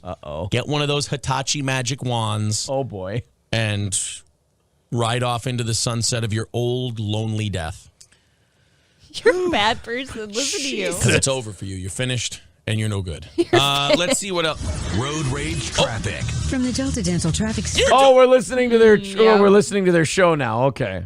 Doing traffic, Heather. You're in goddamn Des Moines, Iowa. There are no cars. Oh, we got a combine crash on 35. It's backing up traffic for the other combines. Heather, you suck. They told you what to do on this morning show. You never thought you'd make it to Des Moines, Iowa to do radio. So they went, hey, why don't you do a show? Oh, that'll be so fun. Yeah, traffic's on the 18s. Oh, shit. So I don't really get to do a morning show. I just play music while you guys tell me little car commercials and traffic to do. Lawyers.com. You get a rock block, and you get a rock block. Rock block. Oh! It's another rock block, and it starts now. A rock block. Heather, you know what a rock block means? It means your station thinks you suck, and you're no good, and you have nothing interesting to say. Guys, Laser 1033 on Facebook, relay all this information to Heather. Her station thinks she sucks. This is what we're learning about Fish and Heather today. Her station thinks she sucks. They do car commercials. It's been an hour I've been talking about these You left Fish out of this, traffic too. on the air. And then I did leave Fish out. Yeah. They think that the combine crash on 35 and a rock block has more interesting things to say than you do. Judas Priest breaking the law for the 9 millionth time is more interesting than anything that could come out of Heather's, let's just say, a little bit up there BMI mouth.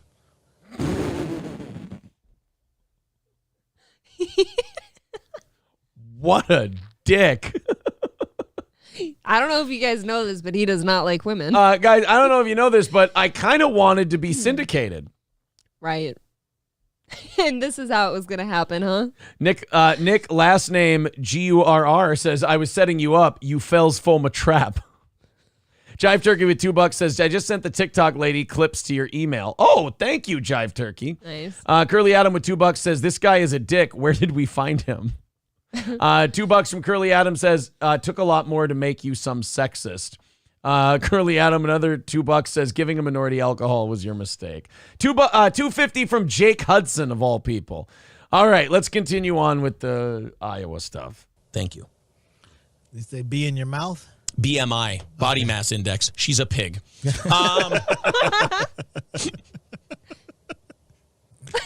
Didn't have to think about that one. Wow. And it didn't have to be done. None of this had to be done. I could have avoided all of this by just moving on, but this is a fun. Oh, no.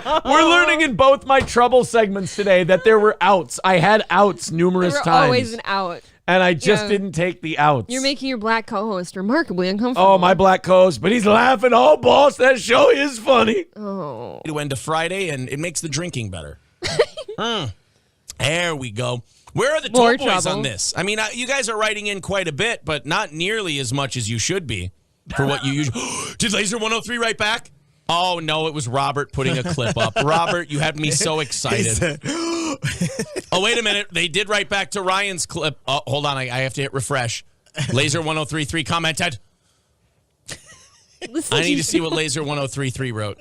Because Heather's trying to battle this. Heather's trying to fight it, and she doesn't understand that this radio show is like a boa constrictor. The more you struggle, the more we're just going to squeeze the life out of you. Yeah, the squeezing really worked out well, didn't it? Didn't it? Squeezed you right out of radio. Squeezed. Really got your syndication here, didn't you? Yeah.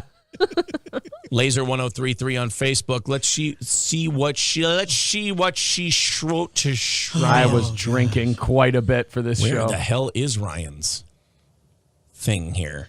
I worried about you driving home Ryan that the day. Garbage I remember Man. Well, and the thing was, we were number 1 by a mile, so it was like we didn't care. Like You didn't it was give a just, shit. I didn't give a shit. I Well, was just like, there's no competition. I'm gonna get drunk and see if that makes it tougher on me. It helps you not give a shit too, and your boss doesn't seem to give a shit about you. Right, exactly. So, what do you do? Yeah, what station manager allows this to happen? Yeah, he's right in the other room. Yeah.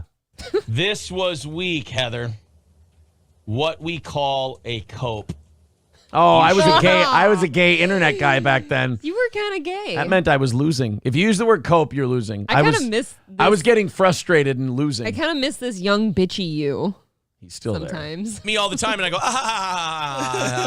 and we're nervously. Yeah, well, nervously, because then I put my journal in my back pocket. But yes, that's exactly how it works. So if you go on there and just, because, wow. Oh.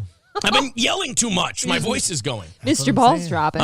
You got a show to do tonight, bro. I know. We'll get there. You got to yell at that. Yeah, brother. Like, it's over. No girl is going to look at your hair and go, oh, if only that side and back sauce. You went, oh, shoot, it's coming down. This can't happen on TV. Look at the lady behind him right now in the pause. She looked like she knows it. This one? Yeah. She's like, how long have you been in the public life? Since like 85? You've been doing this for almost 40 years, brother. Oh, this is a story. We went to something Every else. election official should learn something. Promotional gear, you name it. Coil. I don't think I've ever heard that word. Calamity? Yeah. Didn't Wile E. Coyote live at like Calamity Falls? Still on? Yep, they got told. Oh boy, they got a talking to. Yeah, she's sitting in office right now, probably. Yikes. That's crazy. You took them people off this show, Aaron. This is. What can I say? I have powers. I have hosting, and then it had a picture of a big like turkey dinner for Thanksgiving on the table. I got, this wasn't that bad. I was going to say, like, based on, we just talked about what Stern and Mancow used to say to each other, and I'm like, this is remarkably boring, I did nothing wrong. You've done nothing wrong. College crowded college parties, weddings, and Heather. Oh, here we go. West Towboy says, is this station run by the same people that operate Meeker Memorial Hospital? What a bunch of chicken nugget scoons. I love chicken nugget scoon. It's still one of my favorite insults. Oh, is anybody... Yeah, Heather stopped commenting on all. Yeah, they're coming around. And I could hear the hoofbeats down the hallway. Well, Joe's on it. They're distracted. Like a detective. He was showing us this video. You should have seen him operating the camera and stuff. He's like, fast forward, rewind, turn the music off. Zoom. I felt like I was on Hawaii 5-0 yesterday. There you go. Yep. Talk Joe, to each other. Isn't it true that in our expert opinion, we believe that the guy who did this is from the future? It's very possible. Are you really insulting your audience not with just this? That, but I mean, he's Are they all very 5? distinctive in his own right. We can't reveal too much. I really wanted that syndication. I know you did. I remember. I was mad that they put this on the air. No, well, and I remember like the conversations like leading up to like you applying for that too, like at home here and stuff. And you're like, well, if Gary won't fucking do it, I'm gonna make it happen because I've fucking worked for it. Curly Adams says, "Where's the oinking?" It must have been later. Like, no, with it was investigation. later. I did call the police, and I'll keep going. No, he was not in a hurry. So I think you're right. Hey, say he's from the future again. Say he's from the 2020. future. Taking credit for them having zero energy to do a show today. Two in there. How about I go get the one Ryan brought? Is there 2 in there? Yeah, there'll be More more booze. It's More your moonshine. birthday. Happy birthday. What do you want me to do? What I want you to do, more than anything else, Hit me. drop that bomb. Shut that bomb off. Why? I wish you could be there to drop that bomb like the mood you're in right now. Oh, I'm going to be sleeping. What they said now, or is that guy from earlier? We can keep a skipping small-time podcast in St. Cloud. They can't even get it right. You know why? Why? Because you're from the future. And there's no radio in the We had a future. show later that night. It's just podcasts. Oh, my goodness. The Steel Toe Morning Show continues. It wasn't a gay thing. Don't try to make it gay. No, What's wrong with gay anyway? Gay, I'm not gay. You're not gay, but there's nothing wrong. I was minding the left. I got hit with the right. You walk right into It's it. I like gotta drinking out of be these coming. urine drug I don't. test cups. Where's too. all this terrible shit I What you said? just said. Specimen. Yeah, the semen specimen cups. Oh, my gosh. Oh, but what's in there is a little tastier. It's right up. I'll put it in there again. It's a couple up before. You're not doing enough. All caps. Yes. toddler breath and pit bulls should eat. Oh, here we go. Hold on. A phone call now. Here You we tell go. them I want a goddamn phone call. I can't see the posts either on 103.3. Uh-oh. They done took you down. That's a victory, though. Toxic Blood says, they said you make $5K a year and paper boys make more. Oh, wow. They're really talented. That's really a good burn. Oh, my God. Oh. So that's the killer. Oh, Elizabeth. Elizabeth is the big one. I'm coming, Elizabeth. You guys are really edgy broadcasters. I called your co-host, Fish. I called her fat, diabetic. I said she has toddler breath and pit bulls should eat her. I said her career is When did finished she say and that? she's awful at I don't radio. know. And you come back with paper boys make more than me? Low blow, Wow. Fish. You know what? I've never been insulted so poorly that I can't come back. My balls is hot. Yeah, my balls is hot. I can't. What a so, gentleman, right? I never got to. Apparently, you said it really That's a early. banger. I bet. Country songs while singing. Well, it makes it. We have to do now. This is not something we can pass up on, you guys. Cole writes, you picked these guys over Steel Toe. Do you not like... So... Yeah, I can't find the part where I said she had toddler breath. Wow, yeah. Cole wrote, you picked these guys over Steel Toe. Do you not like money? And Heather wrote back, happy to compare LinkedIn profiles. Want to call us? Oh, do you guys want to call in? Rusty Earns. Where do we play? Remember we played her videos? Yeah, I do. You guys? Yeah, because... She's going to cuss you out. Hold on. That is the station's number. Especially when I can have the listeners do it. Right. Bury her in the ground. Uh-oh.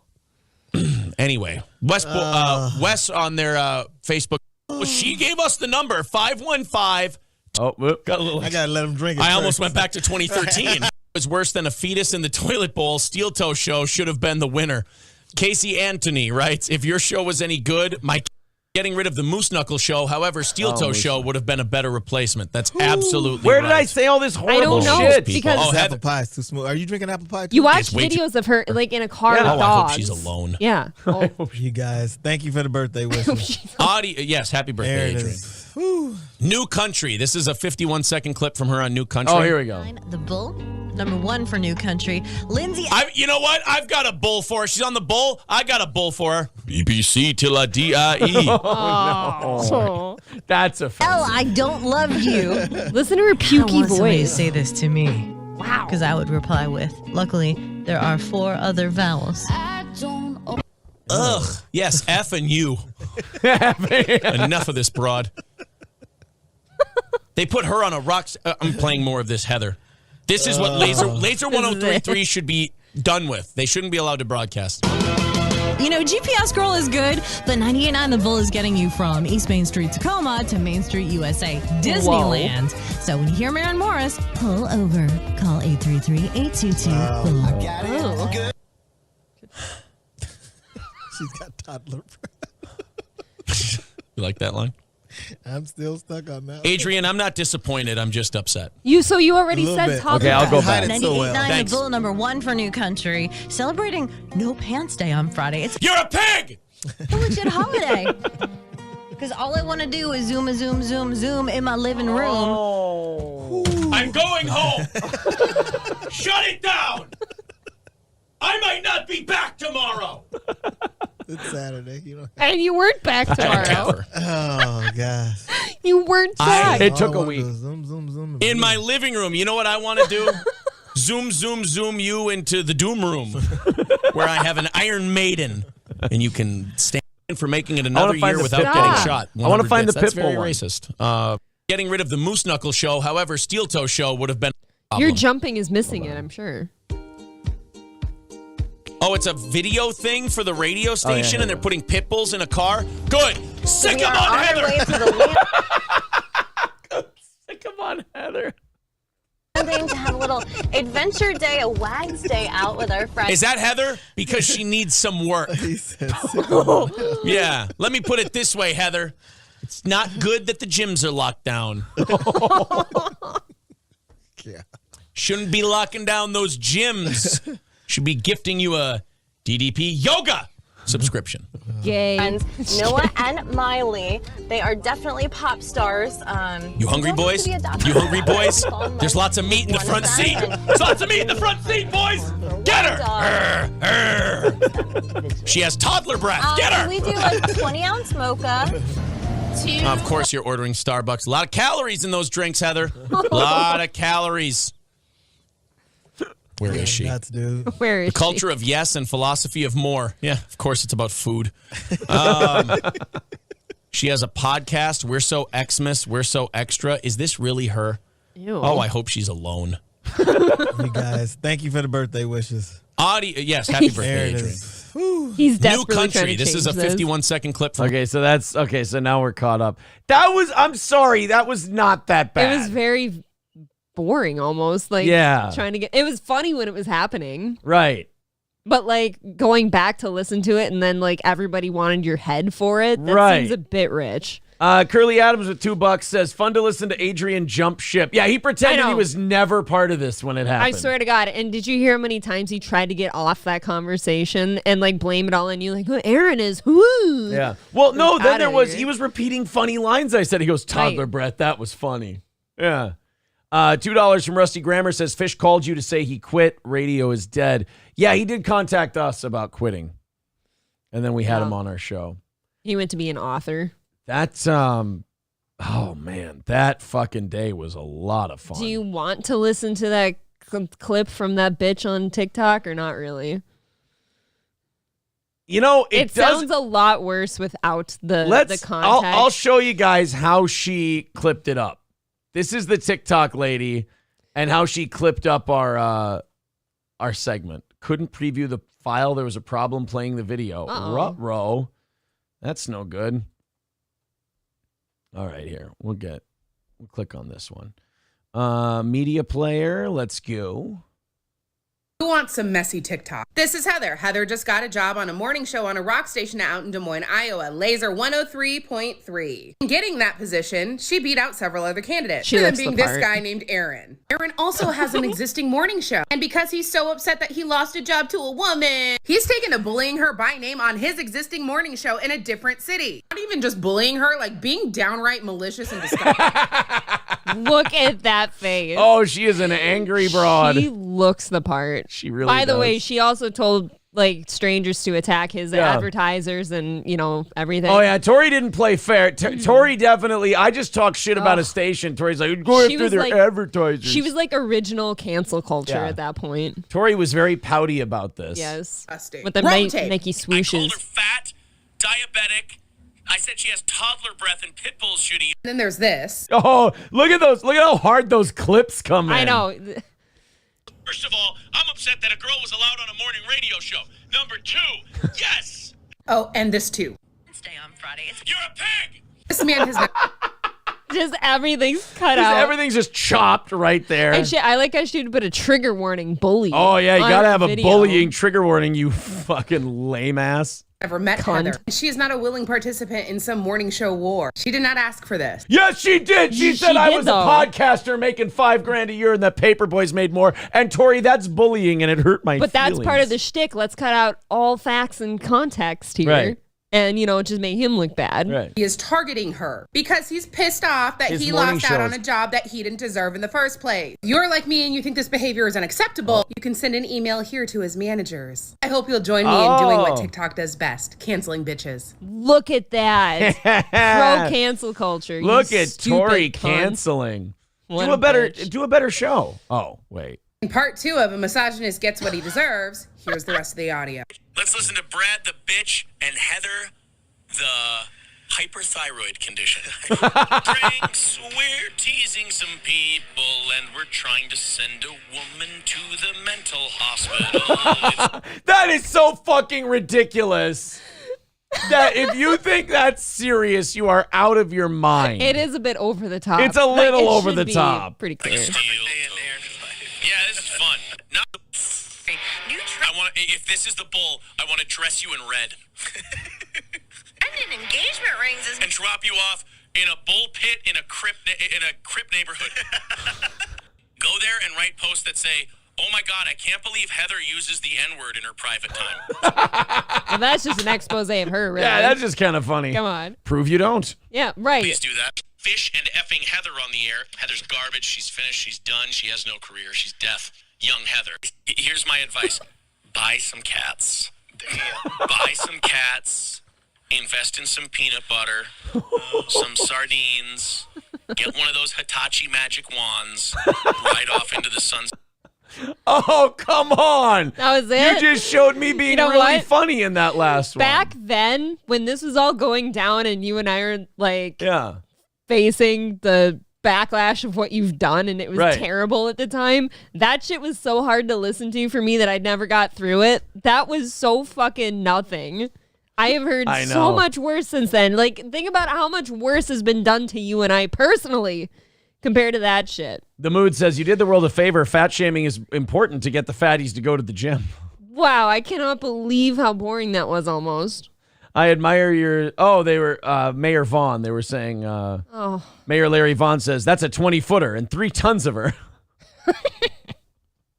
Well, that was our trip down memory lane for today. Guys, thank you very much. Were you as bad as you thought you were? No, it was kind of retarded, actually. It was just kind of stupid. I can't believe how much worse has been out there, but for some reason they just like bullying you. Well, guys, over 800 people, almost 900 people at a time today at our peak. We appreciate that. Wrapping up with a little over 600. Yep. Thank you very much for your support. $50 into tonight. Thank you for that as well. April, thank you for filling in for Johnny today. It's going to be a busy week for you. Sorry. I needed today too, but I really do hope he feels better. Yes. So we will talk to you guys all tonight at 7 o'clock Central. Have a great rest of your day until then, and we'll talk to you soon.